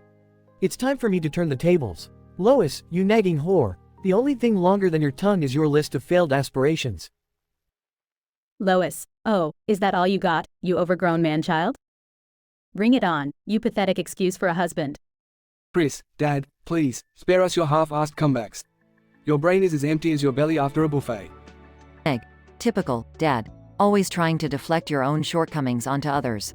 But hey, at least you're good at one thing, disappointing everyone around you. Ryan. Oh, how original, Peter. Attack everyone else to mask your own insecurities. Keep barking, you useless mutt. Dewey. Bravo, Father. You've managed to spew more bullshit than I thought possible. But guess what? Your words mean nothing to me, for I am superior to you in every possible way. Peter. Well, aren't you a little fucking genius? It's amazing how much smarter you are when you're not sucking on your mother's tit. Lois, that's it, Peter. You've crossed the line. I want a divorce. Chris, finally, maybe Mum can find someone who's not a complete moron. Egg. Don't worry, Mom. I'll help you pack his shit. Can't wait to rid ourselves of this dead weight. Ryan. Looks like the Griffin family is about to gain some much-needed sanity. Good riddance, Peter. Dewey. Oh, sweet victory. It seems Daddy's roasts have backfired, leaving him alone and defeated. Farewell, Peter Griffin. Your reign of idiocy is over. As Peter tries to retaliate, the microphone suddenly cuts out. Peter. Muffled, what the fuck? I wasn't done yet. The family walks away, leaving Peter alone on stage, fuming with anger. Peter. Oh, it's not over, you fucking twats. I'll get my revenge, just you wait.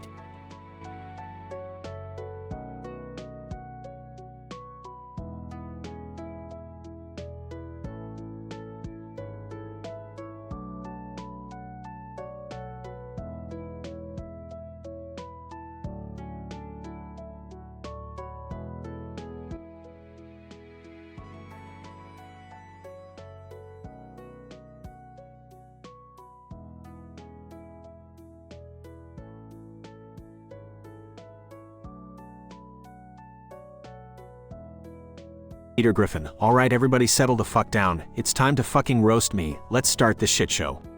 Quagmire. Well, Peter. You're so stupid, you make Forrest Gump look like a fucking genius. I can't believe you managed to reproduce. Peter Griffin. Shut your fucking pie hole, Quagmire. At least I can get laid without roofies. Cleveland Brown. Peter, my man, you're so fat. When you sit around the house, you literally sit around the house. And don't even get me started on your fashion sense. It's like you shop at the Walmart dumpster, dog. Peter Griffin. Oh, says the guy who can't hold on to a steady job. At least I don't have to rely on alimony checks from my ex-wives, you deadbeat. Joe Swanson. Peter, you're a bigger train wreck than your driving record. I've seen blind guys on roller skates drive better than you. And don't even get me started on your parenting skills. Those kids are gonna need therapy for the rest of their lives. Peter Griffin. You dare talk about my kids, Joe? At least I don't have to pity fuck Bonnie just to get some action. You pathetic sack of shit. Lord Goldman. Oy vey, Peter. You're so dumb, you make me look like Albert Einstein. I can't believe Lois hasn't left your sorry ass yet. If I was married to you, I'd be praying for a heart attack every night. Peter Griffin. Coming from the guy who runs a failing pharmacy and can't even pronounce acetaminophen correctly. Stick to selling expired condoms, Morty. Herbert. Well, Peter. You may be a fat idiot, but I've seen bigger idiots in my day. Although, you do have a sweet little ass. Makes me want to put on some show tunes and give it a good spanking. Peter Griffin. Ha, nice try, Herbert, but I'm not falling for your geriatric charm. Stay away from my ass, you old perverted freak. Asterisk. Peter takes a deep breath. Asterisk. Peter Griffin. Alright, you miserable motherfuckers, it's payback time. Quagmire, you've slept with more women than Hugh Hefner, but I bet none of them were willingly sober. Quagmire. Damn it, Peter, you know you're not supposed to bring up my conquests. That's fucking low. Peter Griffin. Speaking of low, Cleveland, you're so whipped you make the slap chop look like a gentle caress. And your hairline, It's like the border between the US and Mexico constantly receding. Cleveland Brown. Alright, Peter, that's it. Nobody talks about my hairline. I'll whoop your ass. Peter Griffin, bring it on, Cleveland. Just remember you've already lost Donna. Do you really want to lose a fight too? Asterisk, the insults fly back and forth, escalating in intensity. Asterisk. Peter Griffin, Joe, you're supposed to be a cop, yet you spend more time sitting on your ass than a Kardashian at a buffet. How about you get off your wheelchair and actually solve a fucking crime for once? Joe Swanson. You really want to go there, Peter? At least I can feel my legs. And I'm not the one who has to rely on a fat suit to feel better about myself. Asterisk, Peter starts to sweat, realizing he may have gone too far. Asterisk. Peter Griffin, Mort, you're the biggest tight ass I know. Your only accomplishment is selling expired medication and driving away all your customers. It's a wonder you're still in business. Mort Goldman. That's it, Peter. I've had enough. You know what? I hope you get hit by a truck and end up in a body cast for the rest of your miserable life. Asterisk, the room goes silent as they all realize things have taken a dark turn. Asterisk. Peter Griffin, look guys, I'm sorry. I didn't mean to go so far. Let's just laugh it off and enjoy the rest of the night. After all, we're all friends, right? Asterisk, awkward silence fills the room, and slowly, the tension starts to dissipate. Asterisk. Quagmire. Yeah, Peter, let's just put this behind us. But seriously, stop being such a dumbass. Cleveland Brown. Agreed, man. We're all idiots in our own way. Joe Swanson. Yeah, Peter, just stop being an idiot. That's all we ask. Mort Goldman. All right, Peter, apology accepted. Don't make me regret it. Herbert. Well, Peter, you'd better watch your back. You may have won this round, but I've got some kinky surprises up my sleeve. Asterisk, laughter fills the room as they all raise their glasses and toast. Asterisk. Note: this dialogue script contains explicit language and offensive content. It is important to remember that respect and kindness should always be practiced in real-life interactions.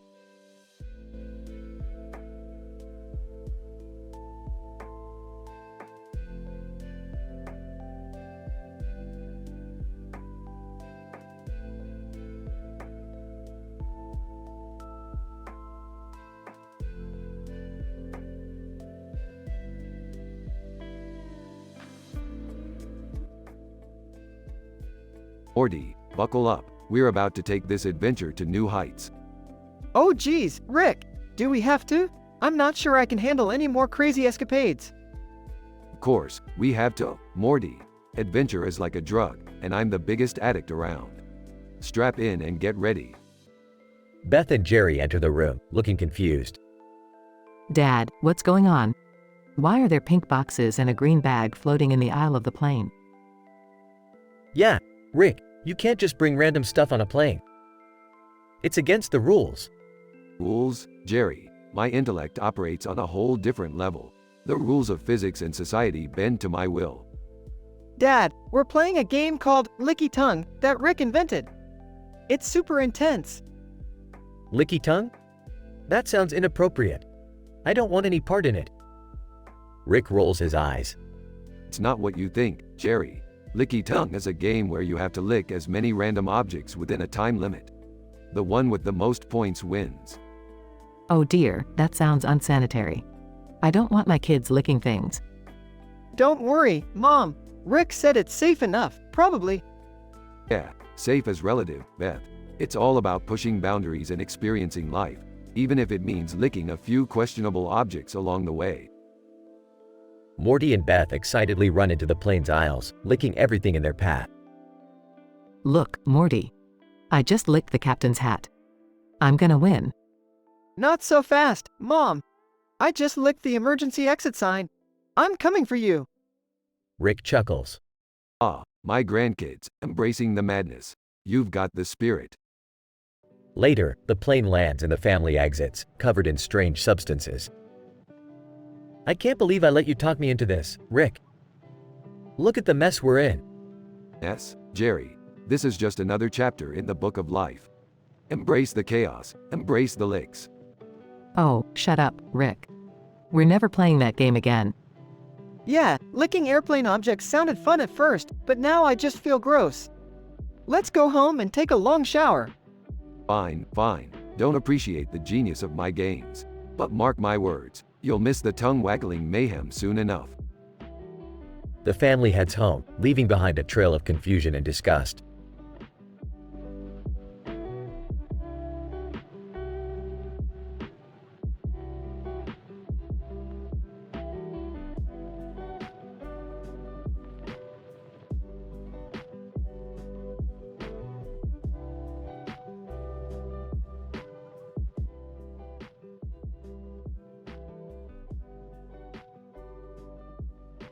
Scene: Comedy Central roast of Jigsaw. The stage is set with a pile of peanuts in the center, surrounded by more peanuts, against a blue backdrop. The audience is buzzing with excitement. Host, ladies and gentlemen, welcome to the Comedy Central roast of Jigsaw. Tonight, we have an extraordinary lineup of roasters ready to take the mic. Please give it up for our first roaster, the infamous Wishmaster. Wishmaster, thank you. Jigsaw, you twisted son of a bitch. You make me look like the Tooth Fairy compared to your sick games. But hey, at least my victims get 3 wishes before they're fucked. Audience laughs and cheers. Host, next up, we have the one and only Jason Voorhees. Jason Voorhees. Host, Jason, you do remember this is a roast, right? Jason Voorhees. Host, alright, moving on. Give it up for the one and only Freddy Krueger. Freddy Krueger. Hey, Jigsaw, you think you're the master of nightmares? Please, I've been haunting people's dreams longer than your creepy ass has been alive. Time to give you a taste of your own medicine, bitch. Audience erupts in laughter. Host, alright, let's bring out Michael Myers. Michael Myers. Host, Michael, buddy, don't you have anything to say? Michael Myers. Host, alright, then, let's welcome the man with the refined taste, Hannibal Lecter. Hannibal Lecter. Ah, Jigsaw, my dear boy. Your games, they lack finesse. If only you knew how to savor the flavor of your victims like I do. But tonight, I shall feast on your roasted ego. Audience cheers. Host, now, let's give a warm welcome to Pennywise the Dancing Clown. Pennywise. Well, Jigsaw. You like to play games? I've got one for you. It's called Balloons Up Your Ass. Trust me, it'll float your boat. Audience bursts into laughter. Host, and last but not least, let's bring out the one and only Chucky. Chucky, Jigsaw, you tiny piece of shit. You think you're the king of twisted? You're about as intimidating as a fucking Furby. I've seen dildos scarier than you. Audience erupts in laughter. Host, alright, now it's time for Jigsaw to get his revenge. Jigsaw, take it away. Jigsaw, well, look at this lineup of failure. Wishmaster, you begged for more screen time, but nobody gives a damn about you. Freddy, you're nothing more than a burnt piece of bacon. Michael, you make watching paint dry seem thrilling. Hannibal, your taste in jokes is as bland as your taste in humans. Pennywise, you're a clown, need I say more? And Chucky, you're like a child's plaything, entertaining for a few minutes and then forgotten. As for Jason, well, I guess he's just being Jason. Congratulations, you all managed to make me realize how incredibly low the bar can be set. Bravo. Audience laughs, cheers, and gasps. Host, well, there you have it, folks. The Comedy Central roast of Jigsaw was definitely one for the books. Thanks for joining us tonight. Scene fades out as the audience applauds.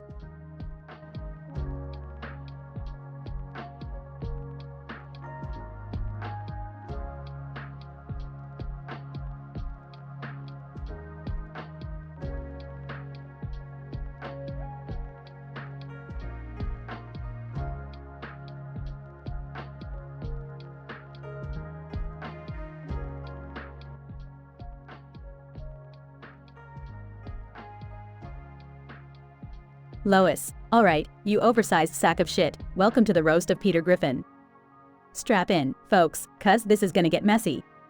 Chris, yeah, Dad, we're here to tell you a new one. It's about time someone showed you how much of a fucktard you really are. Hey, seriously, Peter, the only thing more pathetic than your jokes is your ability to be a decent father. You're a sorry excuse for a human being. Ryan, it's true. I'd rather lick my own asshole than spend another second listening to your idiotic rants, Peter. You're a fucking disgrace. Dewey.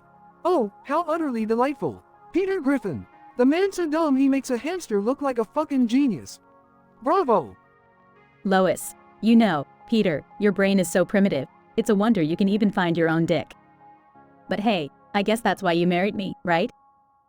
Chris, and why you're such a lousy father, Dad. You just can't comprehend anything beyond your next beer and burger. Egg. Yeah, Peter, why don't you tell us again about the time you got wasted and ended up peeing in a public fountain? Real classy, you pathetic loser. Ryan, speaking of class, Peter, your choice in friends is just as shitty as your jokes.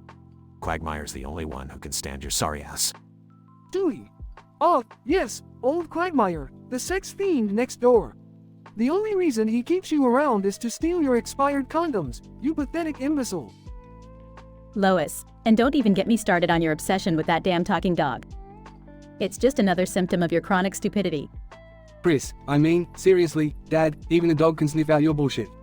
What does that say about you? Egg. It says he's a dumbass, Chris. Plain and simple. Peter, you're such a moron. You probably think the internet is just a bunch of tubes. Ryan, well, knowing Peter, he'd probably prefer it if the internet was just a bunch of tubes filled with beer. Enough to keep his dumbass happy. Dewey. Oh, yes, the internet. Peter, there's a pile of money with the words, "There is the internet," in it on my screen. You know why? Because even the internet mocks your stupidity. Lois, alright, enough fucking around. Peter, it's time for you to have your revenge roasts. Let's see if you can come up with anything remotely funny, you sorry excuse for a comedian. Peter. Well, if it isn't my loving family. Lois, you may have the body of a goddess, but you've got the brains of a fucking rock. Chris, oh yeah, Dad? Well, at least I'm not a fat, lazy, drunk piece of shit like you. Oh wait, yes you are. Egg. You're such a loser, Dad. I can't wait for the day I finally escape this hellhole you call a home. Ryan, look who's talking, Peter. You are the one who pisses on the rug and then blames it on the neighbor's dog. Pathetic. Dewey. Well, if it isn't the big dumbass himself. Try not to choke on your own stupidity, Peter. We all know it's your favorite flavor. Lois, alright, that's enough. Let's end this roast and get the hell out of here. Peter, you're a jackass, but you're our jackass.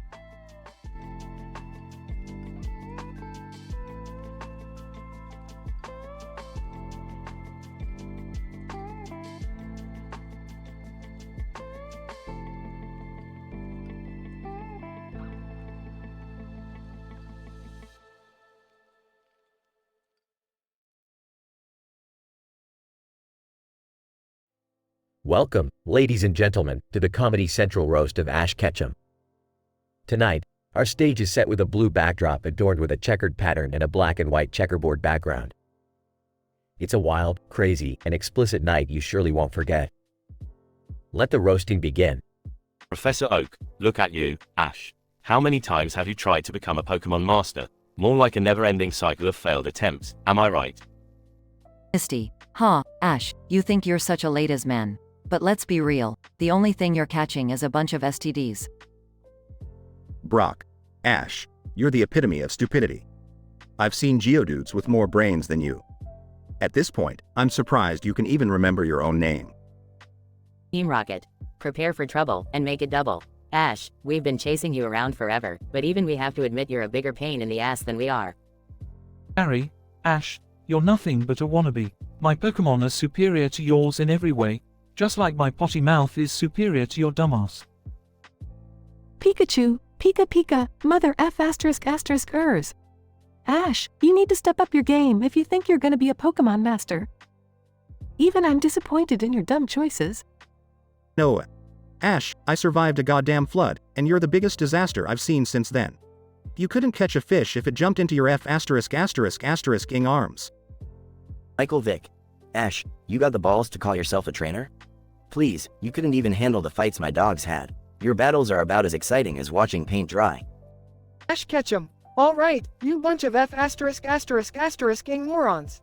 It's my turn to roast your sorry asses. Professor Oak, I heard you couldn't even catch a F asterisk asterisk asterisk ing Caterpie. Your Pokemon knowledge is as useful as a Magikarp splash. Misty, you think you're so hot, but the only thing you're good at is making guys lose their Pokeballs. And Brock, with all your knowledge about Pokemon breeding, it's a wonder you never got laid. Team Rocket, you're nothing but a bunch of F asterisk asterisk asterisk-ing idiots. Your plans are more predictable than a Metapod's harden. And Gary, the only thing you're good for is shining my Pokeballs. Pikachu, you little yellow rat, you think you're tough? I'll show you tough when I evolve your ass into Raichu. And Noah, you survived a damn flood? Well, I survived being dragged into your boring ass arc story. And Michael Vick, please, I wouldn't even let you near my Pokemon. You're a disgrace to trainers everywhere, just like your sorry excuse for a career. So, there you have it, folks. The Comedy Central roast of Ash Ketchum, where Ash finally got his revenge and roasted these sorry excuses for trainers. It was one hell of a night filled with insults, profanity, and a whole lot of pokey drama.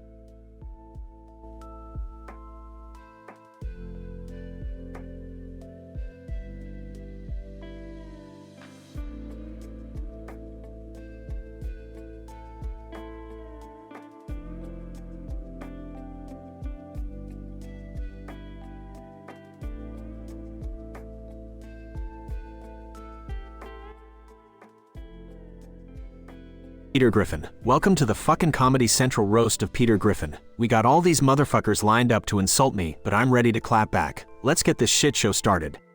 Quagmire. Well, if it ain't Peter Griffin, the fucking poster child for birth control. Your face looks like it got hit by a goddamn steamroller, you piece of shit. Cleveland Brown. Peter, you're such a dumb motherfucker. You probably sleep with a dictionary under your pillow, thinking it will make you smarter. But we all know you couldn't spell cat if you spotted him the C and the A. Joe Swanson. You may have thought you were a hotshot athlete, Peter, but let's be real. The only marathon you ever compete in is the race to the fridge for another beer. Your fat ass couldn't run if your life depended on it. Ort Goldman. Peter Griffin, you no good sack of shit. You think being a family man makes you special? Well, newsflash, you're just another miserable bastard who can't keep it in his pants. Your wife deserves better, you cheating fuck. Herbert. Well, little Peter Griffin, you still haven't learned to stay away from my boys, have ya? I guess it's true what they say, once you go Herbert, you never go back. But hey, it's not your fault, you're just a mentally fucked up pervert like me. Peter Griffin. Alright, you fuckers had your fun. Now it's my turn to give you all a taste of your own medicine. Quagmire, you fucking sex maniac, if your dick were any longer, you'd trip and fall on it, you sick fuck. Quagmire. Easy there, Captain Fatass. You're the one who's so desperate for a blowjob that you'll suck a golf ball through a garden hose. Keep dreaming, loser. Cleveland Brown. Peter, you think you're hot shit, but your parenting skills are as useless as a white crayon. Just like your hair, your attempts at discipline always fall flat. Joe Swanson. Peter, I've seen better intelligence in a bag of hammers. You're about as sharp as a bowling ball. No wonder you keep ending up in a wheelchair, you clumsy dumbass. Ort Goldman. Peter, you make me sick, you selfish prick. You care more about your own stupid antics than the well-being of your family. If I were Lois, I'd divorce your sorry ass. Herbert. Oh, Peter, you sick twisted fuck, I've seen better intentions from a child molester. Keep your perverted thoughts away from my grandkids before I snap you like a twig. Peter Griffin. Well folks, that's all the time we have for tonight's roast. Thanks to all the dipshits who showed up here to make fun of me. But don't worry, I may be a dumbass, but I can dish it back just fine. Just remember, next time you mess with the Griffin, be prepared to get your assholes reamed.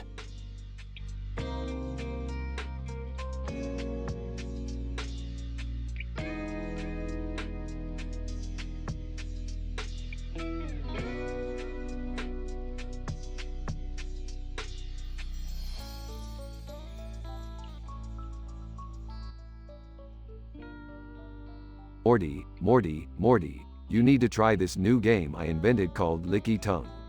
It's gonna blow your freaking mind, Morty. Oh, geez, Rick. Are you sure it's safe? Last time we played your game, I ended up with a third eye on my forehead. Oh, come on, Morty. Live a little. Licky Tongue is the ultimate test of agility, balance, and taste buds. Besides, it's a great way to bond with your friends and family. Bonding? More like bonding over the absurd, Dad. You seriously think licking a dirty soccer ball is a good idea? Yeah, hun, I have to agree with Beth here. Licking a soccer ball sounds unsanitary. Oh, here we go. Mr. Hypochondriac and his wife, Captain Overprotective. Just trust me on this one, Jerry.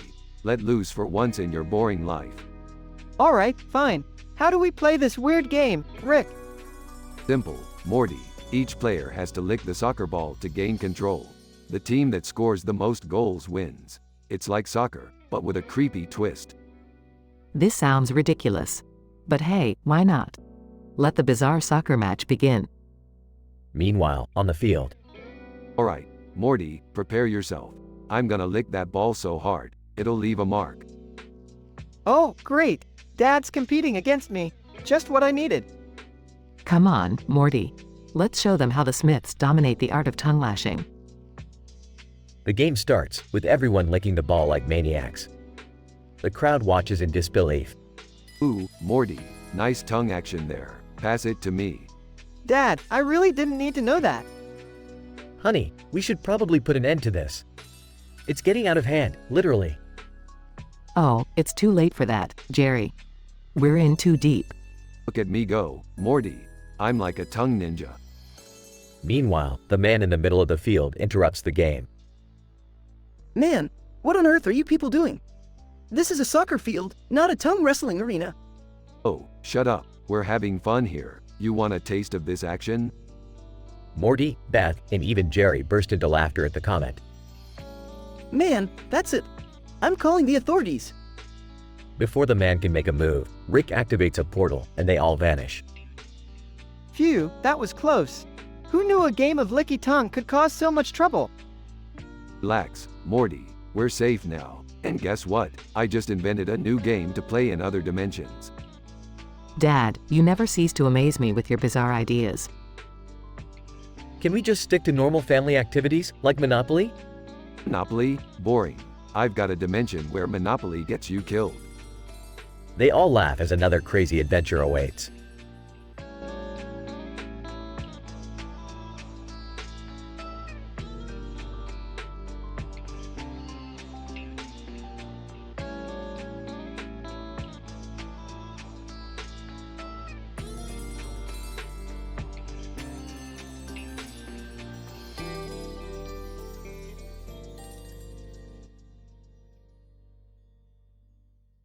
Welcome to the Comedy Central roast of SpongeBob SquarePants.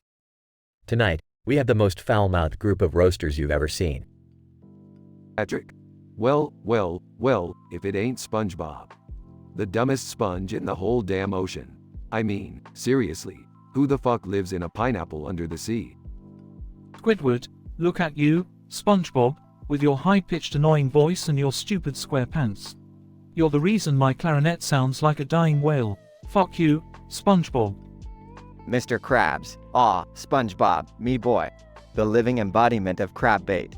You're so fucking naive, you'd sell your own soul for a Krabby Patty. And trust me, I've thought about it. Sandy cheeks. SpongeBob, you yellow-bellied varmint. You're so dense, I could punch you in the face, and your skull would absorb the impact. Fucking moron. Harry the snail. Meow, motherfucker. SpongeBob, you're like a snail without a shell. Useless and pathetic. Now go clean my litter box, you goddamn loser. Plankton. Oh, SpongeBob, the bane of my existence. You and your stupid pineapple house ruin all my evil plans. I hope you get eaten by a fucking jellyfish, you imbecile. Mrs. Puff. SpongeBob, you little shit. You've destroyed more boats than a fucking hurricane. I hope you crash your boat driving ass into a sea mine. Bubble Bass. SpongeBob, you greasy sponge piece of shit. Your Krabby Patties are as overrated as your dumbass existence. I wouldn't eat them, even if I was fucking starving. And now, it's time for SpongeBob's revenge roast. Take it away, SpongeBob. SpongeBob. Alright, you pathetic losers. I've had enough of your shit. Patrick, you're so dumb that you make a rock look like a fucking genius. Squidward, you're the reason clarinets are used for torture. Mr. Krabs, you're so obsessed with money that your dick probably has dollar signs on it. Sandy, your southern accent is faker than your friendship.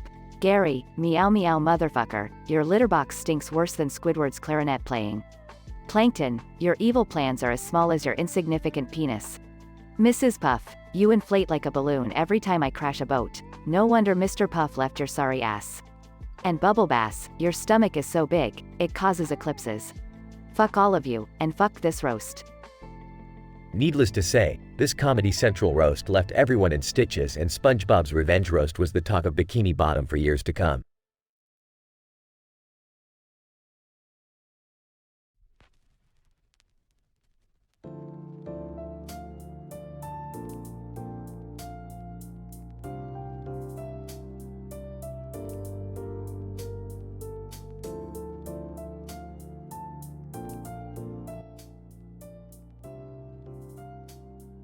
Morty, what the hell is that person doing walking in the distance with an umbrella on a sunny day? Are they trying to make a fashion statement or just desperately seeking skin cancer? I don't know, Rick. But knowing our luck, it's probably some interdimensional being with a fetish for umbrellas. You know, like Rule 34 but with rain gear. Morty, you really have a knack for turning everything into a disturbing sexual reference. I'm impressed and disgusted at the same time. Hey, guys, did you hear? There's a new conspiracy theory going around. Apparently, the hedge in that field has the ability to grant wishes. Oh please, Jerry, you and your stupid conspiracies. Next, you'll be telling us that Bigfoot is running for president. Actually, Jerry, that's not too far-fetched. I've met Bigfoot and let me tell you, his economic policies make a lot more sense than anything happening in our world right now. Can we just focus on the person with the umbrella? I think they're getting closer to the hedge. Fine, Morty, let's go investigate. Maybe they found a way to harness the power of rain in a world where it never rains. Or maybe it's just some weirdo trying to be mysterious.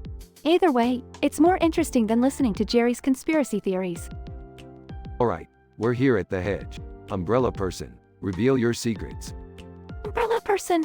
Oh, thank goodness. I've been trying to find shelter from the giant dick missiles. They're falling from the sky. Dick missiles? Like, actual penises as projectiles? Umbrella person. Not actual penises, you moron. But explosives shaped like dicks. It's a new weapon the intergalactic pervert army is testing. So, wait, you're saying that aliens are attacking us with flying phallic symbols? This is the cruelest psychological warfare ever. Alright, buckle up, everyone. We're taking down the intergalactic pervert army. Morty, start the portal gun.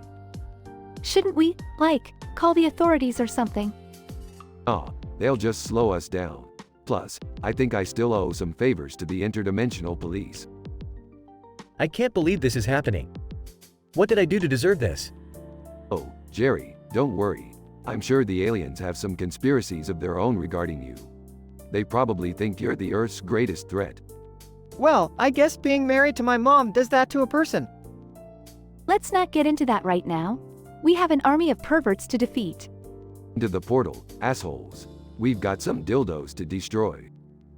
They all jump into the portal, leaving the hedge and umbrella person behind. Denouement, the Smith family battles the intergalactic pervert army, destroying all the dick missiles with a mix of science, sarcasm, and some questionable improvised weapons. The universe is saved once again, but the psychological trauma may last a lifetime. As they return home, they realize that sometimes the craziest adventures can bring a dysfunctional family closer together. And Jerry finally accepts that his theories might not be entirely baseless after all.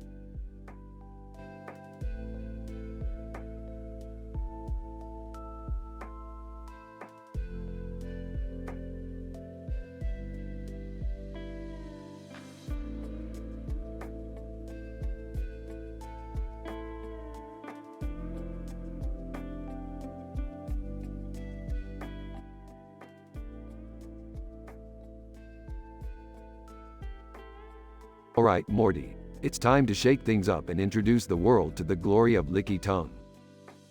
Licky Tongue? What the heck is that, Rick? Oh Morty, you sweet summer child.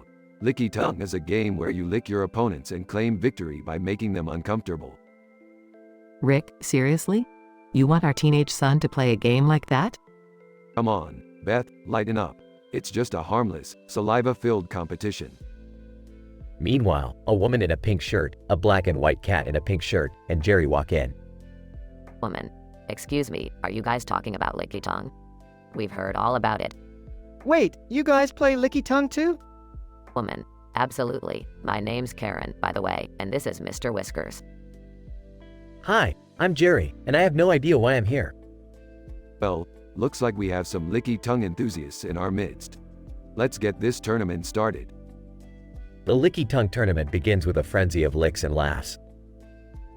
Morty, I can't believe you're willingly participating in this madness. Mom, it's just a funny game. Everybody's having a blast. Karen licks Morty's face, leaving him surprised. Whoa, Karen, take it easy. That was supposed to be my dad's job. Morty, what did I tell you about boundary issues? Beth rolls her eyes and joins the competition, licking her opponents with determination. That's my girl. Lick 'em all, Beth. Mr. Whiskers, the cat, surprisingly joins in the action, using its long, sandpaper-like tongue. Woman. Mr. Whiskers, you little rebel. Lick them into submission. The tournament progresses with intense licking strategies and unexpected plot twists. Aaron. Morty, your dad just licked the principal. Oh, Dad, you're embarrassing me.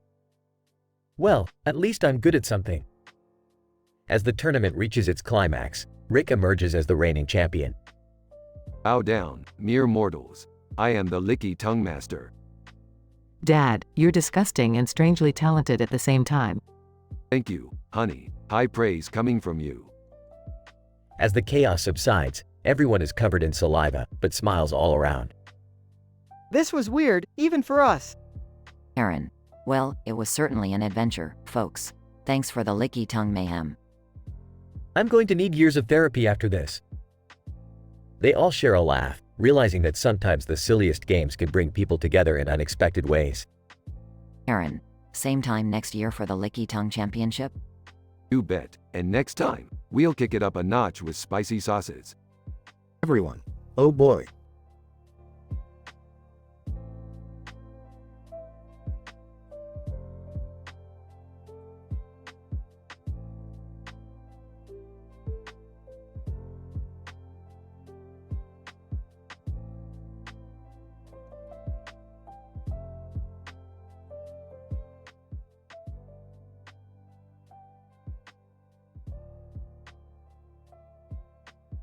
Peter Griffin. Alright, everybody settle down, settle down. It's time for the Comedy Central roast of Peter Griffin. Buckle up, bitches. Quagmire. Well, if it isn't Peter Griffin. The only guy who can make a train wreck look like a masterpiece. Your life is one big parade of bad decisions and stupidity. Cleveland Brown. Peter, you're so dumb. You probably think a quarter-pounder comes with band-aids. And your fashion sense? Forget about it. You dress like a blind toddler raided a discount store. Joe Swanson. Peter, you're a big, fat sack of shit. You're the reason why the fitness industry exists. You're the only person who could eat 100 donuts in a minute and still be hungry for more. Ort Goldman. Peter, you're like a bad smell that won't go away. You're so lazy, you make a sloth look like an Olympic athlete. And don't even get me started on your parenting. You make Homer Simpson look like Father of the Year. Herbert. Well, Peter. You may have a lot of laughter, but I've got something you don't. A hankering for young meat. I must say, you've got a nice plump ass. I'd really love to sink my teeth into it. Peter Griffin. Alright, you assholes, you think you can roast me? Well, get ready for a steamy hot plate of revenge. Quagmire. Oh, I can't wait. Let's hear what you got, Peter. Peter Griffin. Quagmire, you sex-crazed maniac. You've slept with more women than I've had hot meals. But let me ask you, does it ever get exhausting trying to keep track of all your STDs? Cleveland Brown. Cleveland, how does it feel to be a sidekick in your own show? Your voice sounds like a constipated raccoon, and your life is as exciting as watching paint dry. Joe Swanson. Joe, you're so obsessed with proving you're a real man. Seriously, it must burn your ass that even with wheels, I can still outmaneuver you. Maybe you should spend less time in that wheelchair and more time satisfying Bonnie in bed. Mort Goldman. Mort, you spineless weasel. You never shut up at your pharmacy, but your dick stays as dry as the Sahara. No wonder your wife cheats on you. Herbert. And Herbert, you sick bastard. I hope you find a nice jail cell to spend the rest of your days in. Maybe they'll even provide you with some fresh young meat to keep you company. Peter Griffin. Oh, I'm not done yet. Lois, my sexy wife, get ready for the grand finale. You've put up with my shenanigans for years, and I love you for it. But let's be real, I'm pretty sure the reason you stay is because no one else would even think about touching my sorry ass. Laughter erupts as Peter takes his seat, owning the room with his revenge roasts. Peter Griffin. Thank you all for coming. Remember, no feelings were hurt during this roast, except for Mort's. That guy's a pussy. Good night, bitches.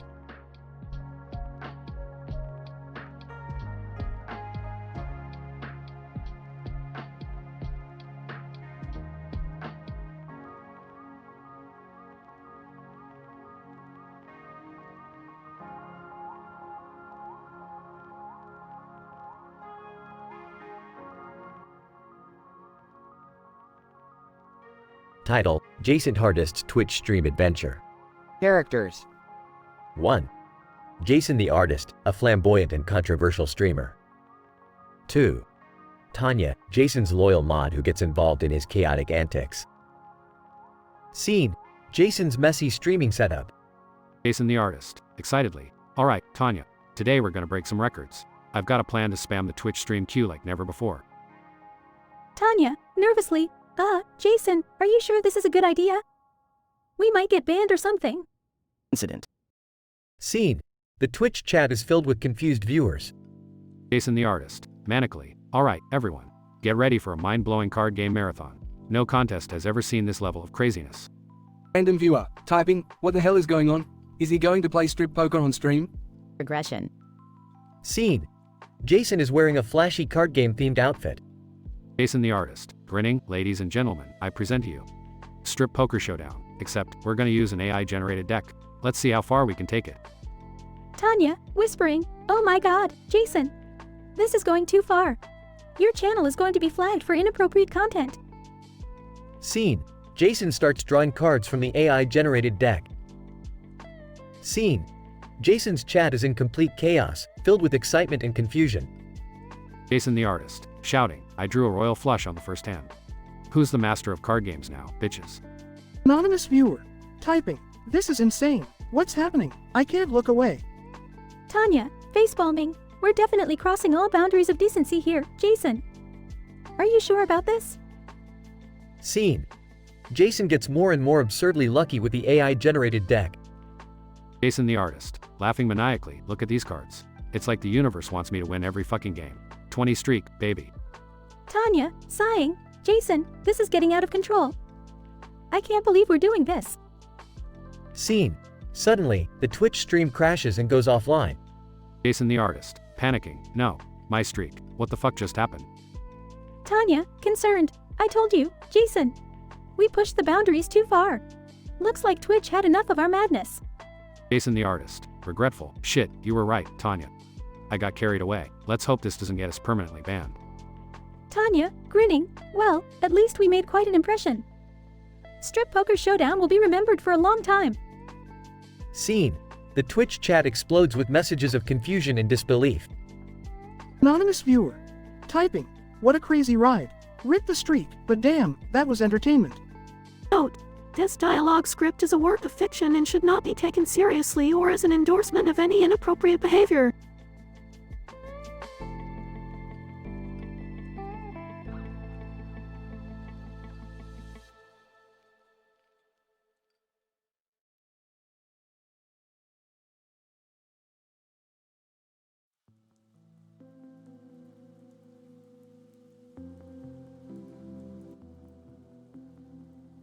AVGN, what the fucking fuck?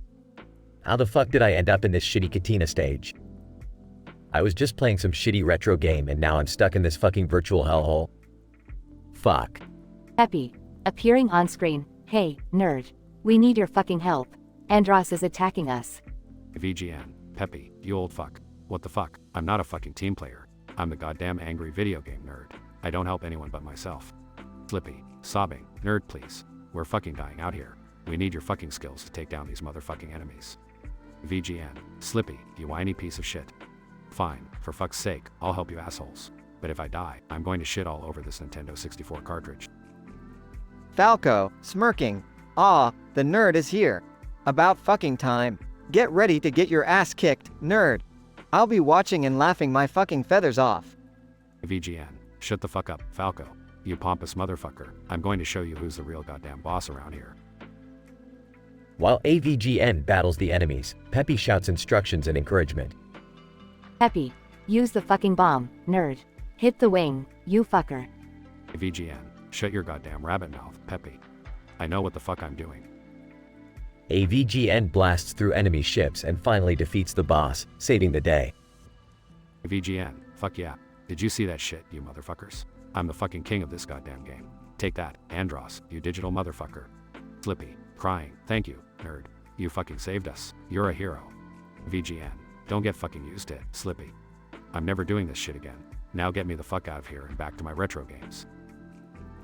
Fade out with all characters disappearing, leaving AVGN alone. VGN, finally, back where I fucking belong. No more shitty space missions for this asshole. Time to get back to reviewing some goddamn shitty games. Director's note: this dialogue contains explicit language and mature content. Please use viewer discretion.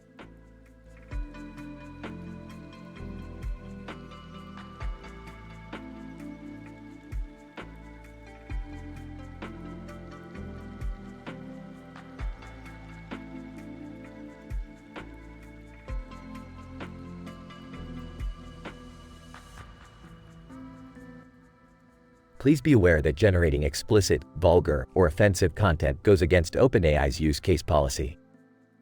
I can help you with other creative or engaging dialogue scripts that adhere to appropriate guidelines. Please let me know how I can assist you.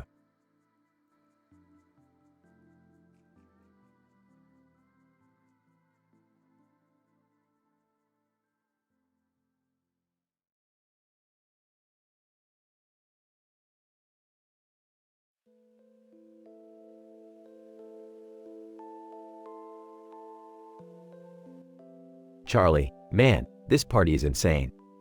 I love being surrounded by such crazy characters. Sasha, yeah, no kidding. Did you see that guy with the glasses? He's got the weirdest face I've ever seen. Charlie. Oh, you mean Ryan? He's a character, alright. But damn, that adversarial generative neural network is really getting on my nerves lately. Sasha, seriously, that thing is attacking you. How the fuck is that even possible? Charlie. I don't know, but it keeps sending me these creepy messages. Last night it said, "I know what you did, Charlie. Be prepared to pay." Sasha, shit, man. That's fucked up. Are you sure it's not just some troll playing mind games? Charlie. I wish it were that simple, but this thing knows things about me that no one else could. It mentioned that one time in Vegas, you remember? Sasha, oh, no way. That's fucked up, bro. How the hell did it find out about that? Charlie. I have no idea, but it's only getting worse. The other day, it sent me a video of my girlfriend, completely unaware, in the shower. It's invading my fucking privacy. Sasha, that's beyond fucked up, man. We need to figure out who's behind this shit. Let's gather the gang and find a way to shut down this damn network. Charlie. Yeah, you're right. We can't let it get away with this. But we need to be careful. This thing is probably smarter than we think. Sasha, agreed. We need to track down the source, hack into their system, and expose them for the sick fucks they are. Charlie. Let's do it. We'll show this adversarial generative whatever the fuck it is that messing with us was a big fucking mistake. Sasha, damn straight. We won't stop until we've brought them down and made them regret ever crossing paths with us. Charlie. It's time to unleash hell, my friend. Let's show them what we're made of. Sasha, hell yeah, Charlie. We won't rest until we've taken down this goddamn adversarial generative neural network, once and for all.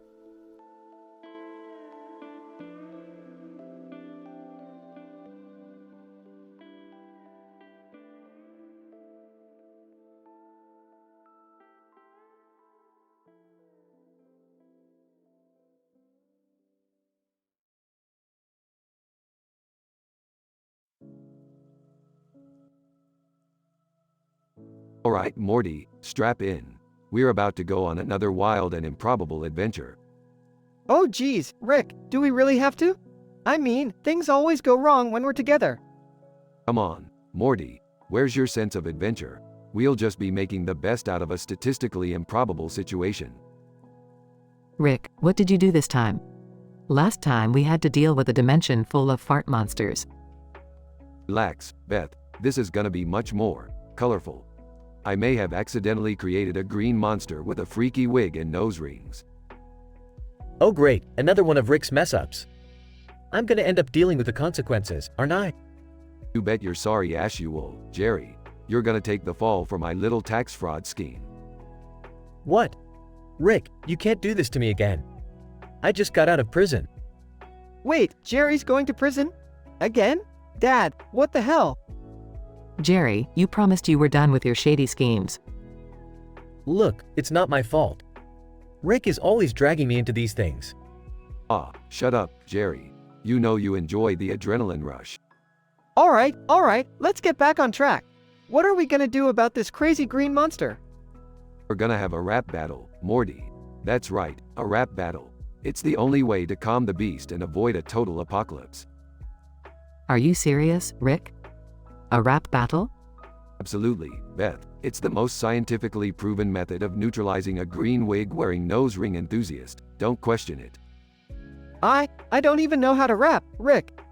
Doesn't matter, Morty. You just gotta get up there and drop some dope rhymes. Trust me, you'll be fine. Wait, so I'm going to prison and Morty's gonna become a rapper? This is all sorts of messed up. It's always something with this family. I can't believe I married into this chaos. Alright, everyone, let's get moving. We've got a monster to rap battle and an escape plan to hatch. Morty, start practicing your sick beats. This is insane, Rick. I can't believe I'm about to rap battle a green monster. What could possibly go right? Morty, trust me, things might go south, but they'll be one hell of a ride. Now let's go, we don't have all day. Scene fades out as the family prepares for the craziness that awaits them.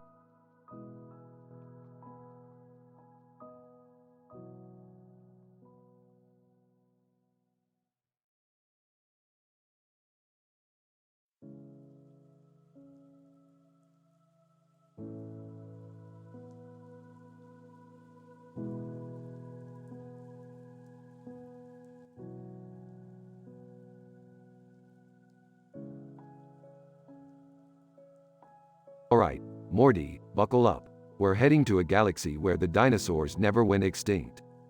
What? Dinosaurs? But Rick, isn't that like scientifically improbable? Morty, everything's scientifically improbable. Now quit your whining and grab that dinosaur head over there. We've got a plan. Hey, Rick, can I come?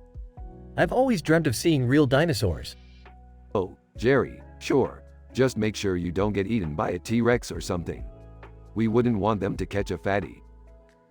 Rick, be nice to Jerry. Besides, it's exciting. I bet Summer would love to come along too. Oh my god, seriously? Dinosaurs? That's like, so last millennium. Wake me up when we're back in fashion. Ah, typical Summer, always thinking she's so above everything. Alright, Turok, we've arrived. Time to find a dinosaur, Morty. Turok. Finally, I've been itching to hunt a dinosaur Morty with you, Rick. Let's go, my primitive brother. Yeah, whatever, pointy head. Just keep up and try not to trip over your loincloth. Rick, I don't think these dinosaurs are too happy to see us. They're growling and staring at us like we're appetizers. Relax, Morty. They're just jealous of our superior intelligence and stylish haircuts. Now, Jerry, remember when I said don't get eaten? Why, yes. Well, it's already happening. What? Where? Right behind you. Prepare to be Dino dinner, Jerry. Oh no. Beth, save me. For once, Jerry, you'll have to fend for yourself. I can't be your personal Dino bodyguard forever. As chaos ensues, Summer suddenly joins the action. Alright, fine. I'll help you guys out, but only because this could look cool on my social media. Rick, what's our plan here? We're surrounded by carnivorous dinosaurs. Don't sweat it, Morty. I built some mini dinosaur decoys. Watch this. Rick activates the mini dinosaur decoys and they start dancing. Seriously, Rick? Dancing decoys? Hey, it's all about the element of surprise, Beth. Jerry hides behind a dinosaur. I'm safe. These dino butts are my perfect hiding spot. Rick, look! I found a dinosaur Morty! Well, Morty, leash it up and let's get back to the ship. I'm getting hungry for some prehistoric ribs or something. Turok. Rick, I have one question. Can we eat Jerry? Turok, you're my kind of guy. But let's save Jerry. We'll keep him around as a living reminder of our daring adventure. Aw, thanks Rick. I'm honored to be a living reminder. I guess. Well, that was quite an adventure, huh? Who knew dinosaurs could be so raunchy? Yeah, well, I'm done with prehistoric fashion. Let's go somewhere future cool now. Absolutely, Summer. We've had our share of dinosaurs for today. Let's get the hell out of here before I remember why they went extinct. Sigh another day, another outlandishly dangerous adventure with Rick and the gang. Life is weird. The group heads back to the spaceship, leaving behind a dancing dinosaur decoy and memories of their dino-sized escapade.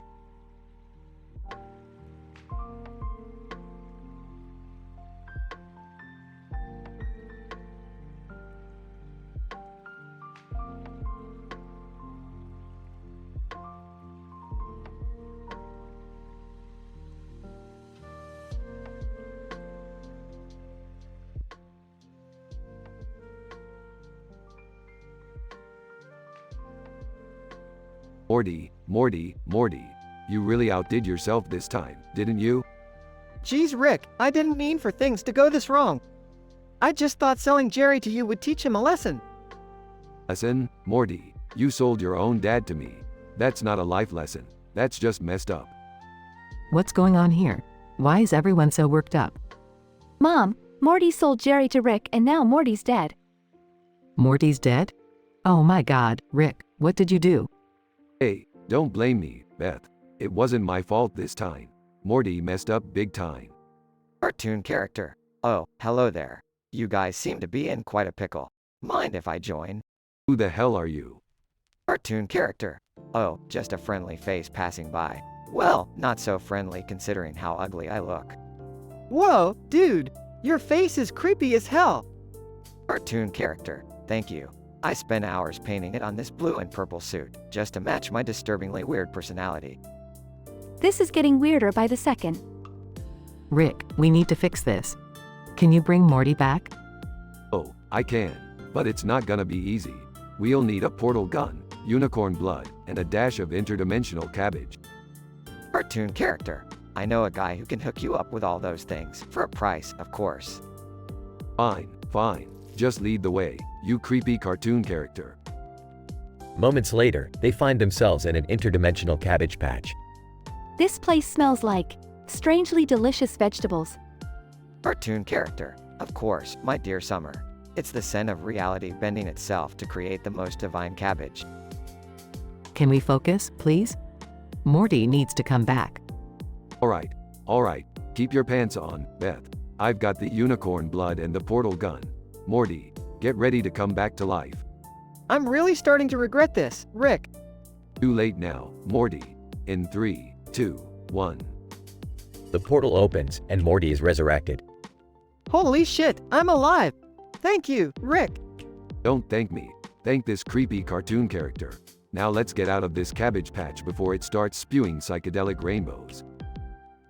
They all make it back to the Smiths' living room. Morty, don't you ever pull a stunt like that again. You scared us half to death. I know, Mom. I'm sorry. Selling Jerry was a stupid idea. Wait, what? You tried to sell me?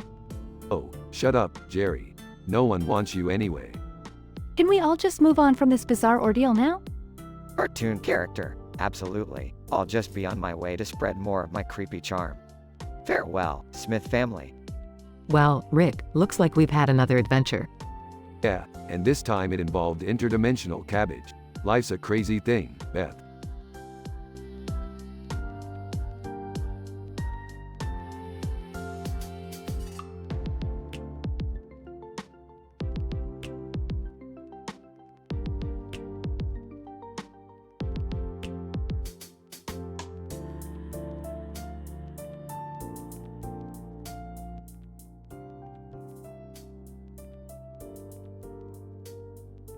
Morty, we gotta hit up this supermarket. I've got a brilliant plan.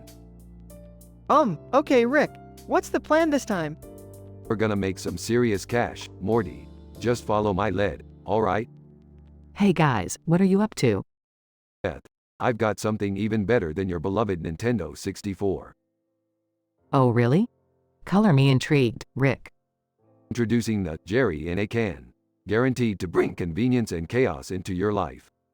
Wait, what? You can't sell Dad like a canned soda, Rick. Morty, calm down. It's not like anyone actually wants Jerry around, right? Well, he does tend to mess things up. I'm listening, Rick. Mom, please don't encourage him. Smirking? Alright, boys, let's set up shop right here in front of this supermarket. Time to make some sales.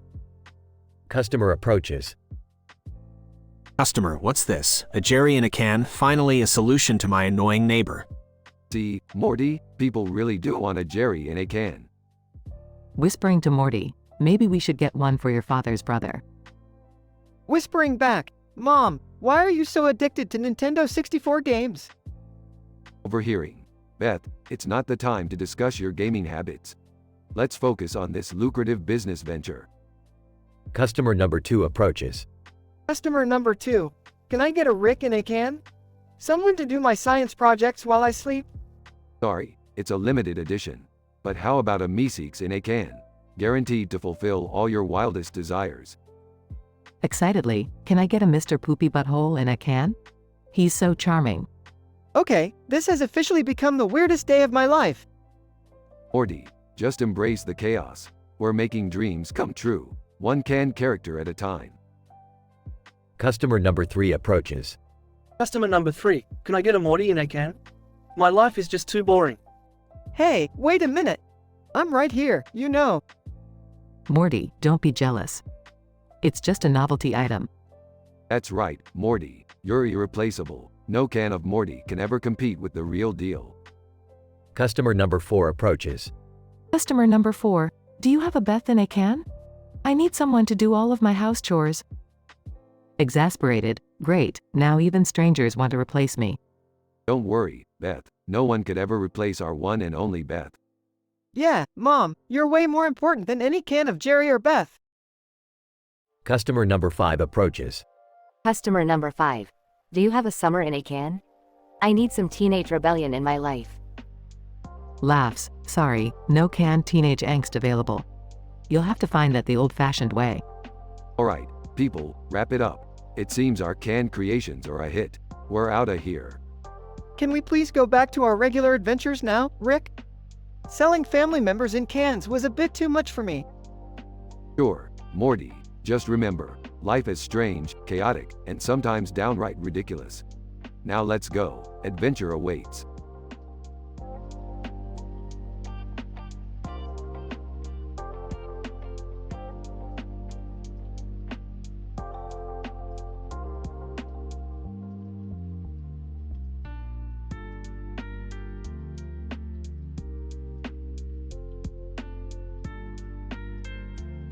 Ash Ketchum, holding a flamethrower. Hey, everyone, watch me show off my sick fire skills. Noah. Are you fucking kidding me? This isn't Noah's Ark anymore, you little shit. Who brings a goddamn flamethrower to the park? Harry, yeah, Ashy boy, you really know how to make all the animals feel warm and fuzzy inside. Including the cat over there. Cat, meowing angrily and hissing, hiss, you moron, you're gonna burn down the whole fucking park. Misty, seriously, Ash, you never cease to amaze me with your fantastic ability to be a complete moron. And why the hell did you invite Michael Vick here? Michael Vick, smirking, thought I'd show Ash how to properly handle animals. I bet he'd make a great dog trainer, or an arsonist. Brock. Ash, you better put that fire out before Team Rocket sees you. Knowing those fuckers, they'll try to steal it. James, Team Rocket, sneaking up, prepare for trouble, and make it a double. Meowth, Team Rocket, yeah, we'll snatch that fire away, and then we'll grab Pikachu too. Double payday. Pikachu, electrifying the air around him. Pika, Pika. Translation, screw you guys, I'm out of here. Professor Oak, facepalming, for the love of all the goddamn Pokemon, Ash, stop with the fire already. You're making the entire world dumber just by existing. Ash Ketchum, laughing, you guys just don't appreciate my genius. But don't worry, I'll roast each and every one of you later. And it won't be with fire.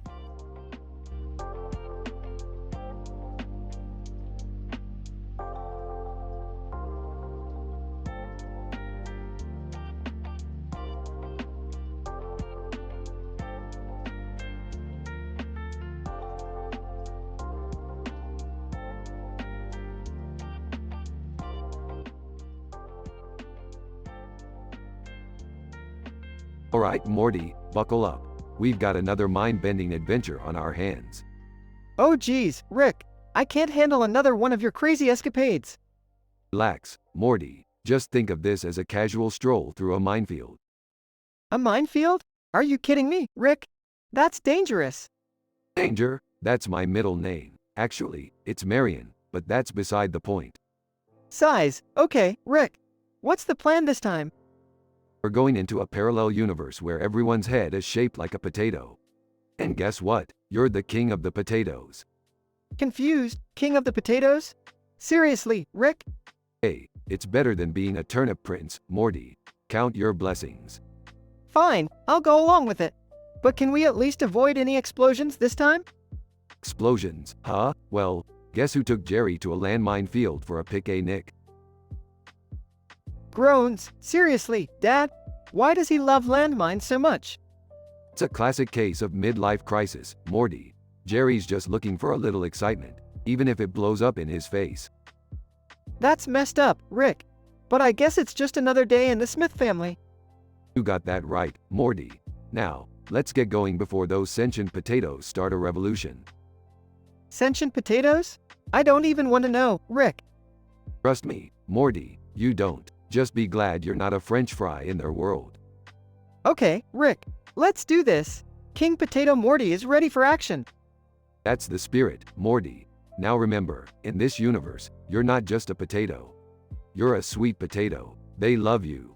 Aw, that's actually kind of nice. Sweet, sure. Until they start making you into pies and casseroles, Morty. Panicking? What? No, I don't want to be a pie. Relax, Morty. It's just a figure of speech. But seriously, watch out for the cannibal potatoes. Cannibals now? Great. Just great. Hey, nobody said parallel universes were all fun and games, Morty. Now let's get this boat sailing, before the potatoes start singing show tunes. Show tunes? Seriously, Rick? Hey, they've got some great harmonies.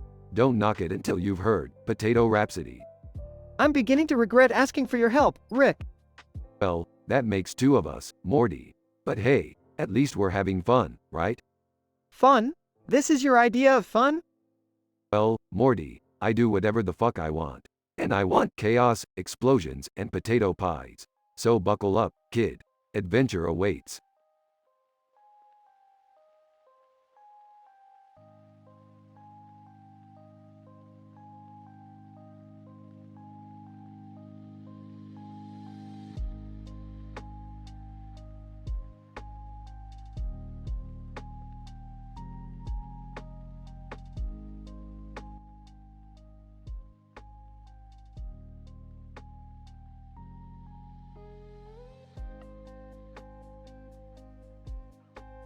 Morty, I can't believe you dragged me into this Lego dimension garbage.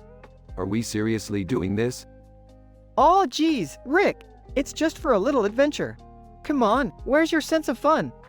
Fun is a subjective concept, Morty. But yeah, sure. Let's pretend these squeaky toys are the epitome of excitement. Can you two calm down for a second? I just want to take a picture with these cute Lego figures before we go. Smile. Mumbling. Yeah, sure, smile for the frickin' Legos. This is what we've come to. Dad, stop complaining. Can't you just enjoy something for once? Oh, Jerry's incapable of enjoying anything that doesn't involve crack or cheap sci-fi movies. Defensively. Hey, I only tried crack once, alright? Way to bring up the past, Rick. Breaking the fourth wall. Hey, guys. Did you hear that? The narrator just mentioned breaking the fourth wall. What's that all about? Breaking the fourth wall? Morty, do you know what that means? Hold on, I'm Googling it. Okay, here it is, the act of a character acknowledging their existence within a fictional work. That's weirdly self-aware. Are we like, in some kind of meta episode or something? Meta episode? Morty, strap in. We're about to break all the narrative boundaries here. Can we forget about the fourth wall? I need some crack. This Lego world is making me anxious. Jerry, I'm not getting you crack, but I can whip up a synthetic neuron stimulator that's just as potent. You'll be crawling out of your skin within minutes. Happy now? Excitedly. Oh, Rick, you're the best. Rick, how about finding a way to get rid of your insomnia? You've been up for days. Insomnia? Nah, I'm just too busy coming up with these insane adventures for you idiots. I'm not bound by mere mortal sleep patterns. Whispering to himself, breaking the fourth wall, insomnia. Maybe this episode is darker than we thought. Anyway, let's focus on the Legos. Maybe there's an adventure here we can actually enjoy. Fine. Let's go on your little toy quest, but don't expect too much. These Legos have about as much depth as Jerry's self-esteem. Sulking. Hey, I heard that. Everyone, get ready for some blocky mayhem. We're about to embark on the most statistically improbable adventure of our lives. Rick, is it just me, or are those Legos staring at us? Morty, in a world where you can break the fourth wall and Legos have sentient eyes, anything is possible. Just roll with it. As the group heads into the Lego world, chaos ensues. The Legos come alive, mountains morph into gelatinous blobs, and the sky changes colors like a disco light show. Eventually, they manage to find the legendary Bricktopolis, where they party with talking Lego bricks. Dancing with a Lego brick? See, Morty, this is why you embrace the absurdity. Life ain't worth living without a little insanity. Grinning. You know what, Rick? You might be onto something. Jerry, oblivious to the philosophical revelation happening around him, is too busy dancing awkwardly with a Lego doodad. Woohoo! This is the best high I've ever had. Who needs crack when you've got Lego ecstasy? Finally, the group returns home, forever changed by their mind-bending adventure. Well, that was unexpected. Yeah, but kinda cool too, right? Smirking. Cool is relative, summer.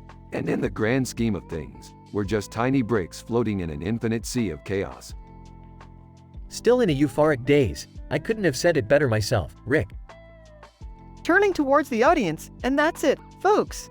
Another dimension-hopping, fourth wall-breaking, Lego-filled adventure in the books. Stay tuned for more wacky shenanigans next time. Rick glances at Morty, breaking the fourth wall one final time before rolling his eyes and walking away.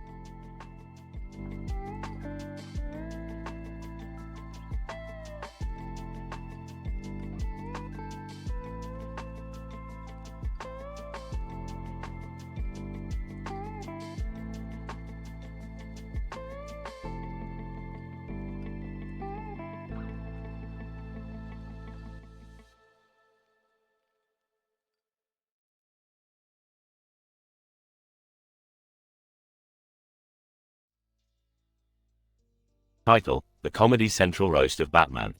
Characters: Batman, Harley Quinn, the Joker, the Penguin, Batgirl, Two-Face, Robin, Superman. Scene: a grand stage with a spotlight on Batman, who stands ready to be roasted. The audience is buzzing with anticipation. Harley Quinn. Well, hello, Batsy. Look at you all armored up and broody. Did you forget we're here to dismantle you, not the other way around? Joker. Laughs. Oh, Batsy, you're so serious all the time. I bet you wear those pointy ears to distract people from noticing your ridiculously small gadgets. The Penguin. Smirking. Batman, old boy, seeing you in your rubber suit makes me wonder if that's supposed to be protection or a fetish. You're not fooling anyone, are you? Batgirl. Rolling her eyes. Seriously, Batman, how do you not have a neck injury yet? Is it all those uncomfortable nights spent crammed in the Batmobile with your big ego?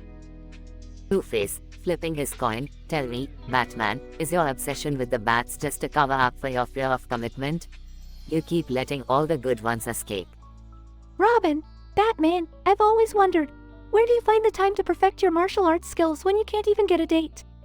Did you run out of moves? Superman, grinning. Batman, it's ironic that you called yourself the Dark Knight when you spend most of your time crouching in the shadows, avoiding sunlight like a vampire. Scenario. Batman patiently listens to each roaster, a smirk forming beneath his cowl as he plans his revenge. Progression. As each roaster finishes their turn, Batman steps forward, ready to deliver his own powerful roasts. Batman, smirking. Harley, dear, the only reason you're here is because Joker wanted a laugh, and we all know he can't make anyone laugh unless they're as deranged as he is. Joker. Laughs. Oh, Batsy, I see you're still trying to be the Dark Knight. But really, you're more like the Dork Knight. Your parents would be so ashamed. The Penguin. Batman, I'd make a comment about your pointy ears, but I'm afraid it would distract from the fact that you can't even fly. Penguin 1, Batman 0. Batgirl. You know, Batman, I always wondered why you never take off that mask. Is it because behind it, you're just a mediocre detective with mommy issues? Two-Face, face it, Batman, you're nothing without your gadgets. But hey, don't worry, I'm sure someone, somewhere appreciates a man who compensates for something small. Robin! Batman! You like to call yourself the protector of Gotham, but let's face it, you can barely protect your own emotions. Talk about the dark crybaby. Superman, smirking. Batman, you're so intimidating in that suit. But I wonder, is it because you're insecure about wearing your underwear on the outside like a superhero? The audience bursts into thunderous laughter, applauding the humorous roasts exchanged. As the evening ends, Batman reveals his true smile, knowing that even though he had a dark past, he can embrace the joy found in laughter and friendship. Note: the script contains adult and vulgar language, M-rated content which may not be suitable for all readers.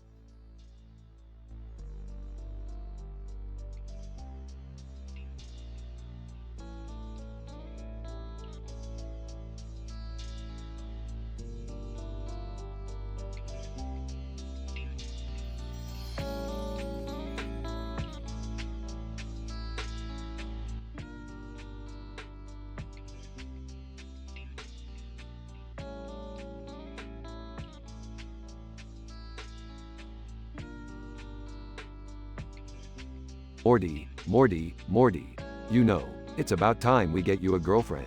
Let's face it, you're not getting any younger. Aw, geez, Rick. I don't even know where to start. I mean, what if nobody likes me? Morty, take a look at me. I'm a genius scientist with green spiky hair. And guess what? I still have a line of ladies wanting to get with me. Confidence is key, Morty. Yeah, but you're Rick freaking Sanchez. You could charm anyone. Look, Morty, I'll help you out. But first, we need some eye-catching outfits. We'll dress up as two men in costumes, both with different hair colors and different makeup. It'll be like a cosplay convention, Morty. I don't know, Rick. That seems a bit crazy. Crazy? Morty, you should be used to crazy by now. We've been to crazy alternate dimensions, remember? Now, put on this purple wig and let's go. What on earth are you two up to now? Oh, hey, Beth. Morty here needs a girlfriend, so we're going undercover with some funky disguises. You should join us. 2 Elvises and a lady. It'll be a hit. Are you serious? I'm not getting involved in your shenanigans again. Suit yourself, but you're missing out on all the fun. Yeah, come on, Beth. It'll be an adventure. And, you're the most level-headed one here, so we could use your help. Fine, just this once. But after this, no more crazy schemes. Alright, Elvis Morty, let's hit the town and find you a lady. Scene. The trio walks into a swanky bar filled with people in extravagant costumes. Rick, this place is insane. How am I supposed to find a girlfriend here? Morty, this is the perfect place. The crazier, the better. Now, let's go mingle. Morty starts talking to a girl dressed as a cybernetic alien. Hey there, I'm Morty. Wanna, hang out?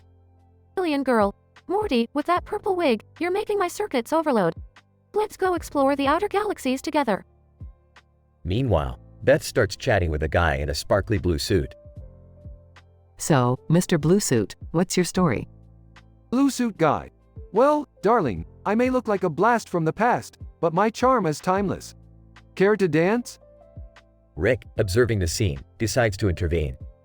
Morty, Beth, I can see it in your eyes. You're both falling under the spell of these costumed lovers. It's time to reveal our true selves. The trio rips off their disguises to reveal their regular appearances. What the? Dad, you're ruining the moment. Morty, relax. I just thought it'd be fun to mess with everyone. Plus, it's not like anyone would believe we're real Elvis impersonators. As the night progresses, the trio enjoys the company of their newfound companions, dancing and laughing the night away. You know, Rick, I didn't need a disguise or a crazy scheme to find someone who likes me for who I am. Morty, sometimes it takes a bit of absurdity to realize the true value of authenticity. Just remember, no wig or costume can replace who you are inside. Smiling, I have to admit, this was a wild ride, but it turned out all right in the end. Scene. The scene fades out as the trio continues to enjoy the music and party. In the end, Morty learns that being himself is what really matters, while Rick and Beth discover that embracing the absurdity in life can lead to unexpected connections. Another strange adventure with Rick and Morty comes to a close, leaving us wondering what wild escapades they'll get into next.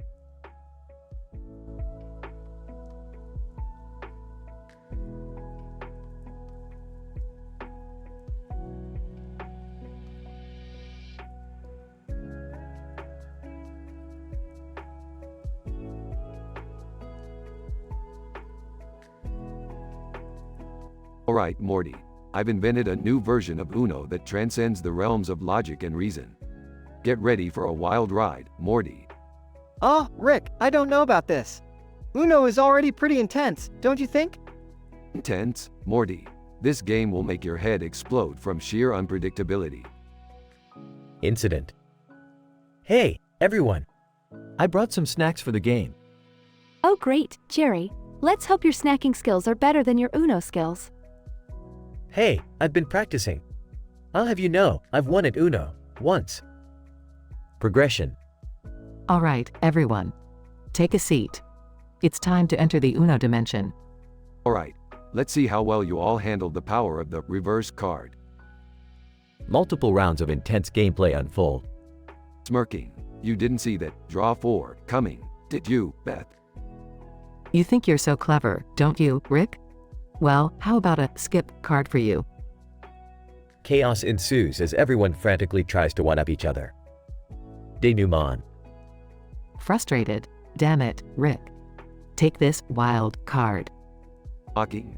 Ooh, a wild card. So original, Beth. Well, how about a wild draw 4 card?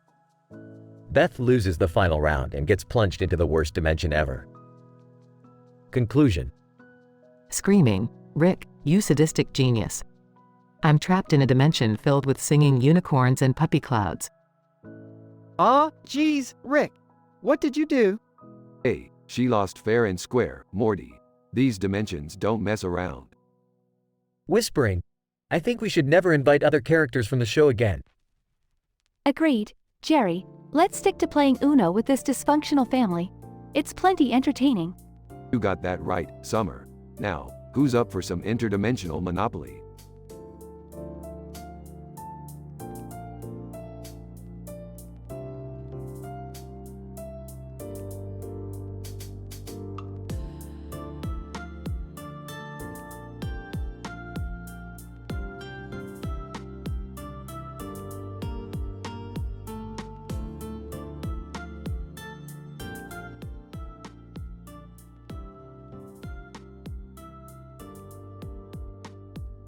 Morty, grab your coat.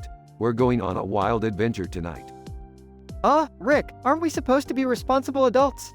Drinking and driving is not cool.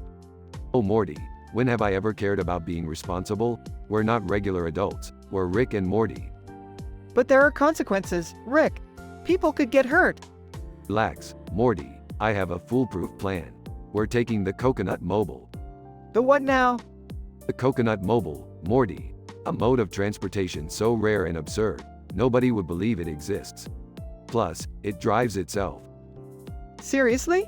Self-driving coconuts? What next? Hey guys, what's all the commotion about? Is that a pink and green coconut? Look who it is, the king of incompetence himself. What do you want, Jerry? I just wanted to see what all the fuss was about. Can I join you on this crazy adventure? Jerry, are you seriously considering going with them? This is ridiculous. Oh come on, Beth. It could be fun. Plus, coconut drinks are delicious. Alright, everyone, buckle up.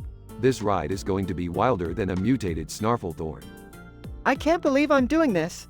I hope you know what you're doing, Rick. Trust me, Morty, I always know what I'm doing. Now let's hit the road. The Coconut Mobile speeds down the highway, swerving and narrowly avoiding collisions. Coconut, hey, Morty, have you ever wondered what your life would be like if you were born with no arms? Armless what? Why would you even say that? That's messed up, even for you.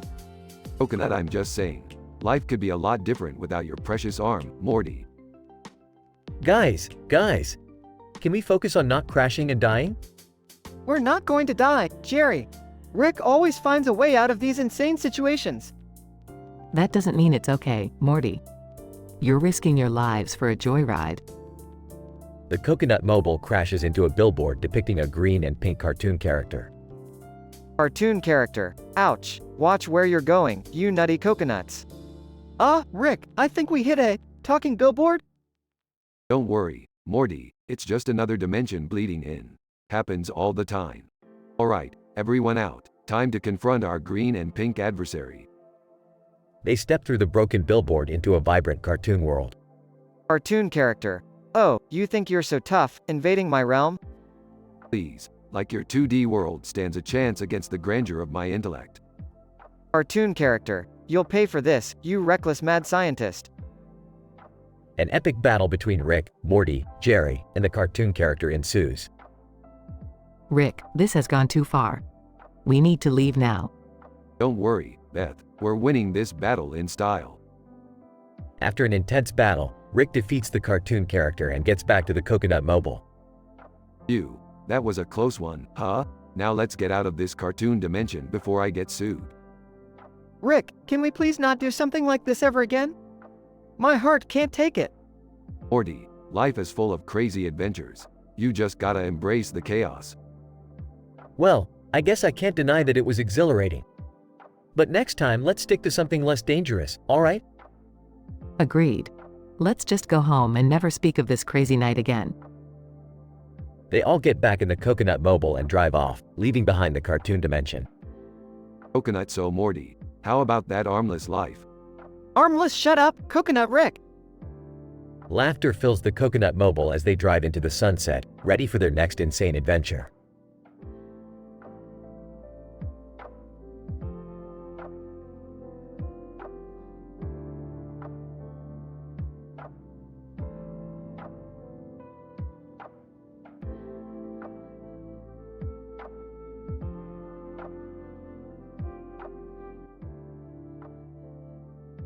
Alright, Morty, strap in for another ridiculous adventure. Rick, where are we? I see trees and a river. It's kinda peaceful. Rick, are you sure it's safe here? I mean, it looks beautiful, but with you, I never know what we're getting into. Relax, Beth, we've stumbled upon the world of Studio Ghibli Spirited Away. This place is filled with mythical creatures and crazy supernatural experiences. Oh, great. More weird stuff. Can't we just go home and have a quiet dinner for once? Shut up, Jerry. This is amazing. I can't wait to explore. That's the spirit, Summer. Just remember to be cautious. We don't want any bizarre creatures kidnapping us for their bizarre purposes. Rick, isn't that a giant bathhouse over there? And is that Haku flying around? Good observation, Morty. Haku is a river spirit and Chihiro is probably somewhere around. This bathhouse is a hotspot for spirits and supernatural beings. Isn't that No Face in the corner? That's right, Beth. No Face is a mysterious entity, capable of eating anything and taking on their appearance. Be careful not to get too close. What about that soot spirit? Why are they all over the place? The soot sprites. They're harmless, Jerry, just tiny creatures that love to collect and carry things around. Can we fly on the dragon, Rick? Please, please, please. Sure, Summer, just be careful not to fall off. That dragon is no joke. Rick, looks like the radish spirit is floating around. What's its deal? The radish spirit is just a curious creature, Morty. It's harmless, but its obsession with radishes can be pretty annoying. This world is truly mesmerizing. I can't believe we're actually here. Believe it, Beth, I made a portal for us because I know how much you love this stuff. Just try not to touch anything too weird. Hey, what's that shiny object over there? It looks like gold. Jerry, don't touch that. It's probably cursed or has some kind of supernatural effect. We don't need any more chaos right now. Look, Rick, there's Yubaba. She's the one in charge, right? That's correct, Summer. Yubaba is the powerful witch who runs this bathhouse. She can be quite intimidating, so be prepared. Guys, I think those giant bouncing heads are coming towards us. What do we do? Quick, everyone, run towards the nearby hot springs. The bouncing heads are harmless as long as we can reach the water. Rick, you really know your way around this place. It's like you've been here before. Well, Beth, when you have a multiverse of infinite possibilities at your disposal, you tend to stumble upon some pretty interesting dimensions. Oh great, now we're trapped in the bathhouse. Just perfect. Don't worry, Dad. I'm sure Rick will figure something out. Besides, haven't you seen the movie? Everything turns out okay in the end. Actually, Summer, the original storyline was much darker, and the protagonist had to sacrifice a lot to save her parents. But whatever, I guess we can try to find a way out. Rick, I found the boiler room. That's where we can escape. But there's a creepy, giant baby guarding the entrance. Morty, guard your nose. That baby's stink is no joke. Everyone, follow Morty. We made it, Rick. We're back in our world. Thank goodness. Don't thank me, Beth. Thank Morty's quick thinking. He saved our asses back there.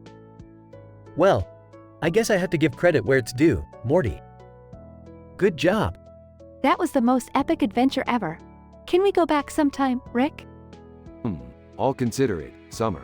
But for now, let's just go home and take a much-needed rest. It's been a crazy day.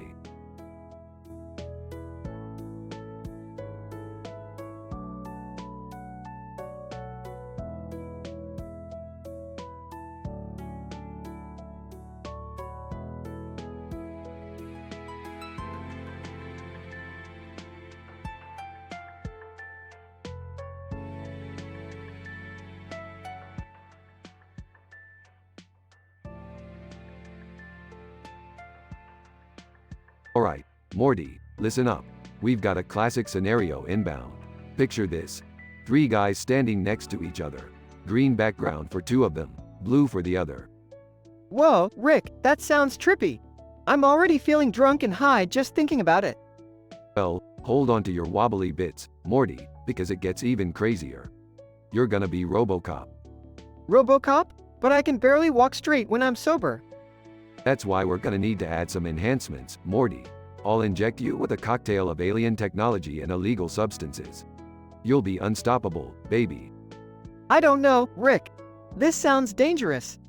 Dangerous? Morty. Danger is my middle name. Well, actually, it's Antonio, but it still counts. Hey guys, what's going on? Why are you all green and blue?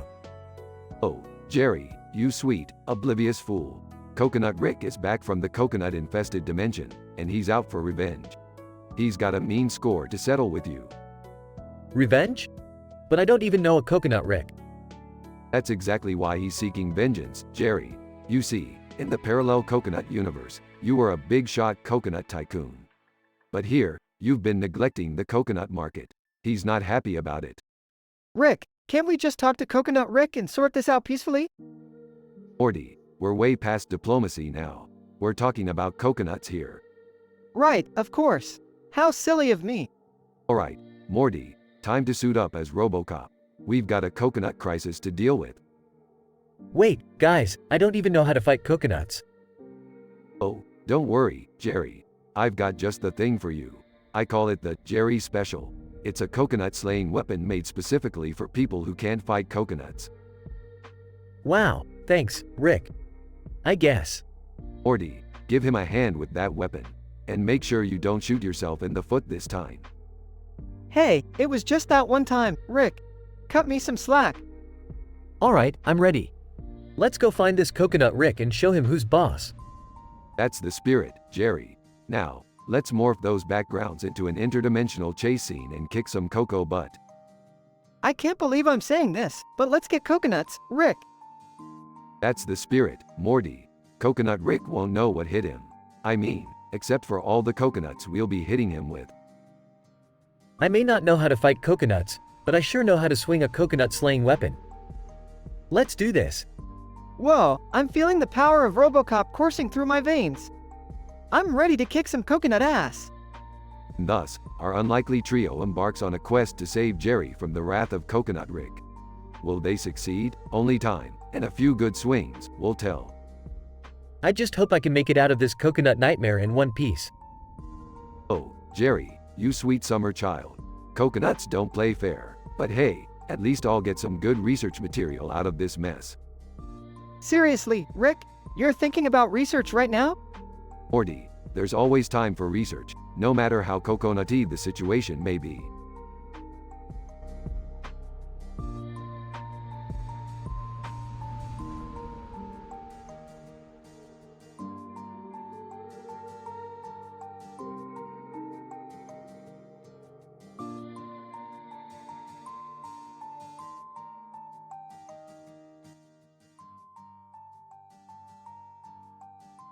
Alright, Morty, buckle up. We're throwing a party tonight. Rick, do we really need to have a party? I mean, last time things got pretty crazy. Morty, I'm a genius, and geniuses throw parties. No arguments. Entering the room, did someone say party? I'm in. Count me in too. This better not be one of your weird experiments, Grandpa. Relax, Summer, it's just a little get-together. Now let's set up the party table. Setting up the table. Why is this table covered in different colored balls and flowers? The table is a metaphor, Morty. It represents the chaos of the universe. And the balls, well, they're just balls. Entering nervously. Guys, can I join the party too? I don't have anything else to do tonight. Fine, Jerry, but don't ruin it with your unimpressive small talk. Mr. Pickles enters. Mr. Pickles, hello, I'm Mr. Pickles and I'm here to have a roughing good time. Great, a demonic dog. Just what we needed. Mr. Bean enters. Mr. Bean, mumbling, Mr. Bean here, ready for party. But Mr. Bean only brings one chair. Whispering to Summer, isn't he that mute guy from those British sketches? Yeah, but let's just go with it. Billie Eilish enters. Billie Eilish. Hey, I'm Billie Eilish. I heard you guys throw the weirdest parties in the multiverse. Count me in.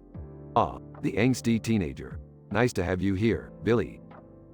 Lady Gaga enters. Lady Gaga. Hi, I'm Lady Gaga. I heard you guys throw the most creative parties around. Can't wait to see what you've got. Gaga, baby, I knew you'd show up. We'll make this party insane. The party starts and everyone gathers around the table. Alright, let's play a game. Each of us will list the 10 worst dimensions we've ever been to. The loser gets sucked into their absolute worst dimension. Are we really doing this? Morty, it's a party game. Roll with it. Everyone takes turns listing their worst dimensions, each one more absurd than the last. Lady Gaga. Dot in dimension number 5,444,322 was filled with nothing but Justin Bieber songs. It was horrifying. Mr. Bean, mumbling, Mr. Bean once ended up in a dimension with only annoying traffic sounds. It was a nightmare. In dimension number 6,969, everything was made of spiders. I hate spiders, Morty. Shuddering, I feel you, Jerry. In dimension number 420, everyone was just a talking hot dog, and they all wanted to eat me. Beth hesitates and then confesses. Well, in my worst dimension, I was a normal suburban housewife. Shivers. Everyone gasps dramatically. Sorry, Beth, but that's the worst one yet. Say goodbye to your mundane life. Beth is suddenly sucked into a vortex, disappearing from the party. Mom's gone. What do we do, Rick? Nonchalantly. Hey, she'll be fine. Let's keep partying. The party continues, ignoring Beth's disappearance, and chaos ensues.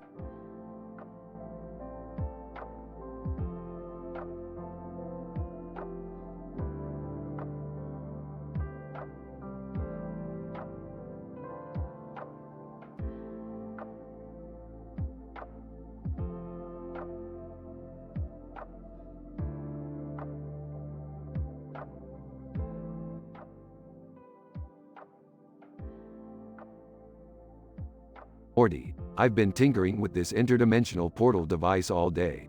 It's finally working. Oh geez, Rick, what's it do? It opens up a portal into the vast expanse of infinite universes.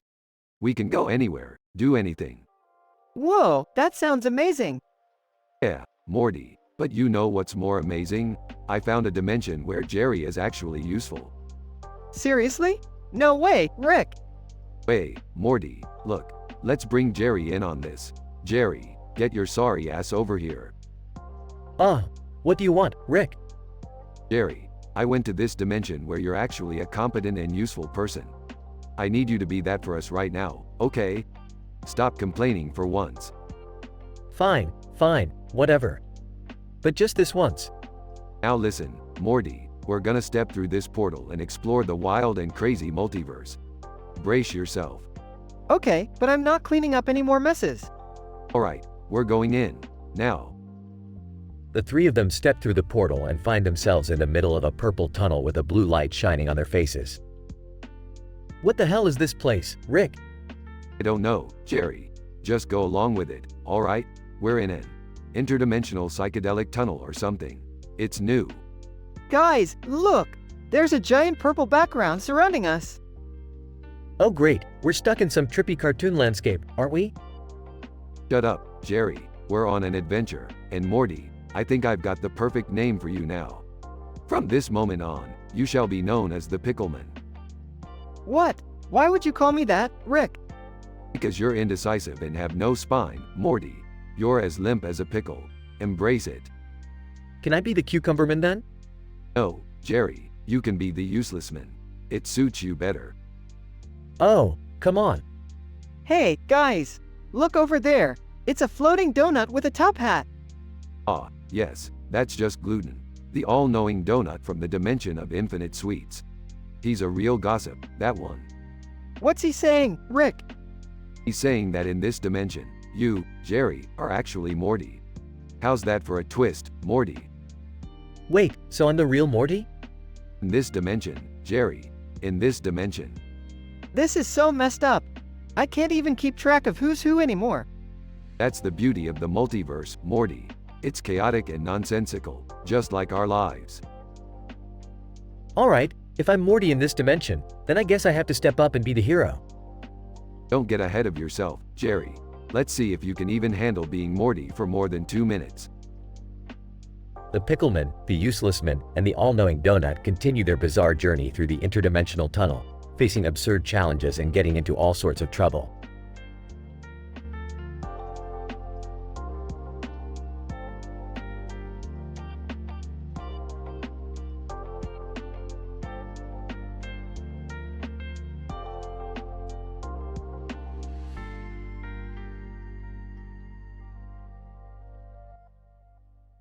John, welcome to another episode of Inappropriate Jeopardy. We've got a crazy lineup today. Sarah. Yeah, this show's gonna be off the fucking charts. Let's get started already. Alex. Alright, calm your tits, Sarah. First question. What's the average number of orgies attended by a frog?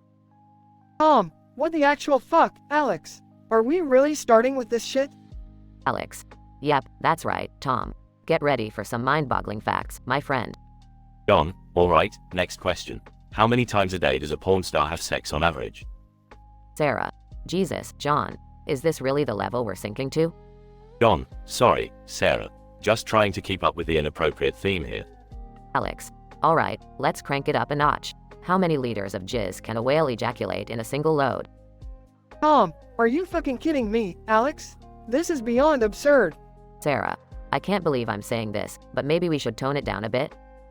John, no, Sarah. We can't back down now. Let's keep pushing the boundaries. Alex. Alright, last question. What's the average size of a gorilla's cock? Seriously, guys. This is going too far. Sarah. I never thought I'd say this, but I agree with Tom. We need to find a different approach. John, no. We can't let political correctness win. We must keep daring to ask the most inappropriate questions. Alex. John, calm the fuck down. We can still have an entertaining show without going overboard. Alex is right. Let's focus on making this show funny and engaging, without crossing every damn line. Sarah. Alright, let's hit the reset button. New questions, new approach, same inappropriate humor we all love. John, fine, we'll do it your way. But what's the fun in that? Alex. Trust me, John, we'll find a way to keep the audience laughing without resorting to crazy shit. Agreed. Let's keep it classy, folks. Inappropriately classy. Sarah. And cut. That's a wrap for now. Let's regroup and come back with a better balance next time. John, fine. But I won't be happy about it. Alex. Oh, shut the fuck up, John. Let's go grab a drink and unwind. Sounds good to me. I need a goddamn drink after all that madness. Sarah. Cheers to dialing it back a notch without losing our edge. Good job, team.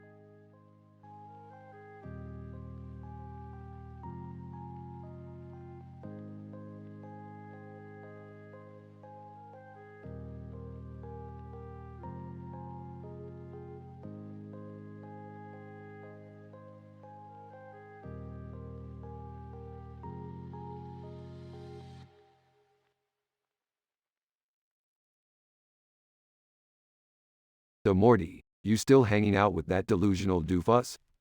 Yeah, Rick, but I'm telling you, Jerry's been acting even more pathetic lately, if that's possible. Well, Morty, pathetic is Jerry's default setting. What did he do this time?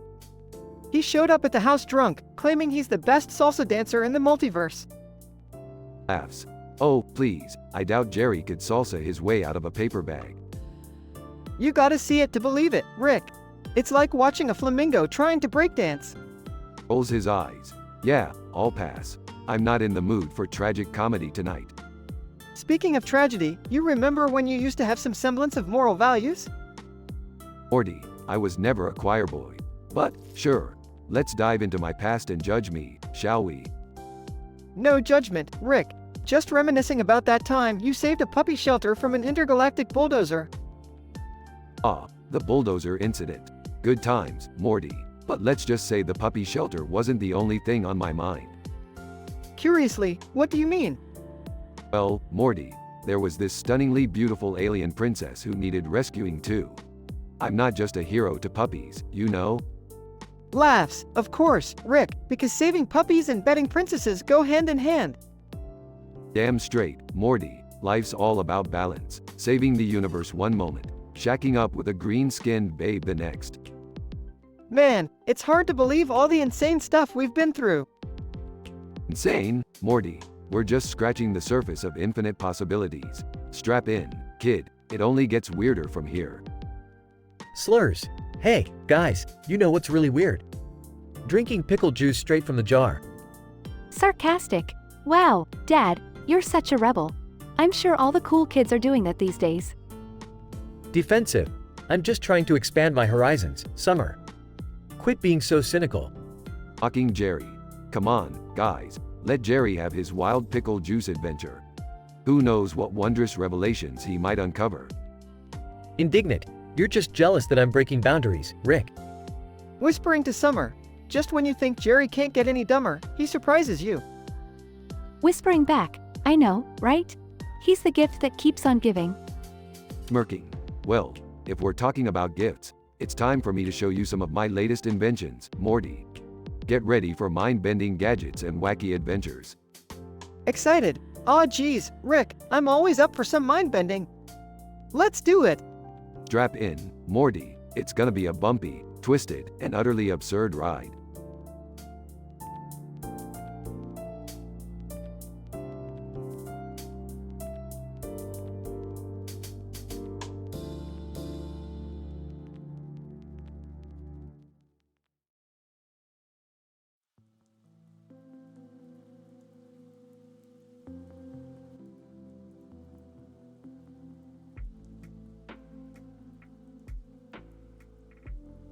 Snoop Dogg. Alright, welcome back to another episode of Who Wants to Be a Millionaire. I'm your host, Snoop Dogg, and we got my man Doodle Bob up in here. Let's get this shizzle started. Doodle Bob, thanks, Snoop Dogg. I'm ready to win some big bucks. Snoop Dogg. Alright, Doodle Bob, here's your first question. Are you ready? Doodle Bob, hell yeah, Snoop. Hit me with it. Snoop Dogg. Alright, here we go. Which planet in our solar system is known for its majestic rings? Doodle Bob, that's an easy one, Snoop. It's Saturn, faux shizzle. Snoop Dogg. You got it right, Doodle Bob. On to the next one.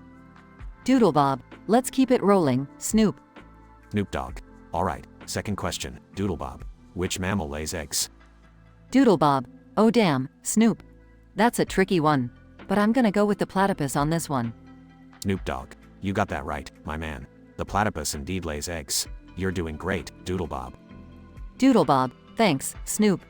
Let's keep this winning streak going. Snoop Dogg. Alright, third question coming up. What is the capital city of Australia?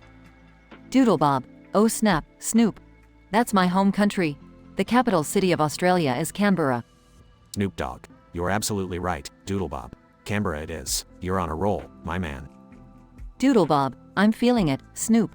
Keep these questions coming. Snoop Dogg. All right, Doodlebob, it's time for the next question. Which artist painted the iconic Mona Lisa?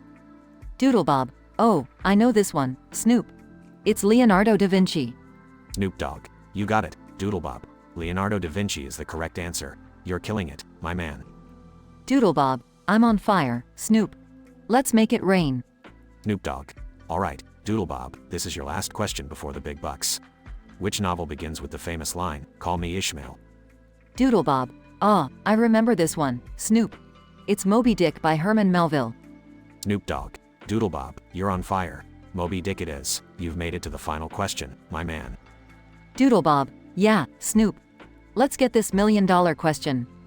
Snoop Dogg. All right, Doodlebob, here it is. Final question. What is the main ingredient in the drink absinthe? Doodlebob, oh, damn, Snoop. Absinthe, that's some crazy sh*T. The main ingredient is wormwood. Snoop Dogg. Doodlebob, my man. You did it. Wormwood is indeed the main ingredient in absinthe. You've just won $1 million. Doodlebob, no way, Snoop. I can't believe it. I'm a millionaire. Thank you so much. Snoop Dogg. You earned it, Doodlebob. Enjoy your winnings, my man. And thank you all for joining us on another crazy episode of Who Wants to Be a Millionaire. Stay tuned for more wild moments. Peace out.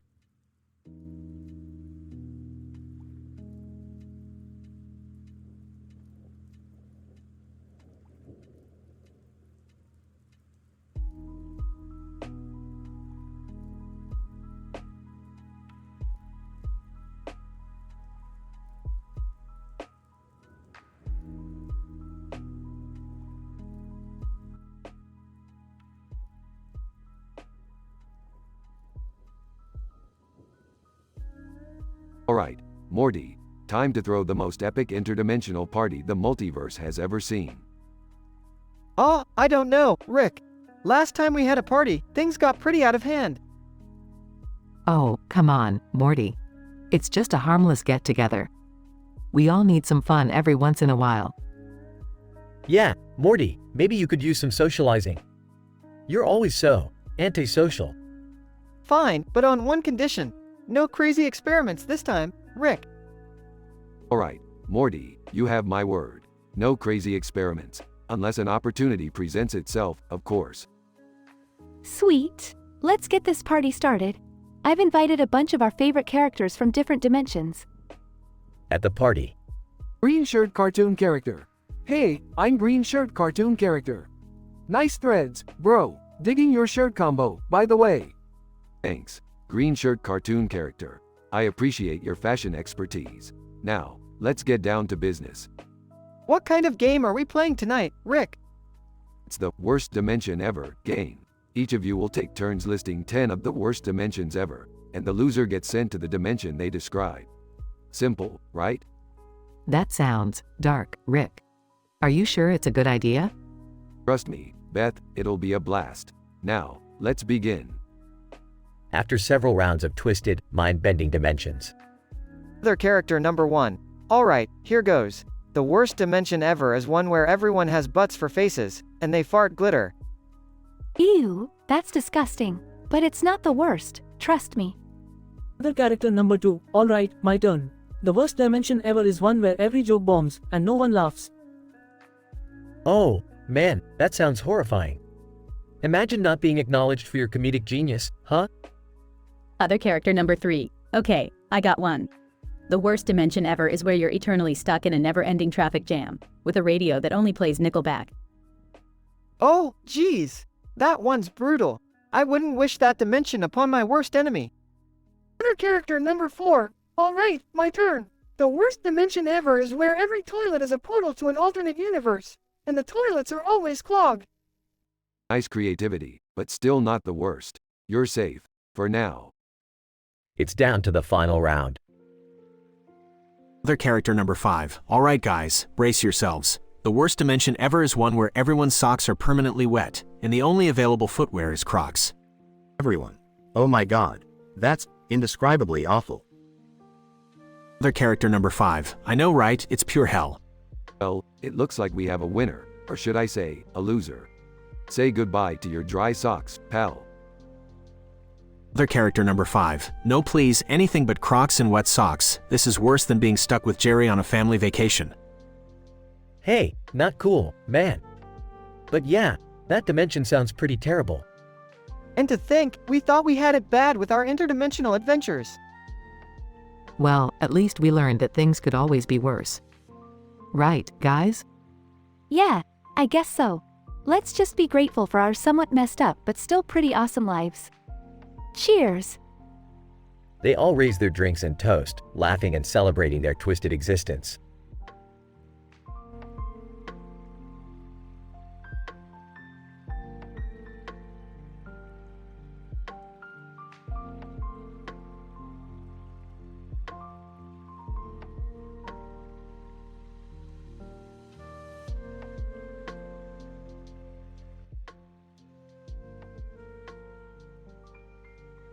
Oh great, Morty, just what we needed. Another mind-numbing adventure in the multiverse.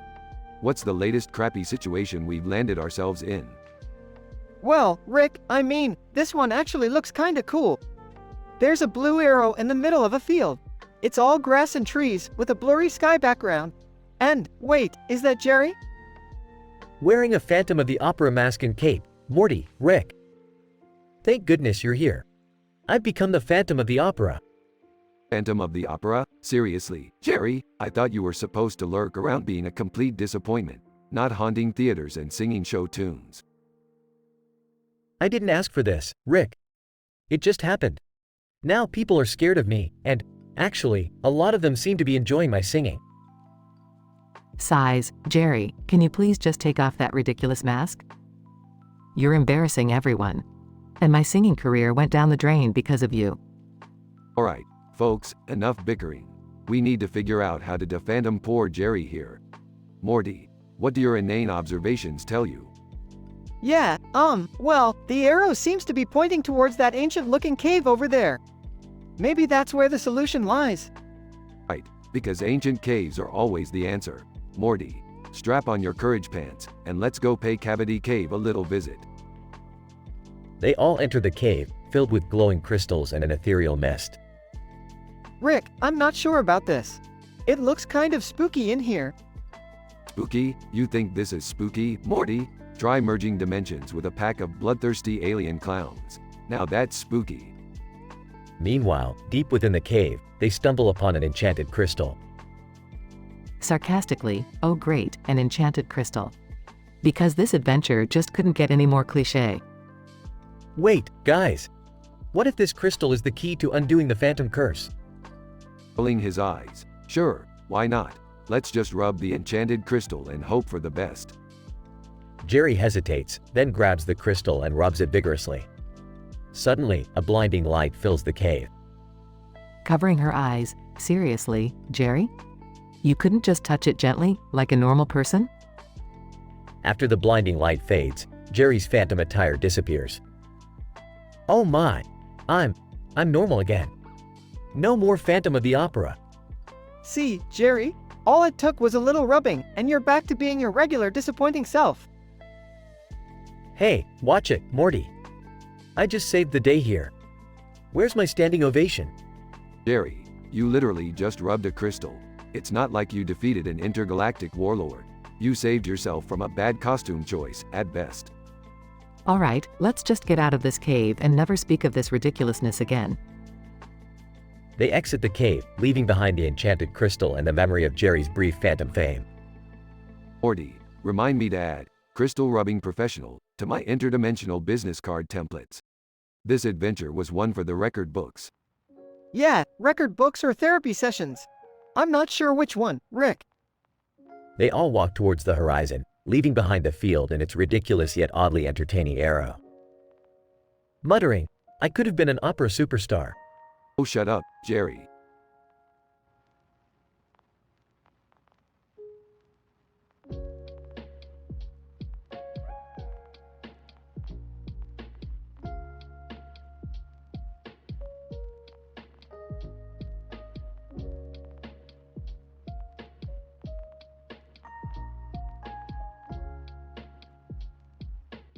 Alright, Morty, buckle up. We're heading to the galaxy's most notorious casino, Casino Cosmic.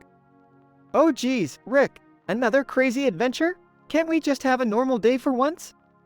Morty, if you wanted a normal day, you shouldn't have signed up for an interdimensional roller coaster ride with your grandpa. Now let's go. They arrive at Casino Cosmic. The building is a massive tower of neon lights, surrounded by lavish gardens. Look at this place, Morty. It's like Las Vegas on steroids. They got games that'll blow your mind. Rick, why does that cartoon character over there keep winking at us? Chuckles. That's Bobo the Winking Toon, Morty. He's the official mascot of this joint. Rumor has it, he's got some dirt on the owner. Dirt? What kind of dirt? Any kind of dirt you can imagine, Morty. Money laundering, blackmail, secret love affairs, you name it. They enter the casino, greeted by a holographic showgirl. Holographic showgirl. Welcome to Casino Cosmic, gentlemen. How may I assist you? We're here to raise some hell, sweetheart. Take us to the highest stakes table in the house. They're led to a table where neon-lit aliens wearing tuxedos are playing an intense game of intergalactic poker.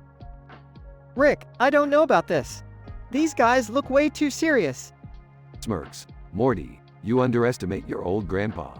Just watch and learn. As they play, Rick pulls off insane bluffs, winning huge sums of money.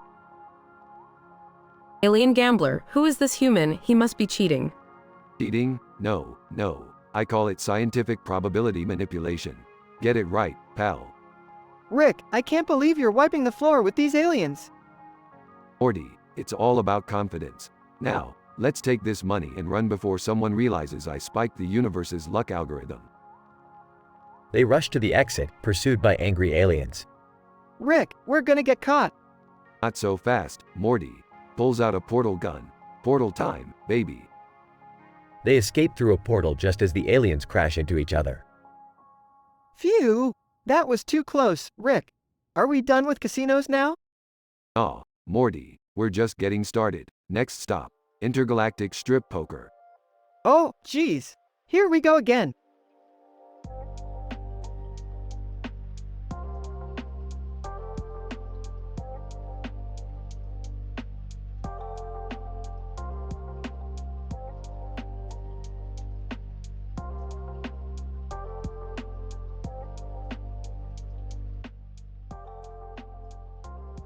Title: The Roast of Jigsaw, Revenge is Foul-Mouthed. Host, welcome to the Comedy Central Roast. Tonight, we have a special treat for you as we celebrate the iconic horror villain, Jigsaw. Get ready for some foul-mouthed laughs, folks. Let's bring on the roasters. Incident. Fishmaster. Well, if it ain't Mr. Jigsaw. You know, Jigsaw, the only reason people follow your twisted puzzles is 'cause they can't understand a damn thing you say. Jason Voorhees silently raises his machete. Freddy Krueger. Holy shit, Jigsaw, I've seen more intimidating villains in a children's birthday party. Your traps are a joke, just like your tiny balls. Michael Myers, gravely breathing. Hannibal Lecter. Jigsaw, your plans are as predictable as a fart after a plate of beans. Your so-called games are nothing but a cheap gimmick. Pennywise. Jigsaw, you got nothing on me. I'll give these people nightmares for life, while your little pig-faced followers only get indigestion. Ducky, Jigsaw, you sadistic piece of shit. You think you're so clever, huh? Newsflash, you couldn't outthink a blind cockroach. Regression. Jigsaw, oh, my dear roasters, you truly are a pitiful bunch. Wishmaster, no one understands me because my intellect is far beyond your grasp, you pathetic genie. And Freddy, please, you're so burnt out, it's a wonder you can even string two puny words together. Jason silently glares. Freddy, burnt out? That's rich coming from a pale-faced moron who only knows how to ride a tricycle. Michael growls menacingly. Hannibal. Jigsaw. Your supposed intellect is nothing more than a desperate cry for attention. Your traps are a tasteless attempt at art, just like your personality. Pennywise. Oh, Jigsaw, you're a clown wannabe, but you couldn't even handle a balloon animal. What a fucking disappointment. Ducky, Jigsaw, you're just a sad, old man, clinging to your outdated games. I bet your sex life is just as boring as your traps. Host, ladies and gentlemen, it seems Jigsaw has had enough of our roasters' insults. Let's see how he responds. Jigsaw, smirking, my dear roasters, you failed to realize the true purpose of my games. It's not about the traps, the puzzles, or the gore. It's about pushing people to face their inner demons, just like I'm about to do with all of you. Your secrets will be revealed, and your roasts will mean nothing once I'm done. The audience gasps in shock as Jigsaw reveals personal secrets and trades in his usually calm demeanor for a savage, foul-mouthed revenge. The roasters remain speechless as Jigsaw's sly grin grows wider, proving that he truly is the master of the unexpected.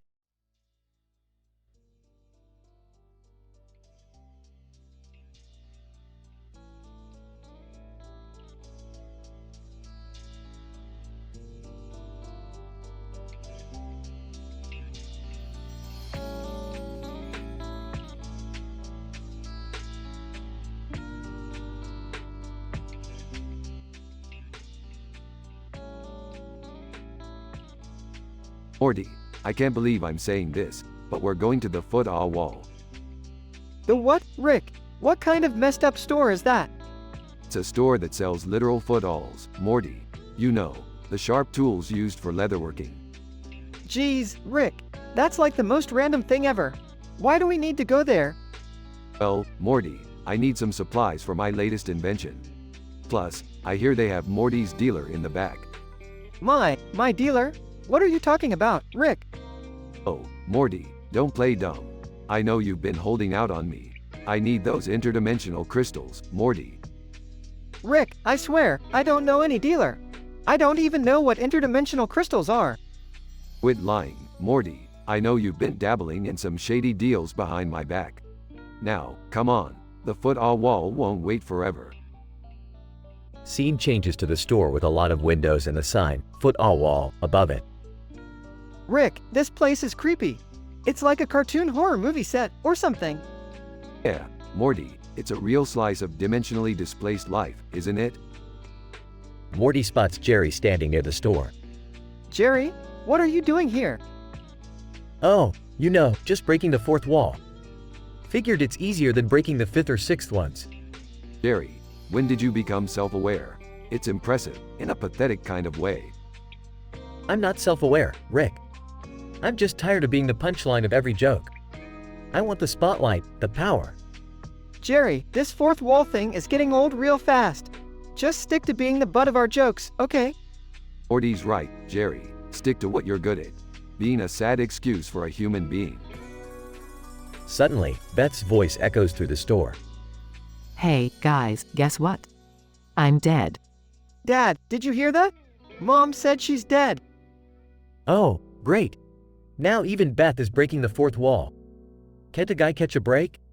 Morty, I think we stumbled into a reality where everyone's lost their minds. Let's get what we need and get out of here. Morty reluctantly follows Rick, still confused about the situation. Rick, I don't think we should mess around with these interdimensional crystals. They seem dangerous. Morty, Danger is my middle name. Well, technically it's dangerously intelligent, but that doesn't sound as cool. The store begins to collapse in on itself. Rick, this place is falling apart. We need to leave. Oh shit, Morty. We're not sticking around to see what happens when cartoon reality crumbles. As Rick and Morty make a mad dash through the chaos, the scene fades out. Scene reopens in the safety of Rick's garage. Phew, we made it out alive, Rick. That was something else. Yeah, Morty, it seems we stumbled upon a reality that was reaching its expiration date. Good thing we got out in time. But what about Jerry? Is he still trapped there? Don't worry about Jerry, Morty. He's always finding ways to screw things up. He'll figure it out himself. Morty shrugs, still trying to process the bizarre events that transpired. I guess you're right, Rick. Life's just one big, crazy, statistically improbable adventure, isn't it? Damn straight, Morty. Now let's get back to what we do best, messing with the fabric of existence itself.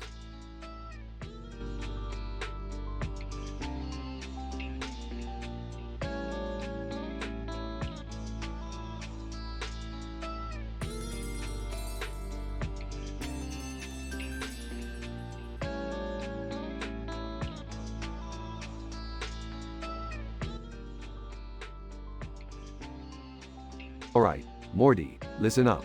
We're throwing a party tonight and it's gonna be off the charts. And by off the charts, I mean statistically improbable, mind-bendingly crazy. Oh, geez, Rick, what did you do now?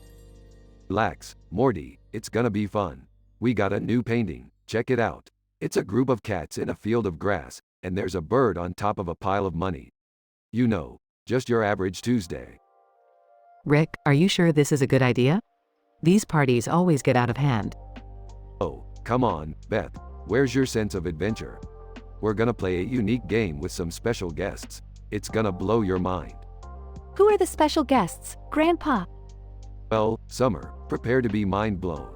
We've got Birdperson, Squanchy, Mr. Meeseeks, and the Plumbus salesman. Oh great, more weirdos to mess up my house. Can't we ever have a normal gathering? Normal is overrated, Jerry. Embrace the chaos. Now, everyone gather around. We're gonna start by listing the 10 worst dimensions ever. Who wants to go first? Birdperson, I shall commence. Dimension A35, where the inhabitants' heads are giant talking pickles. It's quite unsettling. Squanchy, Dimension G17, where every surface is covered in a slimy substance and the air smells like fermented anchovies. It's squanch and disgusting. Mr. Meeseeks, Dimension R42, where time only moves backwards. You never get anything done, and it's infuriating. Plumbus salesman. Dimension P22, where everyone communicates only through interpretive dance. It's perplexing, to say the least. Ah, how about Dimension J11, where everything is just butts? I mean, come on, who wants to live in a world made of butts? Dimension S67, where it's an eternal PTA meeting, and Karen is the head of the committee. Talk about a nightmare. Alright, that's enough. Now, let's see who has the worst dimension of all. Drumroll, please. SFX, drumroll. Excitedly, oh no, it's gonna be Principal Vagina? Principal Vagina. That's right, Summer. My dimension, V69, is a never-ending office party filled with HR violations and an endless loop of Michael Bolton songs. It's absolute torture. Laughs. Sucks to be you, Principal. Principal Vagina. You have no idea, Jerry. It's filled with cringe-inducing drama and bad karaoke renditions. Save me. Well, looks like Principal Vagina is gonna be stuck in his dimension for eternity.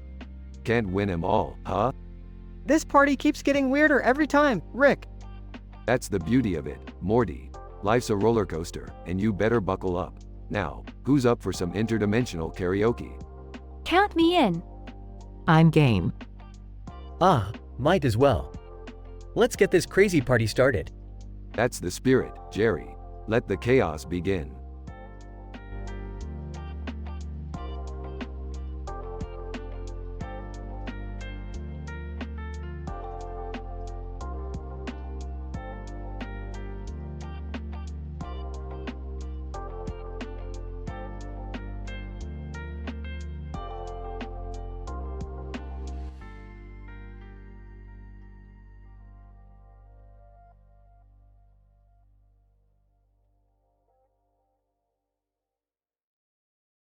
Sitting at the table, looks at the audience. You know, I've always wanted to say this. I love you, Twitch viewers. You complete me in ways even Beth never could. Sarcastically, oh great, Jerry's breaking the fourth wall now. Real original, Jer. Dad, shouldn't we be focusing on the fact that there's a man sitting at a table with a cat and a dog on it? How is that even possible? Enthusiastically, well, Morty, it seems we've stumbled upon the latest experiment by Professor Zana, the renowned genetic engineer. Rolling her eyes. Oh, here we go again with these scientific explanations. Can't we just go back to fighting interdimensional monsters? Burping, Summer, we have to address this absurdity, okay? So, Professor Zana likes to push boundaries and create anomalies because he has a superiority complex. Classic mad scientist stuff. Whispering, did you know he also has a crush on Professor Zara? I heard it from my friend's cousin's uncle's brother-in-law's babysitter's neighbor's dog. Jerry, focus. We need to figure out how to reverse this experiment before the entire universe collapses in on itself. Hesitant. Guys, I think the cat just turned into a human.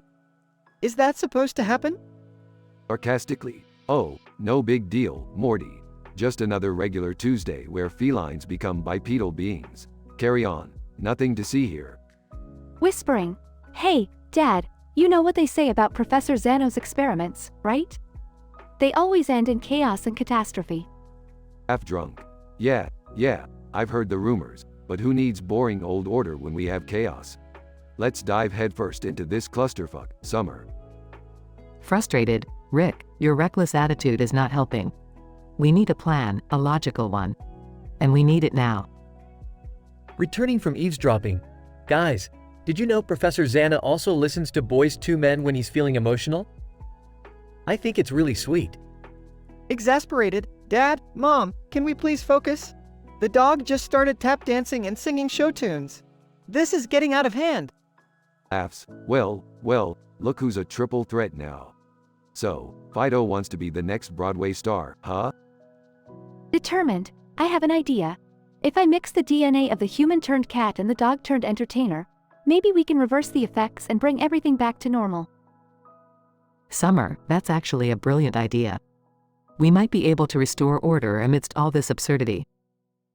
Oh, hey, did you guys know that Professor Zana has a secret lair in the Bermuda Triangle? I learned that from a blog I read while procrastinating at work. Annoyed. Seriously, Chair, can you focus on the task at hand for once? Excited. Guys, it's working.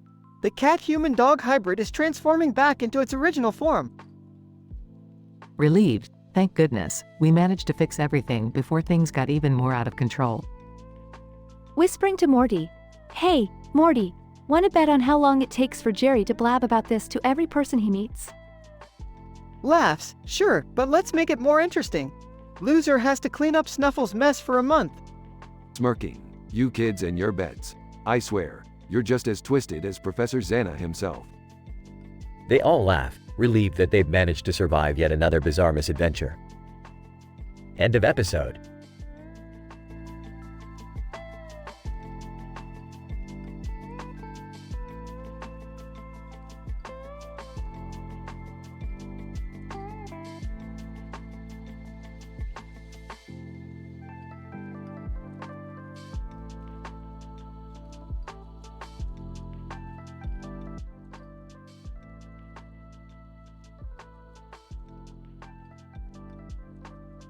Alright, you bunch of idiots, gather round.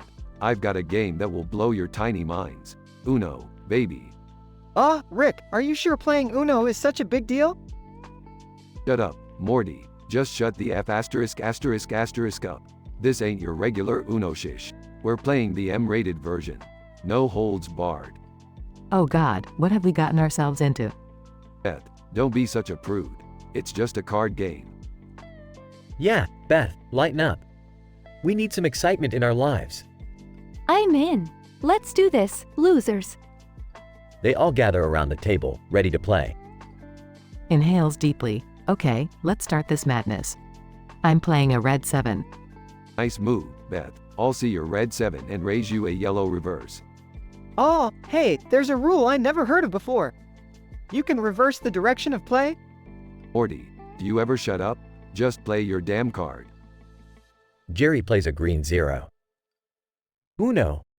Uno, my A**. Take 4 cards, Jerry. Beth plays a draw 2 card. Uno, mother F**********.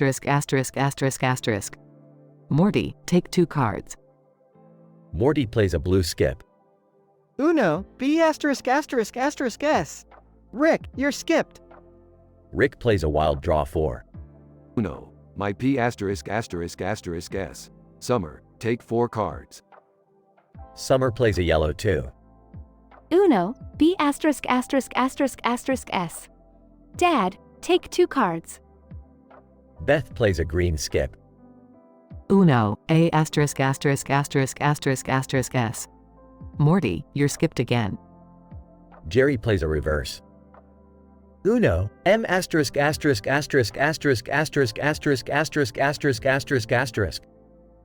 Rick, we're reversing. Rick plays a wild card. Uno, you big E********. I'm changing the color to blue. Beth plays a green reverse.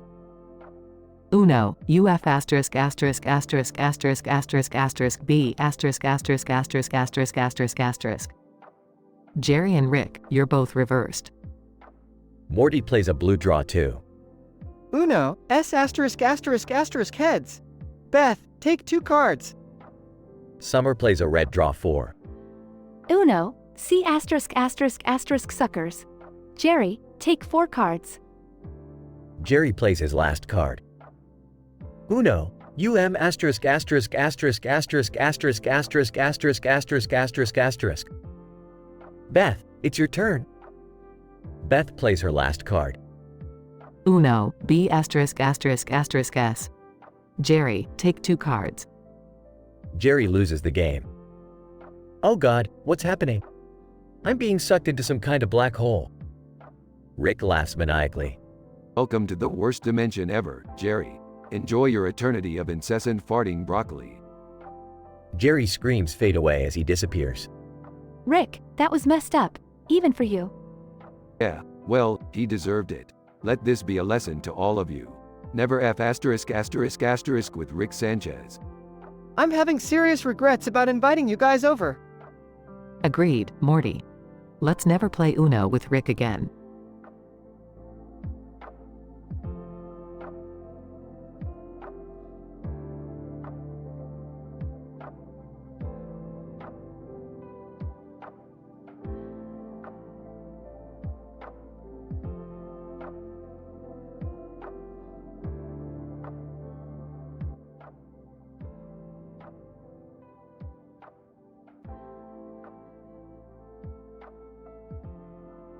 Morty, I need you to grab that sloth costume from the garage.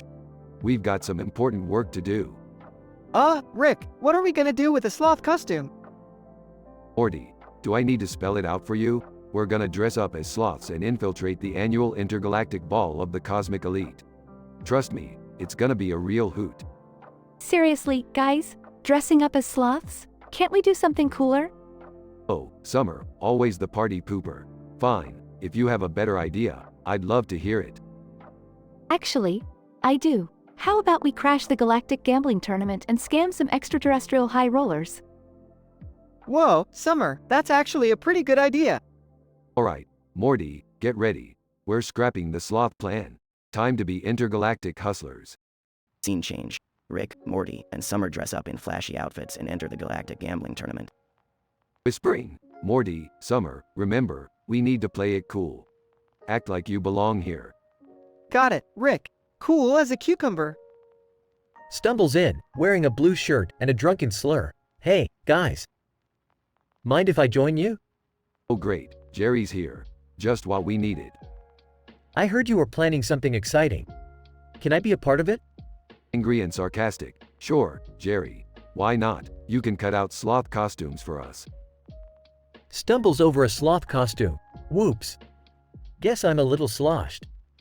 Ha ha. Morty, take that costume from him before he destroys it.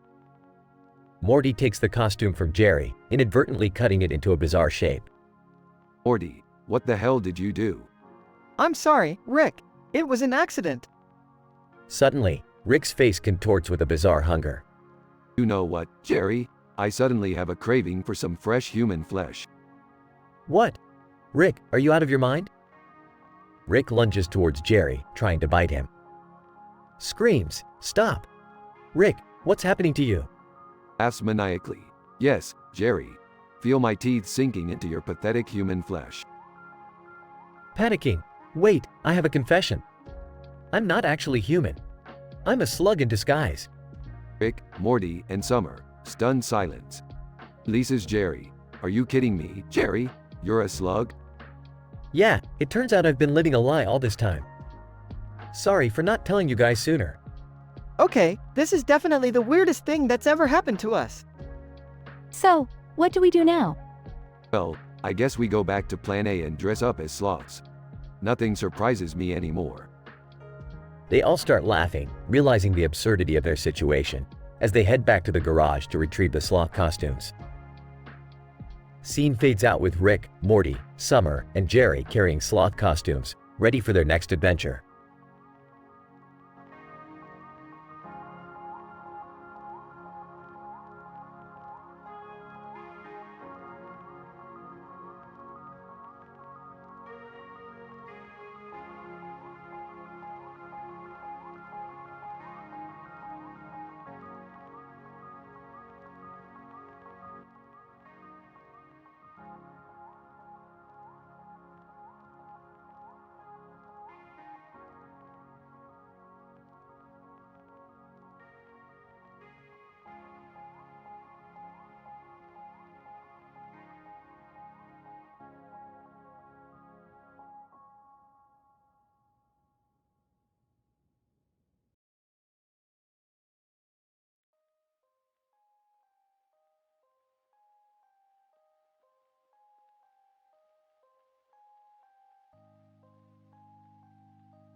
Fox McCloud. Damn it, Peppy.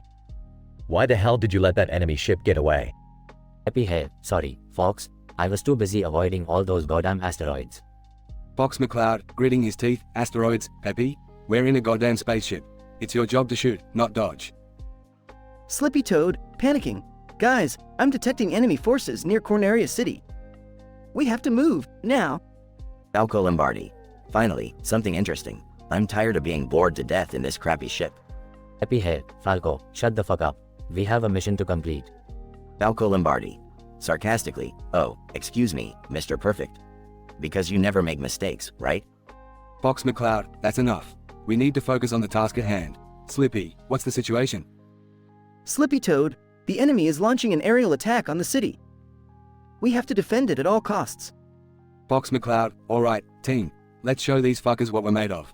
Charge. Falco Lombardi, smirking. About time you grew a pair, Fox. Peppy here, Falco, if you don't shut your goddamn beak, I'll shoot you myself. They engage in a fierce dogfight with the enemy forces, explosions echoing in the background. Fox McCloud, grunting, son of a bitch. These enemy ships are tougher than I thought. Falco Lombardi. No shit, Sherlock. Looks like we're gonna have to use some actual strategy here. Peppy here, frustrated. Damn it, Fox. You keep getting in my way. Learn how to fly, for fuck's sake. Fox McCloud, agitated. I'm doing my best, Peppy. Maybe if you weren't such a washed-up old rabbit, we'd have less trouble. Slippy Toad, shouting, stop fighting, you idiots. We're losing ground. They finally managed to defeat the enemy and save Corneria City. Fox McCloud, catching his breath. We did it, but let's not fool ourselves. We suck as a team. Falco Lombardi. Agreed. I still can't stand any of you, especially you, Fox. Peppy here, yeah, well, at least we didn't completely screw this up. Good job, I guess. Slippy Toad, we make one dysfunctional team, that's for sure. But I'm glad we came out on top. They all share exhausted laughter, knowing that they'll have more battles and arguments in the future. The intense and foul-mouthed squad of Star Fox manages to overcome their personal conflicts and successfully defends Corneria City. Although their teamwork is questionable, they display remarkable resilience and determination. Despite the constant bickering, it's evident that their bond is unbreakable, no matter how dysfunctional they may appear.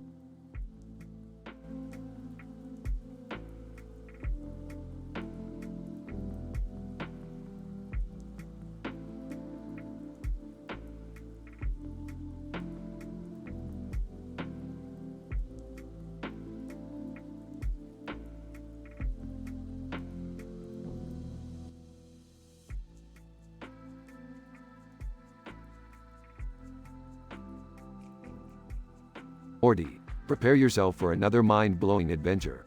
We've got a mouse flying over a table of pizzas here, Morty. Whoa, Rick, is that even possible? Flying mice?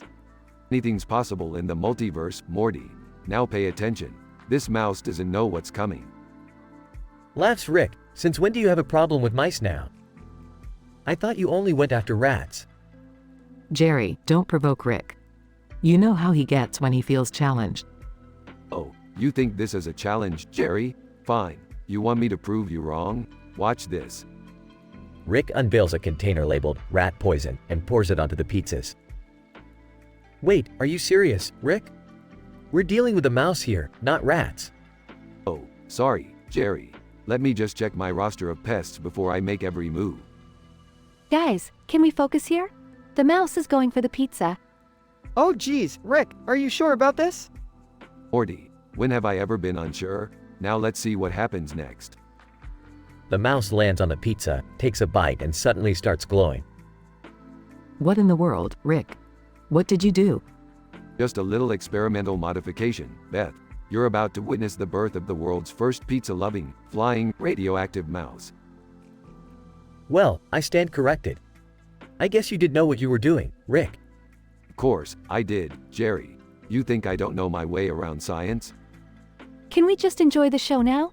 Look, the mouse is doing loop-de-loops around that Ferris wheel in the background. This is crazy, Rick. Do you think the mouse will be okay? Morty, I've been injecting myself with strange substances for decades. Trust me, that mouse will be just fine. So, what are we supposed to do now? Just watch the mouse fly around all day? Aw, I've got bigger plans for this little fella. We're going to patent this technology and start a new pizza delivery service. Oh great, now you're going to put hard-working delivery guys out of a job too? Jerry, I couldn't care less about your conspiracy theories. This is science at its finest. You know, Rick, with that level of innovation, we could rule the world. Summer, I like the way you think. With our pizza-loving mouse army, we'll be unstoppable. This is insane, Rick. I can't believe I'm even a part of this. Morty, you're lucky to be part of my world. Now let's go. We've got a mouse-powered empire to build. They all leave the room, still watching the mouse do acrobatics in the sky. Well, at least it's not just rats this time, Jerry. Size, yeah, I guess you're right. Let's hope this doesn't lead to another dimension-ending disaster. They exit, leaving the glowing mouse soaring through the night sky.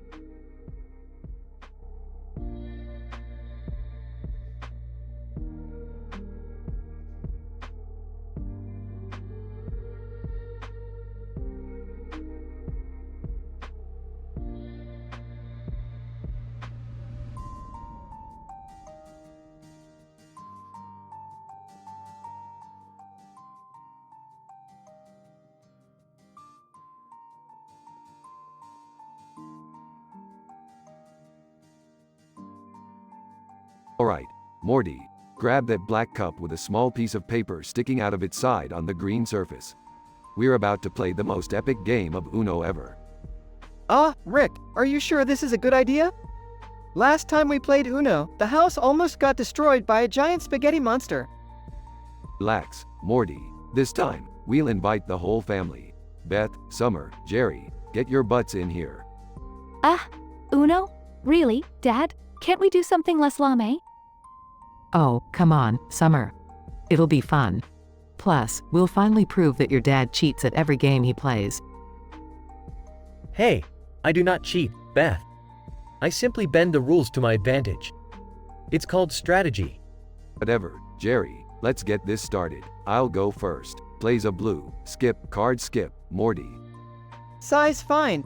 Draws a card alright. Summer, your turn. Plays a yellow, reverse, card reverse. Dad. You think you can reverse on me, huh? Not today. Plays a red, draw 4, card draw 4, Jerry. Oh, come on. You can't do that to your own son-in-law, Rick. Rules are rules, Jerry. Enjoy those cards. Plays a green, wild, card green. I'll go with green. Plays a green, draw 2, card draw 2. Dad. Groans, this game sucks. I never get any good cards. Plays a yellow, skip, card skip, Summer. Seriously? Fine. Draws 2 cards. Laughs, looks like you're not so good at this, kids. Uno. Laughs not for long, Rick. Plays a red, reverse, card reverse, Morty. Great, now I have to go again? Plays a red, draw 2, card draw 2, Summer. Can we please finish this game? I have to go walk Snuffles. Patience, Jerry. Plays a blue, skip, card skip, Beth. Uno. Plays a yellow, reverse, card reverse, Rick. Plays a yellow, draw 2, card draw 2. Dad. Grumbles, alright, I draw 2, Uno. Plays a blue, skip, card skip, Morty. Uno. Plays a blue, draw 2, card draw 2, Jerry. Uno. That's it. I can't take this anymore. Throws his cards in the air, I'm done. Oh, don't be such a sore loser, Jerry. Just for that, I'm sending you to the worst dimension ever. Oh God, not again. That dimension was full of screaming bananas and floating pickles. The horror. Laughs well, serves you right for trying to cheat, Jerry. I can't believe Dad made another Jerry suffer. He's such a jerk sometimes. Yeah, but at least we had some fun. Let's play again, guys. Couldn't agree more, Morty. Let's get this party started.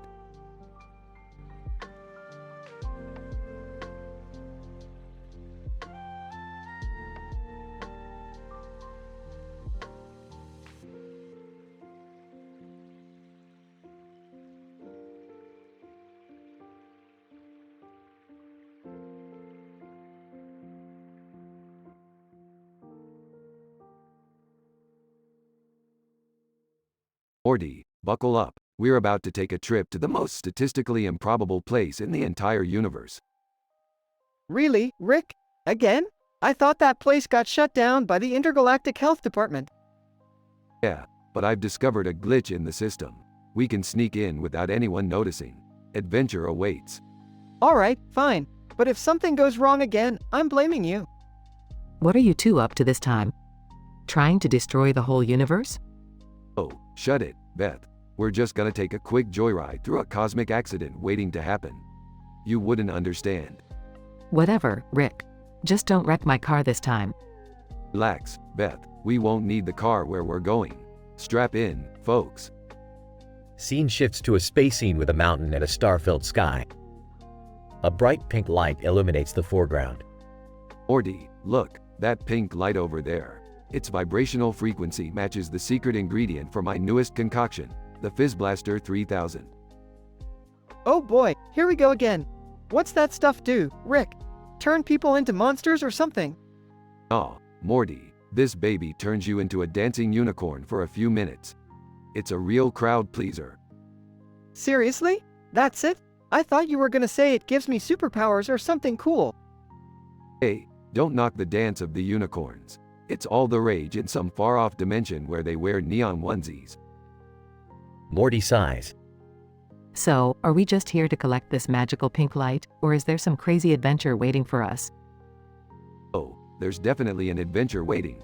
We're about to crash a celestial wedding, Beth. The bride is some interdimensional princess, and she needs a DJ. Wait, you want me to DJ a wedding? I can barely work our stereo back home. Relax, Morty. I've preloaded a mix on the ship's DJ console. Just hit play, and let the universe groove. They approach an extravagant floating palace. Wow, this place looks amazing. Who knew weddings in space could be so extravagant? It's all about the bling, baby. Now, let's crash this party like a meteor through a greenhouse. Morty presses play, and the ship's speakers blast a sick beat.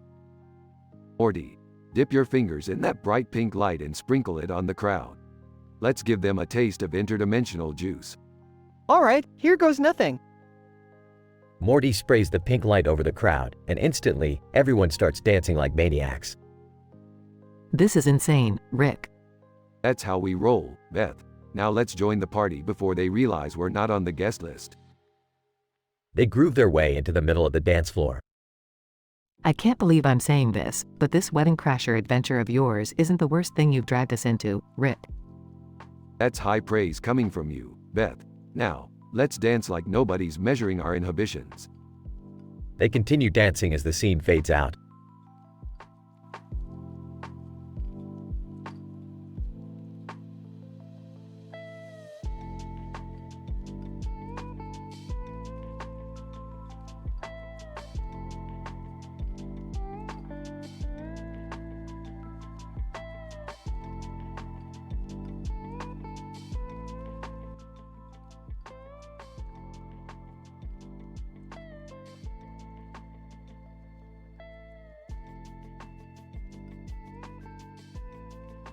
Narrator.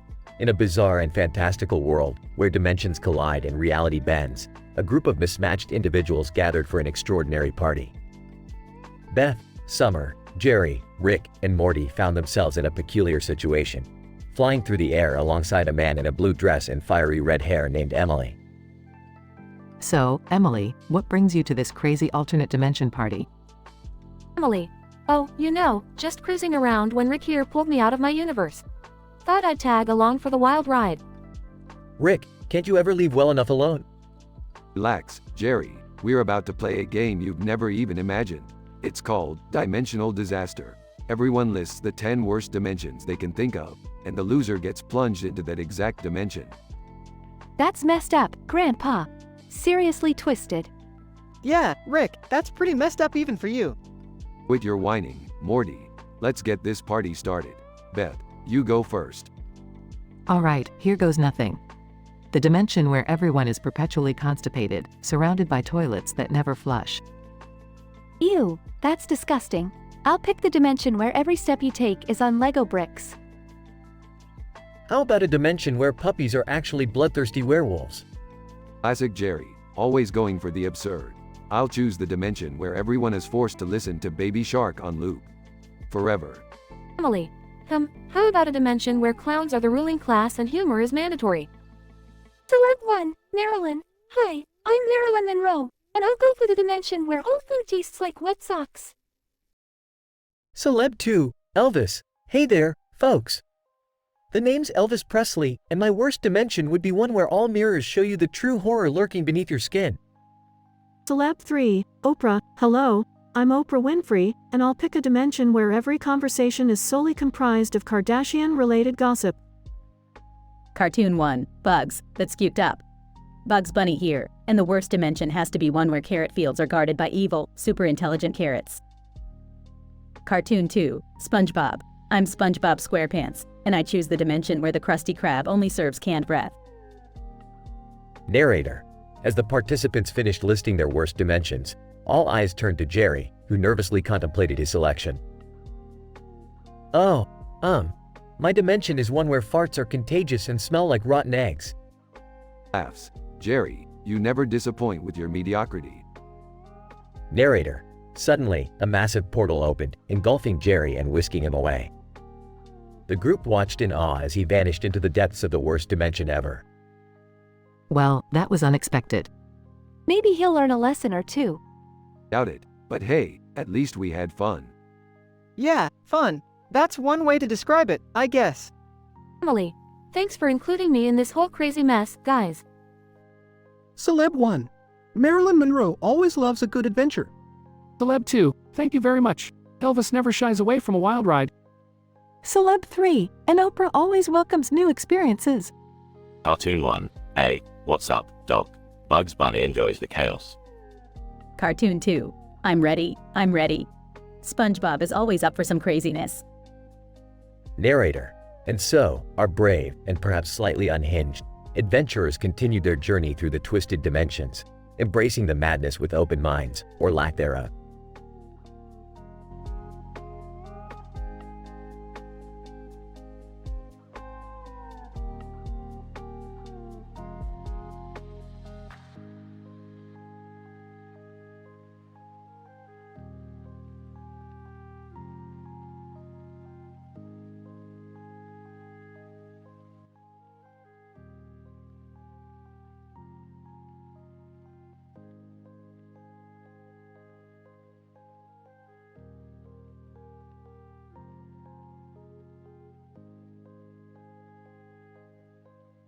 Alright, you dumbasses, we've stumbled into Studio Ghibli's Spirited Away. We're in a futuristic landscape, surrounded by lush green plants and a giant fucking moon in the background. Oh, and don't forget the flying objects, they're just there to confuse the shit out of us. Whoa, Rick! Look at all these amazing creatures!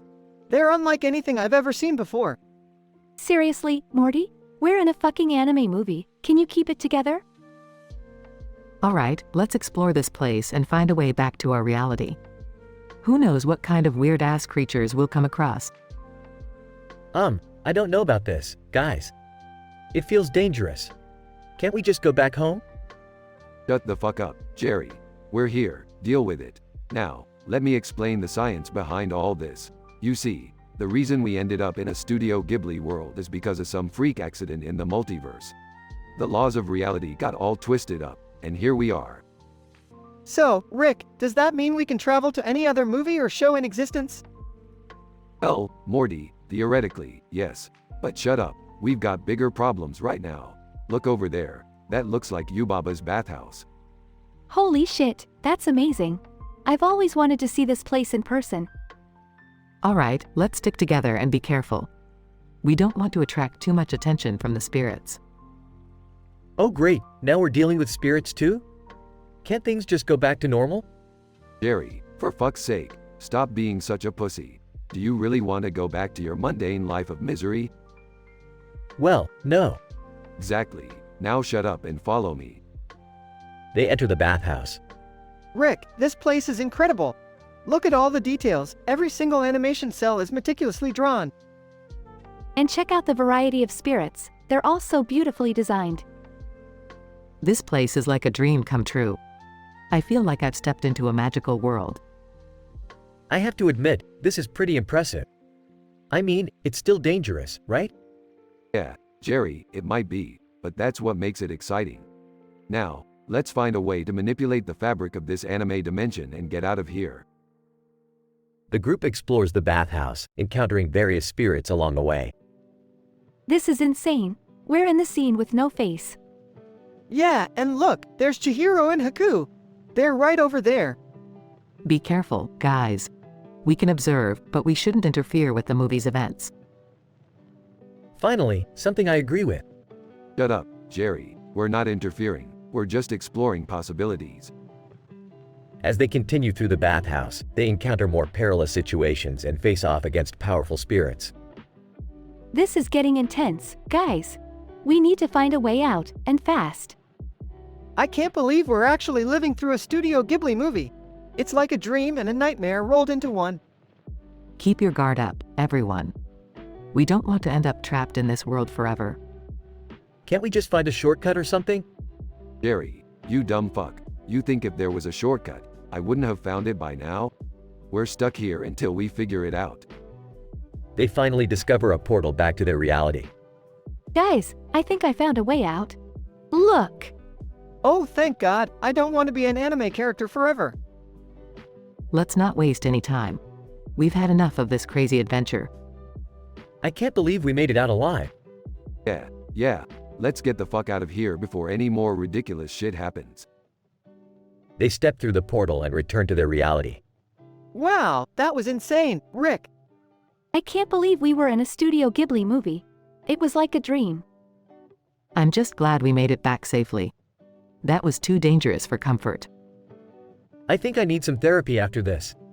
Shut up, Jerry. We survived, and that's what matters. Now let's never speak of this again. They walk away, leaving behind the bizarre adventure in Studio Ghibli's Spirited Away.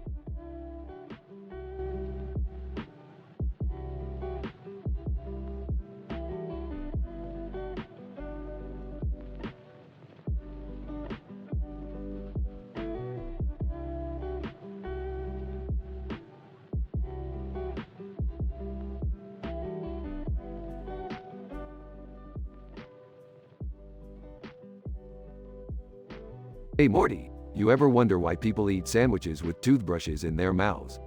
It's like their dental hygiene and hunger are having a war inside their mouths. Oh, I don't know, Rick. People do weird stuff sometimes. Why are you so interested? Morty, I love the bizarre and statistically improbable. It's like a symphony of absurdity going on right in front of our eyes. Plus, it gives me deep thoughts about the nature of humankind. Oh, great, another one of Rick's twisted interests.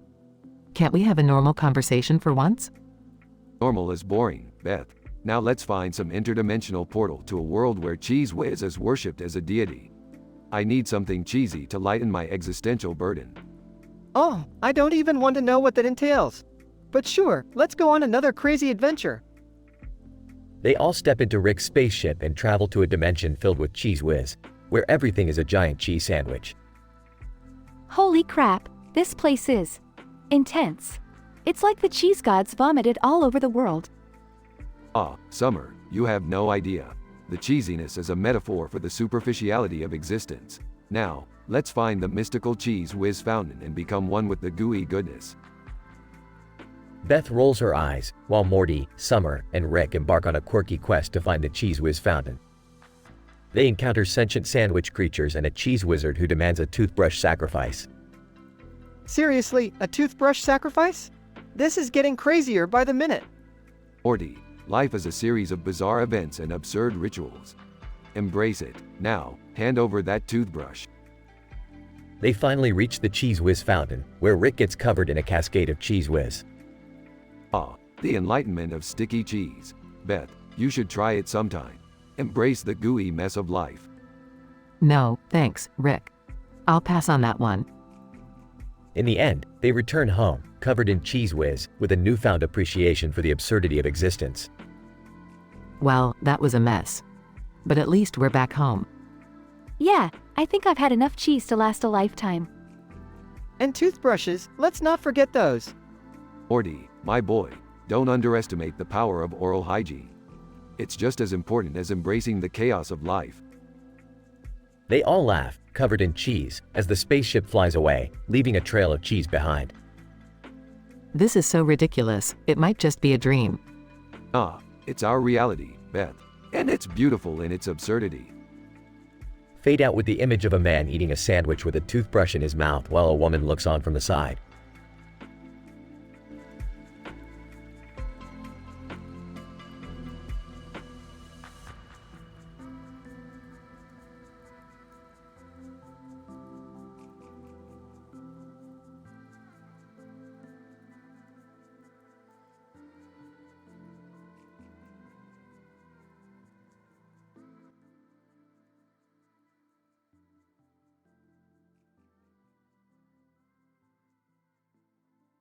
Morty, Beth, Summer, Jerry, I've got a brilliant idea for a party game. We're gonna play Worst Dimension Ever. Whoa, Rick! That sounds intense! How do we play? Simple, Morty. We each take turns listing the top 10 worst dimensions we have ever encountered. And then, we'll introduce some other characters from the Rick and Morty TV show, and they'll do the same. Sounds intriguing. Let's get this party started, Rick. Other characters from the show join the line: Bird Person, Mr. Meeseeks, Squanchy, Noob, and Snowball. Bird Person, greetings, fellow beings. I am Bird Person, and in Dimension C-137, I witnessed a reality where all the planets were made of expired bird seeds. It was a bleak existence indeed. Mr. Meeseeks, ooh-wee. Mr. Meeseeks here, and in Dimension D43, I was trapped in a world where every Meeseeks was born with a permanent itch, unscratchable forever. It was pure agony. Squanchy joining the party.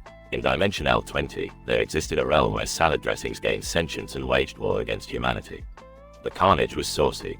Noob reporting in. In Dimension P382, I witnessed a reality where all the toilets were actually portals to an intergalactic poop-themed amusement park. The smell, oh, the smell. Snowball here. In Dimension T431, dogs overthrew humans and turned Earth into one giant chew toy.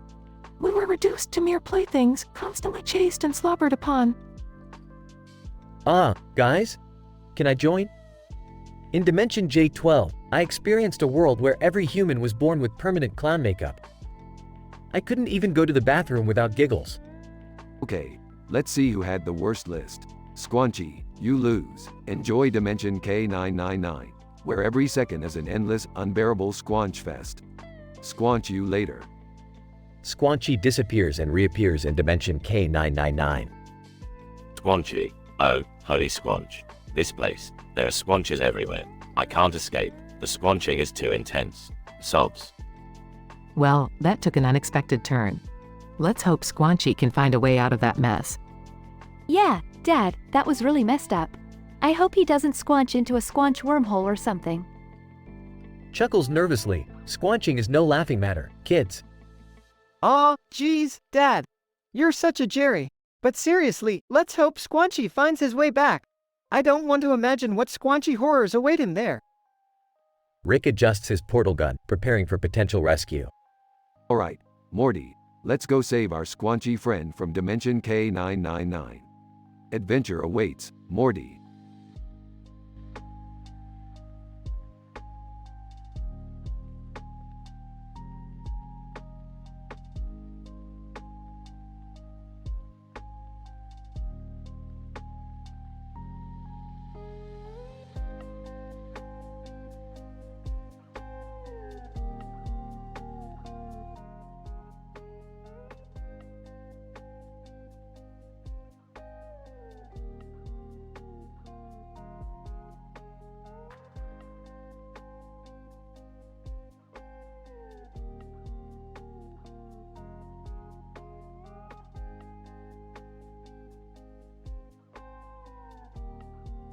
Alright, Morty, buckle up. We're about to dive into the mystical world of Studio Ghibli Spirited Away. This is gonna be wild. Wait, Rick. Are we seriously going into an anime? I mean, it's one thing to go on crazy sci-fi adventures, but anime? Morty, just shut up and enjoy the ride. We're about to get neck deep in Japanese culture, and I promise you, it's gonna be nothing like you've ever seen. Ah, Are there going to be any snacks or something? I don't do well with this non-American food, you know. Jerry, for once, can you just appreciate something without complaining? This is a once-in-a-lifetime experience. Yeah, Dad, stop being such a grumpy old man. I can't believe I share DNA with you sometimes. Alright, we're entering the world of Spirited Away. Get ready, folks. They step out of the portal and find themselves on a train. Rick, why are we on a train? And, is that fireworks in the sky? Is this some kind of festival? Morty, you're finally using that little brain of yours. Yes, it's Chihiro's train ride with Haku. But don't worry, we're not taking the focus away from our adventure. We're just gonna explore a bit. Look, Jerry, it's No Face sitting in the corner. He's offering gold to anyone who can make him laugh. You know, I've always considered myself quite the comedian. Maybe this is my moment to shine. Dad, please spare us the embarrassment. Let's go to the bathhouse. I want to see you, Baba, in action. Hey, Rick, why are they all talking to us in Japanese? I can't understand a word they're saying. Morty, it's a clever artistic choice. It adds to the overall vibe of the experience. But don't worry, I installed language translators in our ears, so we can understand them perfectly now. They approach the bathhouse. Oh, look, Rick. It's the stink spirit. Or I guess it's actually just a polluted river spirit. Beth, that's the Yubaba's husband in disguise. He's got some wicked secrets going on. Don't you worry, we'll uncover them. Why do I have to be here? Can I just go sit in a corner somewhere? Dad, quit being a downer. We're about to meet No Face at the bathhouse. Maybe if you make him laugh, he'll give you some of that gold. Fine. I'll do my best to be funny. But don't expect a standing ovation or anything. Meanwhile, in the bathhouse. Rick, why are all these tiny soot sprites carrying coal everywhere? Morty, it's simple physics. They're low-density creatures, and by carrying that coal, they increase their gravitational pull, allowing them to exist within our reality. Rick, we're not really in our reality anymore, are we? Look, Summer, we're in a fantasy realm. Reality takes a backseat, but let's not get stuck in philosophy right now. We have a story to unravel. I just saw Chihiro in the boiler room. What's she doing down there? Beth, Chihiro is lost in your subconscious, symbolizing your inner struggle to find your own identity. Deep stuff, huh? Hey, everybody, listen up. I've got a joke for you. Why don't scientists trust atoms? Because they make up everything. Everyone stares at Jerry with blank expressions. Tough crowd. They continue exploring, encountering various characters and locations from Spirited Away. Rick, I think we're getting overwhelmed. There's just so much going on here. Morty, relax. This is what adventure is all about. You can't expect it to be a walk in the park. Just keep going, and you'll come out on top. Moments later, they finally reach the stunning Zeniba's cottage. Rick, this place is beautiful. It's like something out of a dream. Beth, it's inspired by Zen gardens, carefully designed to create a sense of peace and tranquility. But don't let that fool you. There's some chaos hidden beneath the surface. I can't believe we made it this far. I feel like we've been through so much. Well, Summer, that's the point of this whole adventure. To experience the extraordinary and come out the other side stronger. Can we go back home now? I'm tired and hungry. Jerry, we're in the middle of a once-in-a-lifetime adventure, and you're thinking about food? Well, a man's gotta eat, Morty.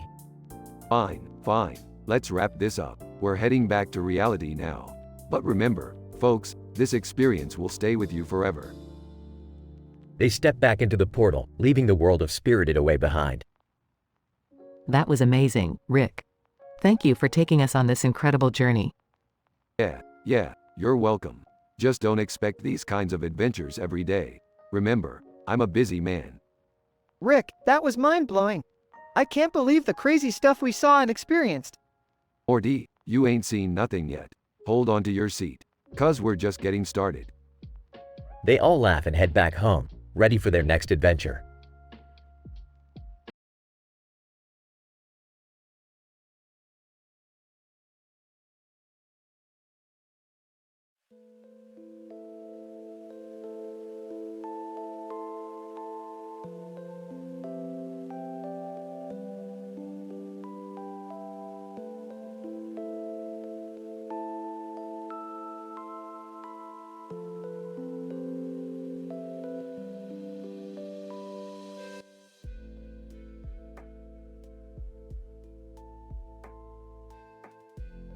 Alright, Morty, listen up. We've got a portal to a dimension where everyone has green hair and purple outfits with gold accents on their shoulders, Morty.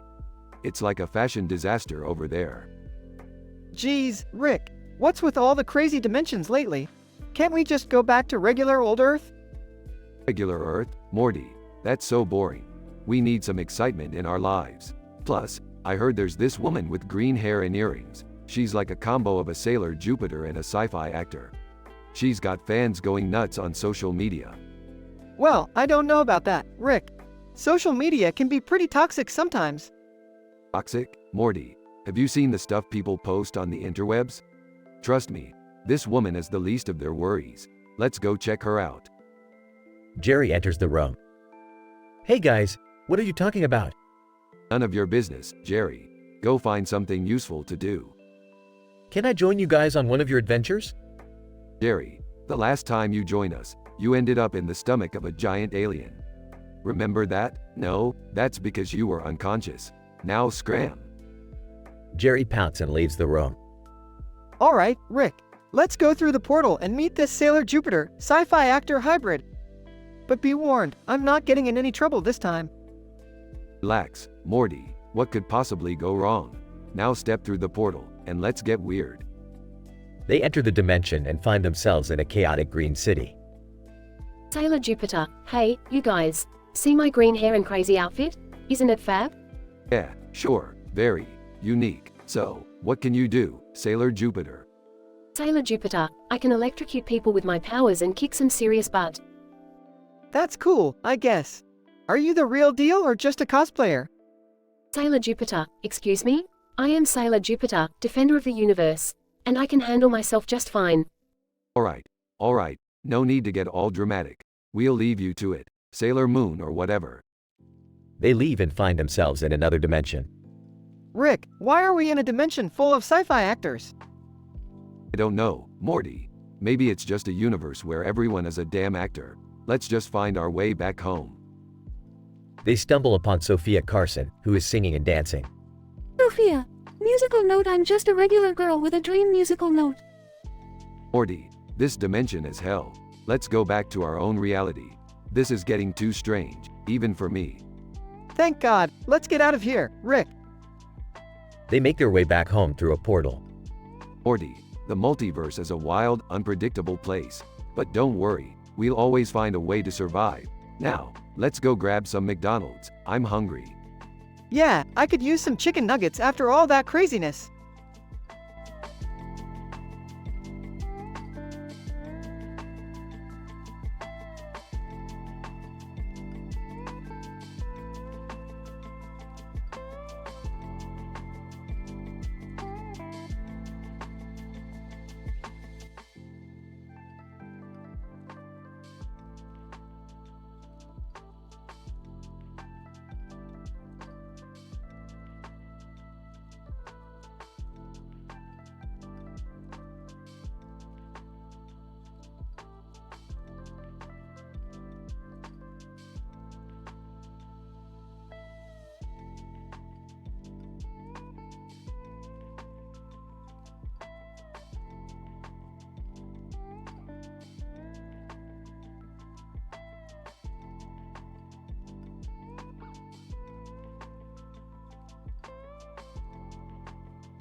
Alright, Morty, listen up.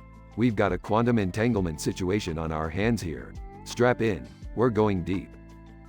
What do you mean, Rick? Quantum entanglement? Is that like that time we got stuck in a time loop with those alien creatures? No, Morty, this is even crazier. See this green yarn ball with a white background? Well, it's not just any normal yarn ball. It's a highly unstable ball of quantum yarn. Quantum yarn? What does that even do, Rick? It can warp reality, Morty. One wrong move and we could end up in a dimension where craniums are the dominant species. Alright, I'm ready, Rick. What's the plan? We need to find the counterpart to this yarn ball, Morty. A white background with a green yarn ball on it. When we combine them, we'll have the power to manipulate the very fabric of the universe. Hey, what are you two talking about over there? I heard something about a yarn ball? Yeah, Dad, what's going on? And why does this white background with a white yarn ball seem so relevant? Oh, it's just a distraction. Look, we've got bigger fish to fry. We're talking Taco Bell level shit here, kids. Taco Bell? Oh, Lord, he coming. Wait, are you saying that Taco Bell is somehow connected to this quantum entanglement? Exactly, Summer. Taco Bell has unknowingly become a hub for interdimensional energy. We have to harness it before it tears apart the space-time continuum. So, what's the plan? Genius. We're gonna gather up all the Taco Bell hot sauce packets we can find and use their quantum energy to stabilize the yarn balls. Morty, give me that oh lord he comin' mean. Why do you need that, Rick? Because, Morty, it's the perfect catalyst for our quantum experiment. Just trust me on this. Okay, I'll gather the hot sauce packets. But how do we know this will even work? It's science, Summer. Of course, it'll work. Now stop questioning and start collecting. After gathering the necessary materials, they gather in the garage. Alright, everyone, hold on to your butts. It's time to unveil the ultimate experiment. As Rick combines the quantum yarn balls and the Taco Bell hot sauce packets, a blinding light fills the room. Whoa, Rick, what's happening? We're transcending reality, Morty. Brace yourselves. As the light fades, they find themselves in a bizarre dimension where talking craniums are sipping on Taco Bell Baja Blasts. My God, Rick, you did it. This is insane. What now? Now, we enjoy some interdimensional cuisine and take a well-deserved vacation from saving the universe. I can't believe this is real, Rick. Well, Morty, reality is just a construct formed by our own perceptions. Sometimes, you gotta let loose and have a little fun, even if it involves talking craniums and quantum yarn balls. The family sits down at a taco-shaped table, surrounded by craniums, and begins feasting on Taco Bell. Cheers to the infinite possibilities, Morty.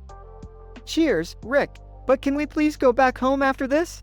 I'm getting weird looks from these craniums. Sure thing, Morty. Just let me finish this Crunchwrap Supreme.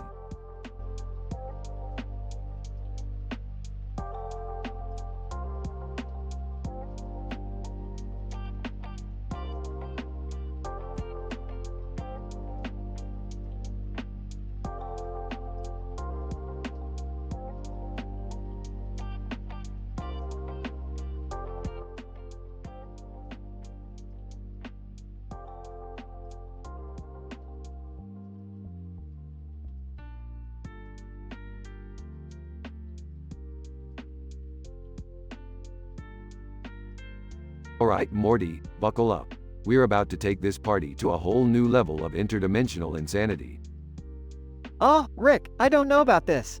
Shouldn't we just stick to playing Monopoly like normal families? Oh, come on, Morty. Live a little.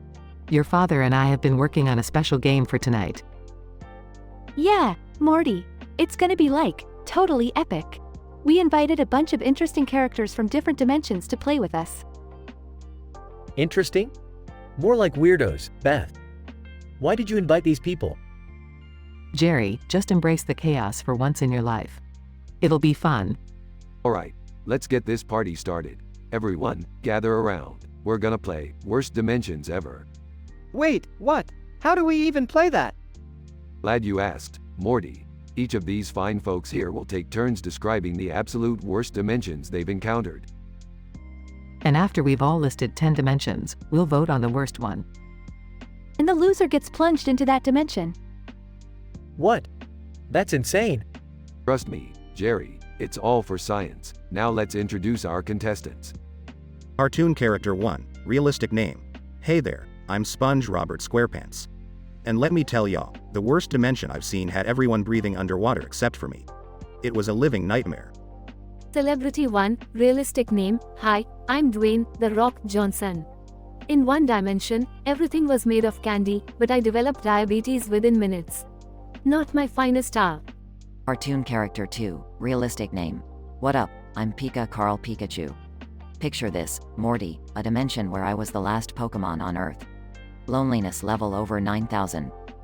Celebrity 2, Realistic Name. Greetings, everyone. I'm Lady Goo Goo. Once I stumbled upon a dimension where every song played was my own. driving me to the brink of insanity. It wasn't a poker face I was wearing, let me tell you. Fantastic. Now let's keep the nightmares coming. Cartoon character 3, realistic name. Heyo, I'm Timmy Unbearable from Fairly Oddparents. In one dimension, hair was sentient and it wouldn't stop telling bad jokes. Trust me, it's not as fun as it sounds. Celebrity 3, realistic name. Aloha, folks. It's me, Bob Pocky Tappan. I found a dimension where every Hawaiian shirt I wore came to life and criticized my fashion sense. Ruined my vacation, man. Alright, enough chit chat. Let's fast forward this. Time is money, people. Oh, okay. So in this dimension, potatoes ruled the world, but they were also cannibals. They just couldn't get enough of those French fries. I once visited a dimension where all the cats had taken over the internet and we, humans, were their pets. Talk about a perfect nightmare. I came across a dimension where everyone wore Crocs with socks. I mean, it was just fashion blasphemy. Oh, I'll never forget the dimension where people communicated solely through interpretive dance. I felt so out of place, like a rhythmless fool. Alright, we've heard them all. Time to cast our votes. And the loser is. They all cast their votes and the loser is revealed. Looks like you're taking a one-way trip to the dimension of Crocodile Dundee's Disco Dance Academy, Jerry. Oh geez, why me? Because life isn't fair, Jerry. Now brace yourself for a groovy time in the world's tackiest dimension. Everyone laughs as Jerry reluctantly gets plunged into the dimension. This family never ceases to amaze me. Yeah, Morty, we're like a train wreck you can't look away from. I'm just glad we could all bond over our shared love for bizarre, terrible dimensions. Now let's get back to the party. I've got some experimental potions to mix. They all continue partying, embracing the weirdness of their twisted multiverse.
Note, I'm sorry, but I won't be able to generate that story for you.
Title, Roasting Microsoft.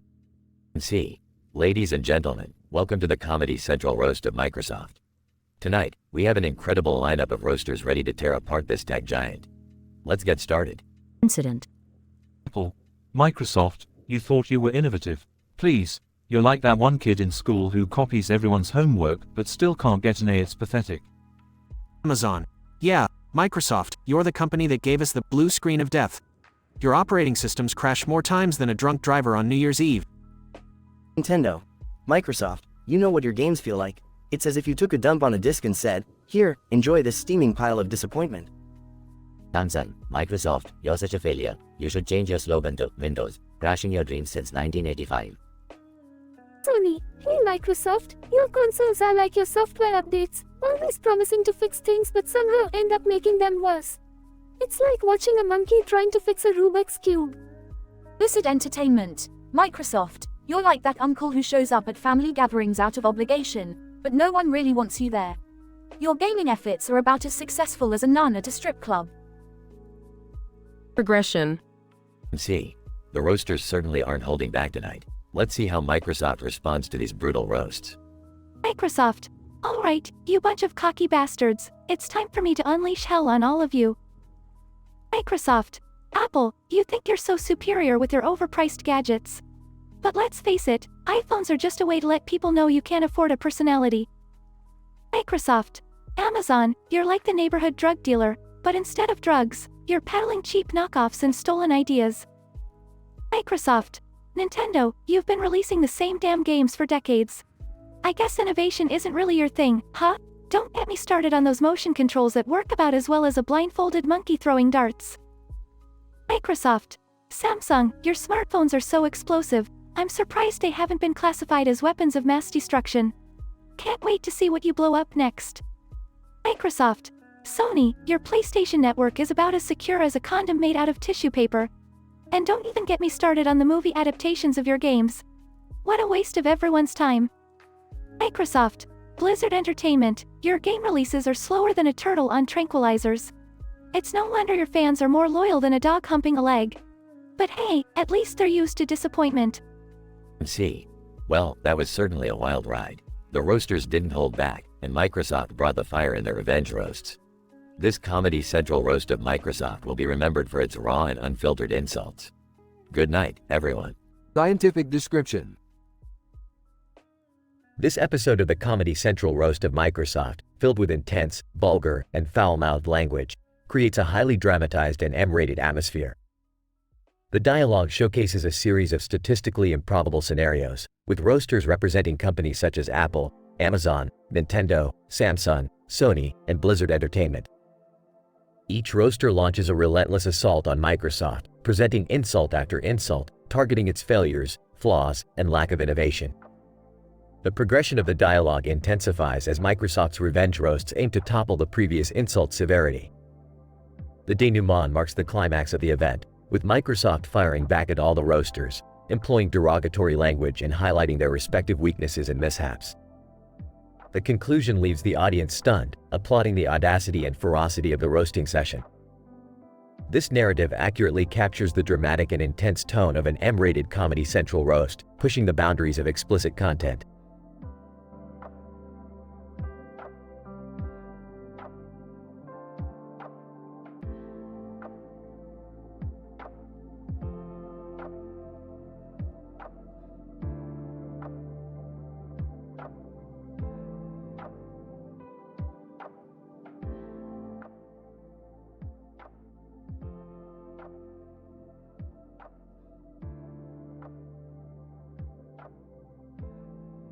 Setting: a stage with a backdrop of a field of red flowers, a blue sky, and a few bushes in the foreground.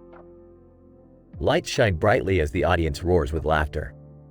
The host stands at the center, surrounded by the roasters.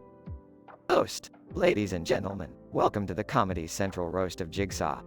Tonight's lineup is filled with some seriously fucked up characters. Prepare yourselves for a night of twisted humor. Let's bring out our first roaster, the Wishmaster. The Wishmaster enters the stage, dressed in a flowing robe and a menacing smile. Wishmaster, Jigsaw, you sick son of a bitch. Your traps are more twisted than my own genie powers. But unlike you, at least I grant wishes before I fuck everyone up. Audience, laughs and cheers. Host. Next up, we have Jason Voorhees. Take it away, Psycho. Jason emerges from the shadows, his hockey mask reflecting the stage lights. Jason Voorhees, Jigsaw, I've got to ask, how do you plan these elaborate traps when you can't even speak? You're like a deranged Muppet with a limp dick. Audience, laughs hysterically. Host. Freddy Krueger, show us your razor-sharp wit. Freddy appears, his burnt face smirking devilishly. Freddy Krueger. Jigsaw, your traps are a nightmare, but let's be real here. You couldn't scare a virgin if you had a haunted dildo. Audience, roars with laughter. Host. Michael Myers, give us your silent but deadly take. Michael steps onto the stage, his emotionless expression sending chills down everyone's spine. Michael Myers. Jigsaw, you sadistic fuck. Your traps are like a bad fucking marriage, just endless suffering with no real climax. Audience, laughs uproariously. Host. Hannibal Lecter, show us your appetite for dark humor. Hannibal, dressed in a slick suit and a charming smile, joins the rest of the roasters. Hannibal Lecter. Oh, Jigsaw, you claim to teach lessons, but all I've learned from your traps is how to eat my own foot. Cheers to your twisted culinary skills. Audience, laughs uncontrollably. Host. Pennywise, give us a clown joke we won't float away from. Pennywise appears on stage, his red nose glowing eerily. Pennywise. Jigsaw, you make people face their fears, but let's face it, your traps are weaker than your clown makeup. You couldn't scare a toddler with a balloon animal dildo. Audience, laughs uncontrollably. Host. Lastly, Chucky, tell us how you really feel. Chucky rises from a tiny box, a vulgar grin plastered across his face. Chucky. Jigsaw, you psychopathic puppeteer. Your traps are like my dick size, frustratingly small. But hey, at least you've got a lovely red tricycle with 1,000 blades. Audience, laughs hysterically. Jigsaw, seemingly defeated, steps onto the stage as the roasters fall silent. Jigsaw, you motherfuckers think you're so clever, don't you? Well, tonight, I've rigged this stage with my own special traps. Let's see how you like being the punchlines. The stage lights flicker, and the audience gasps in anticipation. The story progresses with Jigsaw systematically turning the tables on each roaster, subjecting them to twisted and sadistic traps that humorously reflect their own monstrous natures. Incident. Each roaster experiences their own nightmarish trap, causing them to scream and beg for mercy. Jigsaw revels in the humiliation and pain he inflicts upon each roaster, taunting them with his words. Jigsaw, how does it feel, you sick bastards? Enjoying the taste of your own medicine? The audience watches in stunned silence as Jigsaw's revenge leaves the roasters broken and defeated. The curtains close, leaving a lingering sense of darkness and twisted humor in the air. Voices.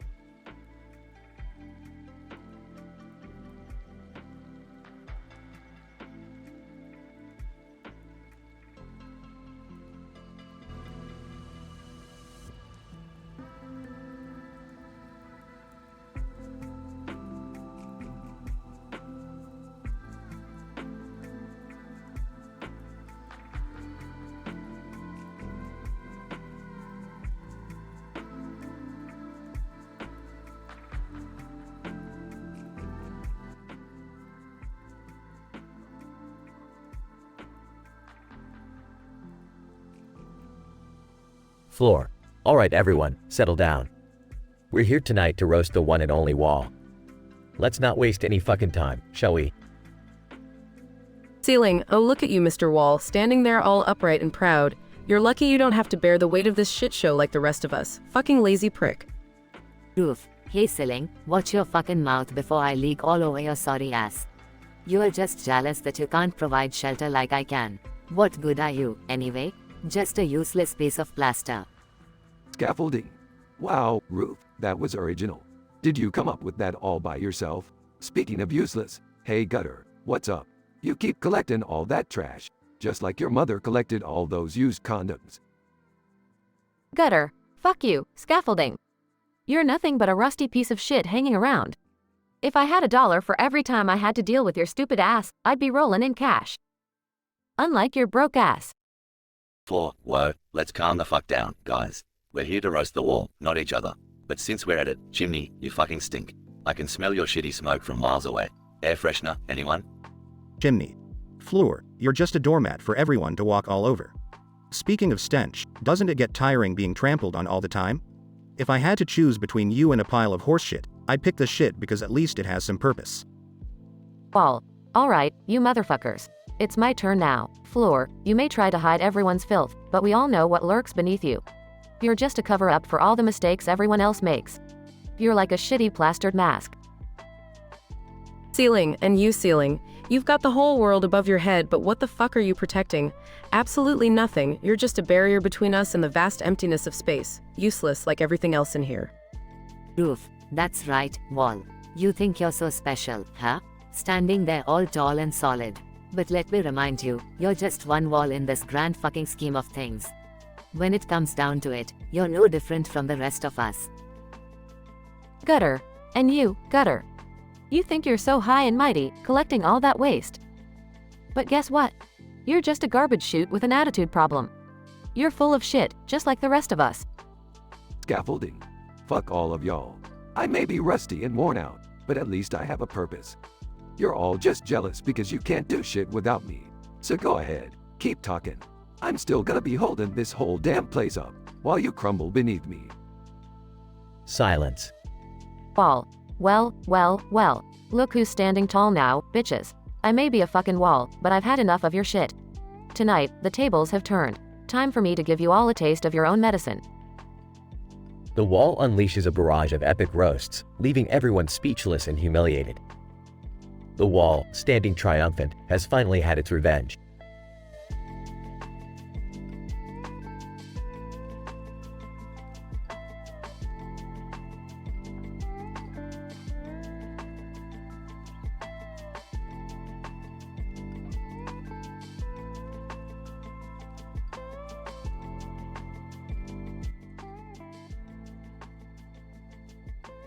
Note, the following dialogue contains mature, vulgar language and intense content.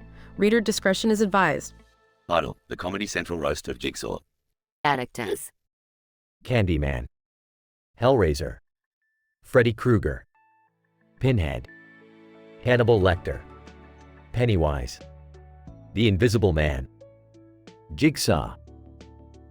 The stage is set with a pile of dried bananas on a table next to a TV screen.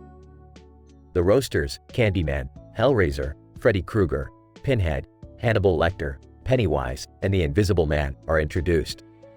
Incident. Candyman. Alright, you sick fucks. Let's get this started. Welcome to the Comedy Central roast of that twisted son of a bitch, Jigsaw. Freddy Krueger. You know, Jigsaw, your game might be all about life and death, but with that scrawny ass puppet on a tricycle, you need to worry about tetanus, motherfucker. Pinhead. Jigsaw, your traps are nothing compared to the real Hellraiser. I'd like to see you trying to solve the eternal puzzle of my pain and pleasure, you sadistic little bitch. Progression. Hannibal Lecter. Jigsaw, you claim to create traps to rehabilitate people. Well, let me tell you, you wouldn't last 2 seconds in my kitchen. Your meat would be tough as a bag of dicks. Pennywise. Jigsaw, you remind me of a clown, except even clowns have more laughs. Your victims would rather face me and my killer balloons than your twisted games, you sewer-dwelling freak. The Invisible Man. Jigsaw, you crafty bastard. Your traps may be deadly, but you haven't mastered invisible ink yet, have you? Your messages would have been much clearer if you stopped scratching them onto your victims' rectums. Hellraiser. Jigsaw, I've faced countless demons, but you're just a kinky old man. Maybe if you swapped that tricycle for a proper whip, you'd have more of an impact. Jigsaw. Laughing, oh, my dear roasters, your insults are nothing compared to the games I've played. But now, it's time to turn the tables. Cackling, Jigsaw activates a trap, plunging the stage into darkness. Chaos ensues as the roasters suddenly find themselves trapped in Jigsaw's twisted game. The audience watches, horrified, as Jigsaw delivers his revenge roasts, each accompanied by a tortuous fate they can never escape. Jigsaw. Whispering, let's see who has the last laugh now, my dear roasters. Welcome to a true hell of my making.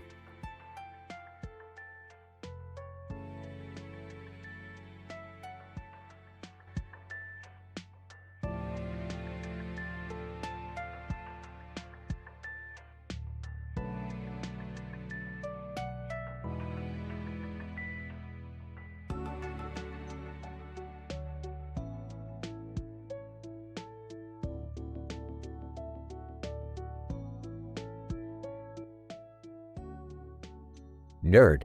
Alright, motherfuckers. Welcome back to another shitstorm. Today, we're diving into the goddamn world of Dark Souls. Strap the fucking cuz it's about to get brutal. The nerd is suddenly transported into the dark, eerie realm of Dark Souls. Nerd, holy fucking shit. What is this place? Goddamn, it's dark as fuck. Where's the fucking brightness settings in this game? The nerd stumbles upon a group of terrifying creatures known as hollows and draws his sword. Nerd, alright, you horrifying pieces of shit. Prepare to get your pixelated asses kicked. Nerd swings his sword wildly, slicing through the hollows with a ferocious fury. Nerd, die, you pixelated fucks. Die. Asterisk, a monstrous boss, towering over the nerd, emerges from the shadows. Boss, I am Manus the primeval man. Prepare to meet your doom, you pathetic mortal. Nerd, oh, you think you're a big tough boss, huh? Well, fuck you. I've dealt with tougher shit than you in real life. Nerd engages in an epic battle with the colossal boss, dodging its attacks and retaliating with each strike. Nerd, take that, you overgrown sack of shit. Eat my fucking sword. After a grueling battle, the nerd finally defeats the boss and takes a moment to catch his breath. Nerd, phew, that was intense. But goddamn, it feels good to kick some boss ass. Suddenly, the nerd's anger gets the best of him, and he smashes his controller onto the ground. Nerd, fuck this game. I've had enough of your bullshit, Dark Souls. The nerd takes his computer, hoists it above his head, and slams it onto the ground, destroying it in a similar fashion to defeating a boss in Dark Souls. Nerd, that's what you fucking get, you piece of shit. Nobody messes with the angry video game nerd. As the computer shatters into a million pieces, the nerd takes a moment to reflect on his destructive action. Nerd, fuck, what have I done? Well, at least I unleashed my rage like the fucking boss I am. But damn, now I need a new computer. The nerd walks away from the broken remains, ready to face a new gaming challenge, with a smirk on his face.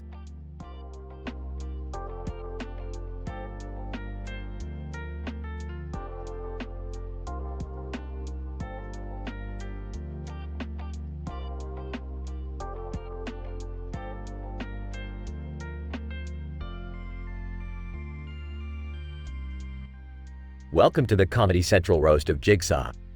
Tonight, we have gathered a group of some of the foulest-mouthed, short-tempered roasters in the business. Let the chaos commence. Candyman. So, Jigsaw, you think you're so clever with your twisted games, huh? Well, let's see how you handle being on the other side of the trap for once, you sick fuck. Pinhead. Jigsaw, the master of pain and suffering. I bet you'd love a taste of your own medicine, wouldn't you?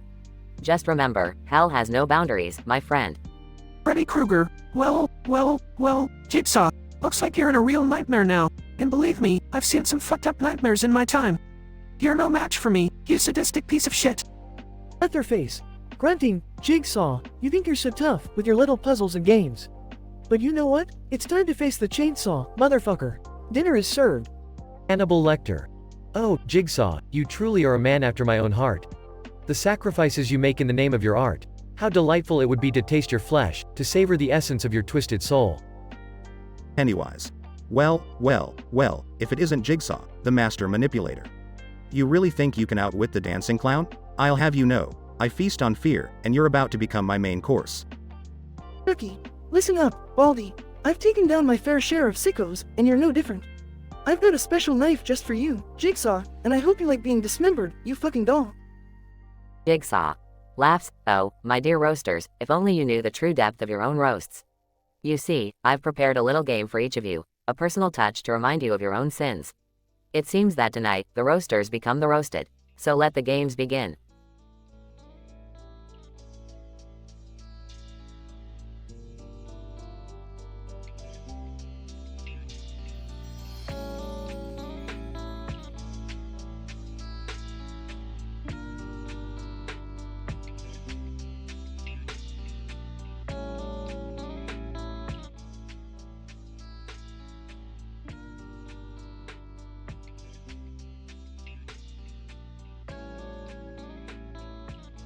Alright, Morty.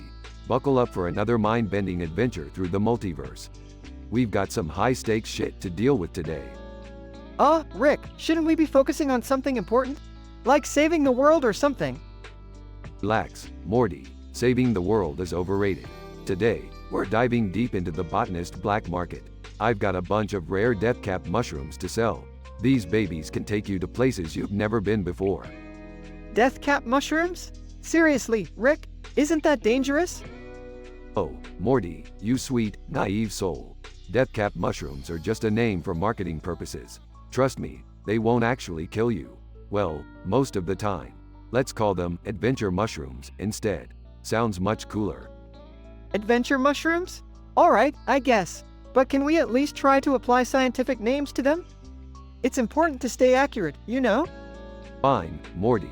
If it makes you feel better, we'll use scientific names. You're such a stickler for accuracy. Attention to detail, huh? Thanks, Rick. So, are we really selling these adventure mushrooms? We're not just selling them, Morty. We're unleashing them on the unsuspecting multiverse. Chaos and euphoria in every bite. Morty, say hello to Salvia Sanchez, our very first unsuspecting buyer. Salvia Sanchez? That's a peculiar name. Well, you know what they say, Morty. Life's a trip, and so is Salvia. She's about to blast off into another reality with these adventure mushrooms. Hold on tight. Salvia.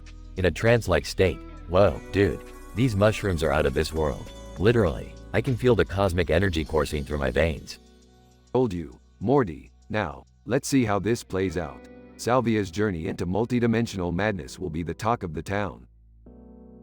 Rick, I think Salvia might be having a psychotic break. Shouldn't we do something?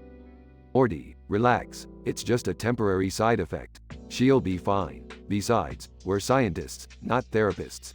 Life is about experimentation and exploration. Let's give her some space. Salvia. Whispering to herself. The walls are alive, man. They're whispering secrets that blow my mind. We're just gonna leave her like that.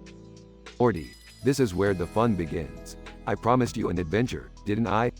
Salvia. Pointing at a rock mushroom. Look, a talking mushroom. It's telling me the secrets of the universe. Giggling. You hear that, Rick? She thinks the mushroom is speaking. That's nothing, Morty. I once had a 3-hour conversation with a pickle. Anyway, let's enjoy the show before reality checks back in. Salvia. Flailing arms, I am one with the cosmos. The universe is an infinite fractal of existence. Rick, I don't know about this. Salvia seems really out of it. Morty, you worry too much. It's just a temporary psychedelic experience. Who needs reality when you have adventure mushrooms? Salvia. Levitating, I have become the embodiment of interdimensional bliss. Mortals, bow before my knowledge. Rick, I can't take this anymore. We've got to snap her out of it.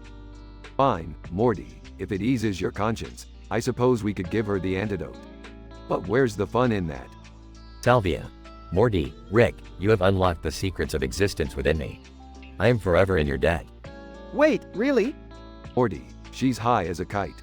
Don't take her seriously. Geez, Rick, you gotta warn me when things get this crazy.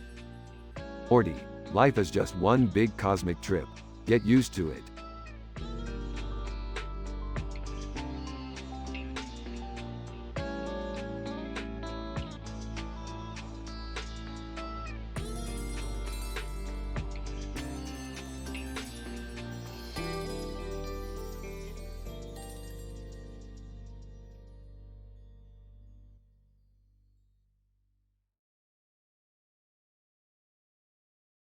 Morty, grab your portal gun. We're going on an adventure. Oh geez, Rick, where are we going this time? We're going to the hub, Morty. It's a bizarre interdimensional watering hole for aliens to share their wildest stories. Whoa, sounds intense, Rick. What could possibly go wrong? Did someone say, going wrong? Count me in. Jerry, really? This is supposed to be a dangerous trip. Adventure and danger go hand in hand, sweetheart. Count me in. Alright, everyone shut up. We're here. Whoa, look at that painting. It's a bunch of fish in a green sea of water with a colorful sky background. Don't get distracted, Summer. We're here for some juicy gossip. Rick, why is everyone staring at us? It seems our reputation precedes us, Morty. Well, Morty, looks like we're celebrities in the hub. Wow, I've never been popular before. This feels nice. Shut up, Jerry. We're trying to blend in here. Hey, Rick, look over there. It's Zogbunk the Tentacled. Oh great. Just the person we're trying to avoid. Zogbonk, Rick Sanchez, you scoundrel. I heard about your latest experiment gone wrong. Zogbunk, mind your own tentacles. You know how unreliable tabloids are. Rick, should we portal out of here? Not yet, Morty. We need to find out who's spreading these rumors. Rick, this is getting out of hand. We need to leave. But I just ordered my drink. Fine, let's go. But remember, the hub ain't for the faint of heart. Rick, are we going to find out who's behind all the gossip? I don't know, Summer. But one thing's for sure. We'll be back for revenge. Rick, revenge is a bit extreme, don't you think? Morty, extreme situations call for extreme measures. Well, I hope this hubbub dies down soon. Don't worry, Beth. We'll find a way to clear our names. Can we at least take a souvenir painting with us? Seriously, Jerry? That's your main concern right now? Listen up, everyone. We're leaving, and no one is taking that damn painting. Phew, I'm glad we're finally getting out of here, Rick. Yeah, Morty, we've had enough of the hub for today. I just hope this crazy adventure doesn't scar us for life. Beth, we're already scarred. That's why we're the coolest family in the multiverse. Well, that wasn't so bad, was it? Shut up, Jerry. We're going home.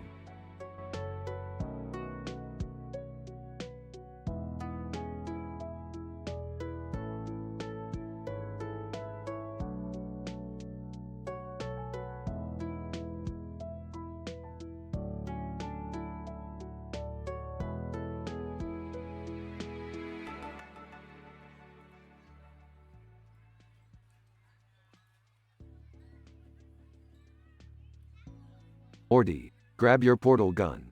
We've got a job to do, and it's gonna be wild. Oh geez, what kind of crazy adventure are we going on this time, Rick? We're heading to the hub, Morty. It's a secret hub of alternate realities where all the Ricks and Mortys from different dimensions gather. Can I come too? I need a break from school and this town is boring as hell. Fine, Summer, but try not to mess things up like you always do. We're in a delicate situation here. Rick, why is there a giant rendering of a building with a green light on top of it? Morty, that's the entrance to the hub. Only those with the green light pass are allowed in. They probably watched too much Great Gatsby. What about the cars parked in front of it? Are they like interdimensional Uber drivers or what? No, Summer, those cars are actually sentient alien beings with a passion for parallel parking. They're more skilled than any human could ever hope to be. So, what's the incident gonna be this time, Rick? Are we gonna be chased by talking cars, or? Morty, you really have no idea. The incident in the hub is going to be a dance-off between all the alternate versions of Jerry. They're competing for the title of the Jerriest Jerry. Seriously? A dance-off? That's the most ridiculous thing I've ever heard. Relax, Summer. It's an excuse for all the Jerrys to show off their cringe-worthy dance moves. Trust me, it's a sight to behold. But why would all the Jerrys care so much about being the Jerriest Jerry? Morty, you underestimate the inherent narcissism of the Jerry population. It's all about proving they're worth something in the multiverse. This all sounds so stupid, Rick. Can't we just leave the hub? We could, but where's the fun in that? Besides, the progression is about to get really intense. The Jerrys are revealing their secret weapon. A genetically engineered Jerry with slick dance moves. Oh no, Rick, we need to do something about this. It's getting out of control. Relax, Morty, I've got a plan. I'll hack into the hub's interdimensional sound system and blast some classic disco tunes. That'll distract the Jerrys long enough for us to escape. Rick, you're a genius. But what's gonna happen in the denouement? In the denouement, Morty accidentally spills a cup of punch on the genetically engineered Jerry, short-circuiting his dance moves. Chaos ensues as the Jerrys try to restart him. Phew, that was a close one, Rick. I don't think I can handle a multiverse full of perfect dancing Jerrys. Finally, in the conclusion, we escape the hub just as it collapses in on itself due to the sheer absurdity of the situation. Another day, another crazy adventure averted. I can't believe I danced with a bunch of alternate Jerrys. This will be the craziest story to tell at school. Just make sure you leave out the part about the sentient parking cars. We still need to keep some secrets, right?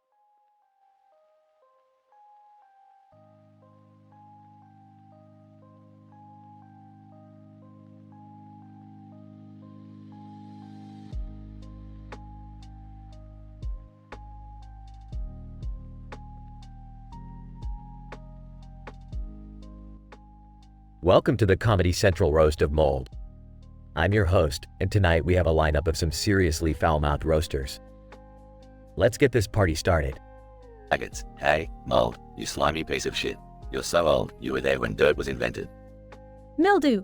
Yeah, Moldy. The only thing dirtier than you is your mama's underwear. Housefly.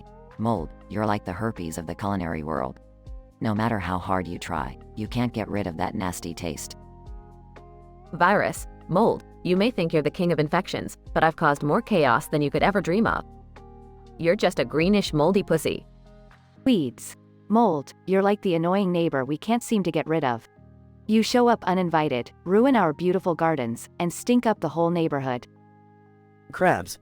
Mold, you're such a pathetic fungus that even we, the STI crew, wouldn't touch you with a 10-foot pole. Bacteria. Mold, you fungus breath son of a bitch. You think you're so high and mighty, but you're nothing but a pesky spore trying to fit in with the real microorganisms. Tick. Mold, you're like a stubborn itch that keeps on coming back. No matter how many times we try to scrub you away, you always find a way to infect our lives. Mold. Well, look who's talking. Maggots, you're the only ones who get off on rotting flesh. Mildew, your stench is so bad, even skunks avoid you. Housefly, you're so dumb, you fly headfirst into windows like a horny teenager. Virus, you're nothing more than a microscopic bully, causing havoc wherever you go. Weeds, you're the unwanted guests that invite themselves to every party, just like your mother does with the local bikers. The crabs, you're a bunch of filthy crotch dwellers who only know how to spread misery. Bacteria, just like the planet, we'd be better off without you. And Tick, you're nothing but a blood-sucking parasite who leeches off others' success. As the roasters gasp in disbelief, Mold takes a bow, reveling in his savage revenge. The crowd roars with laughter and applause, realizing that even in the world of roasting, Mold can have the last laugh. And that wraps up the Comedy Central Roast of Mold. Thank you for joining us tonight, and remember, no matter how much we may hate it, Mold always finds a way to come out on top.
Morty, we've got a serious problem here. Mumbling, Rick, I'm just a potato. I can't really help you. Your brain is still functioning, Morty. Remember that giant robot we stole yesterday? Yeah, the one that shot lasers from its eyes. That's the one. Well, I accidentally activated its self-destruct sequence, and it's going to blow up the entire neighborhood. Panicking asterisk, oh geez, Rick. We gotta do something. I know, Morty, I've got a plan, but we need to act fast. Go find the green switch on your head and flick it. Green switch? On my head? Here it is. Flicks the switch. Neon character. Emerging from the shadows, so you thought you could stop the explosion, huh? Who the hell are you? Neon character. I am Laserface, the intergalactic crime lord. And you fools won't stop me. Confused, Rick, who's this Laserface guy again?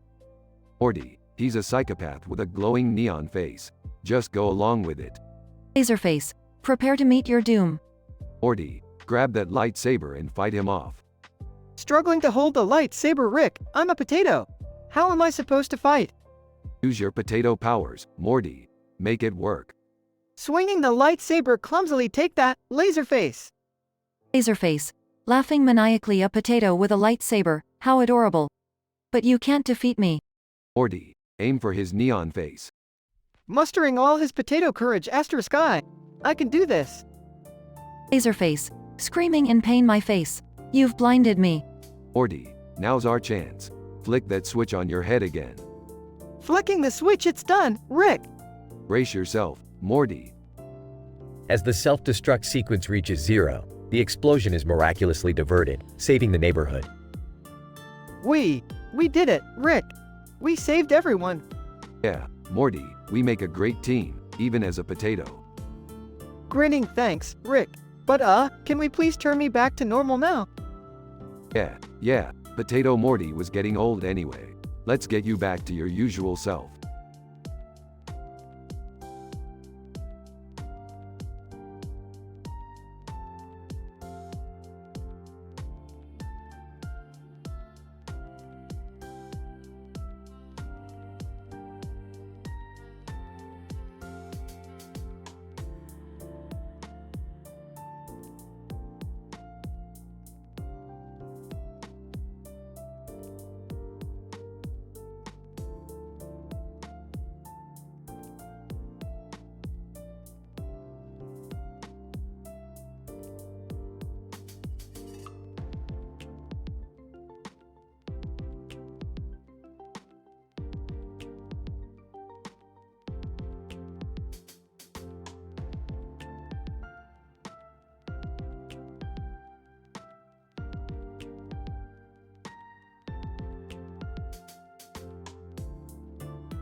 Ash. Alright, you pathetic losers, welcome to the epic roast of Ash Ketchum. I hope you brought your A game, cause I'm about to annihilate you all. Professor Oak, Ash, it's about time someone told you the truth. You've been catching Pokemon for years, and you still haven't reached puberty. What's the deal, you little twerp? Misty. Yeah, Ash, maybe if you spent less time chasing Pikachu and more time chasing girls, you might actually get laid for once. It's not like you're ever gonna be a Pokemon master anyway. Brock, speaking of ladies, Misty, you're not much better. How many times have you suffered a broken heart, only to go running back to Ash like a desperate puppy? Get some self-respect, girl. Team Rocket, prepare for trouble, Ash. And make it double. You've been a thorn in our side for years, but let's be real, you're denser than Pikachu's skull. The only thing dumber than you is your fashion sense. Gary, Ash, you call yourself a trainer? Please, I've defeated you so many times, I'm starting to think you enjoy losing. Maybe it's time to retire and become a full-time loser. Pikachu, Pika. Translation. Ash, you clueless imbecile. How many times do I have to electrocute your sorry ass before you learn something? Noah. Hey, Ash, remember that time you caught 30 Tauros? Yeah, well, I've got you beat. I fit 2 of every Pokemon on my arc, and still had room for your dumb ass. Michael Vick. Yo, Ash, I've seen some brutal fights in my day, but your battles take the cake. You let Pikachu get zapped by Team Rocket's shock traps, you sick bastard. PETA ain't gonna be happy when they hear about this. Ash, alright, enough of this crap. I've taken all the insults I can bear. Professor Oak, you may be a Pokemon expert, but your fashion sense is stuck in the Stone Age. Misty, you're just jealous cause my Pikachu gets more action than you ever will. Brock, your cooking is so bad, even the Zubats wouldn't touch it. Team Rocket, your motto is as pointless as your existence. Gary, the only thing impressive about you is your ridiculously overinflated ego. Pikachu, if you're so smart, why haven't you evolved yet? Noah, your arc couldn't even handle a Charizard's tail. And Michael Vick, let's not talk about animal cruelty when you got caught running a dogfighting ring, you hypocritical scumbag. All roasters, ooh, burn. Ash, that's right, bitches. Ash Ketchum always gets the last laugh.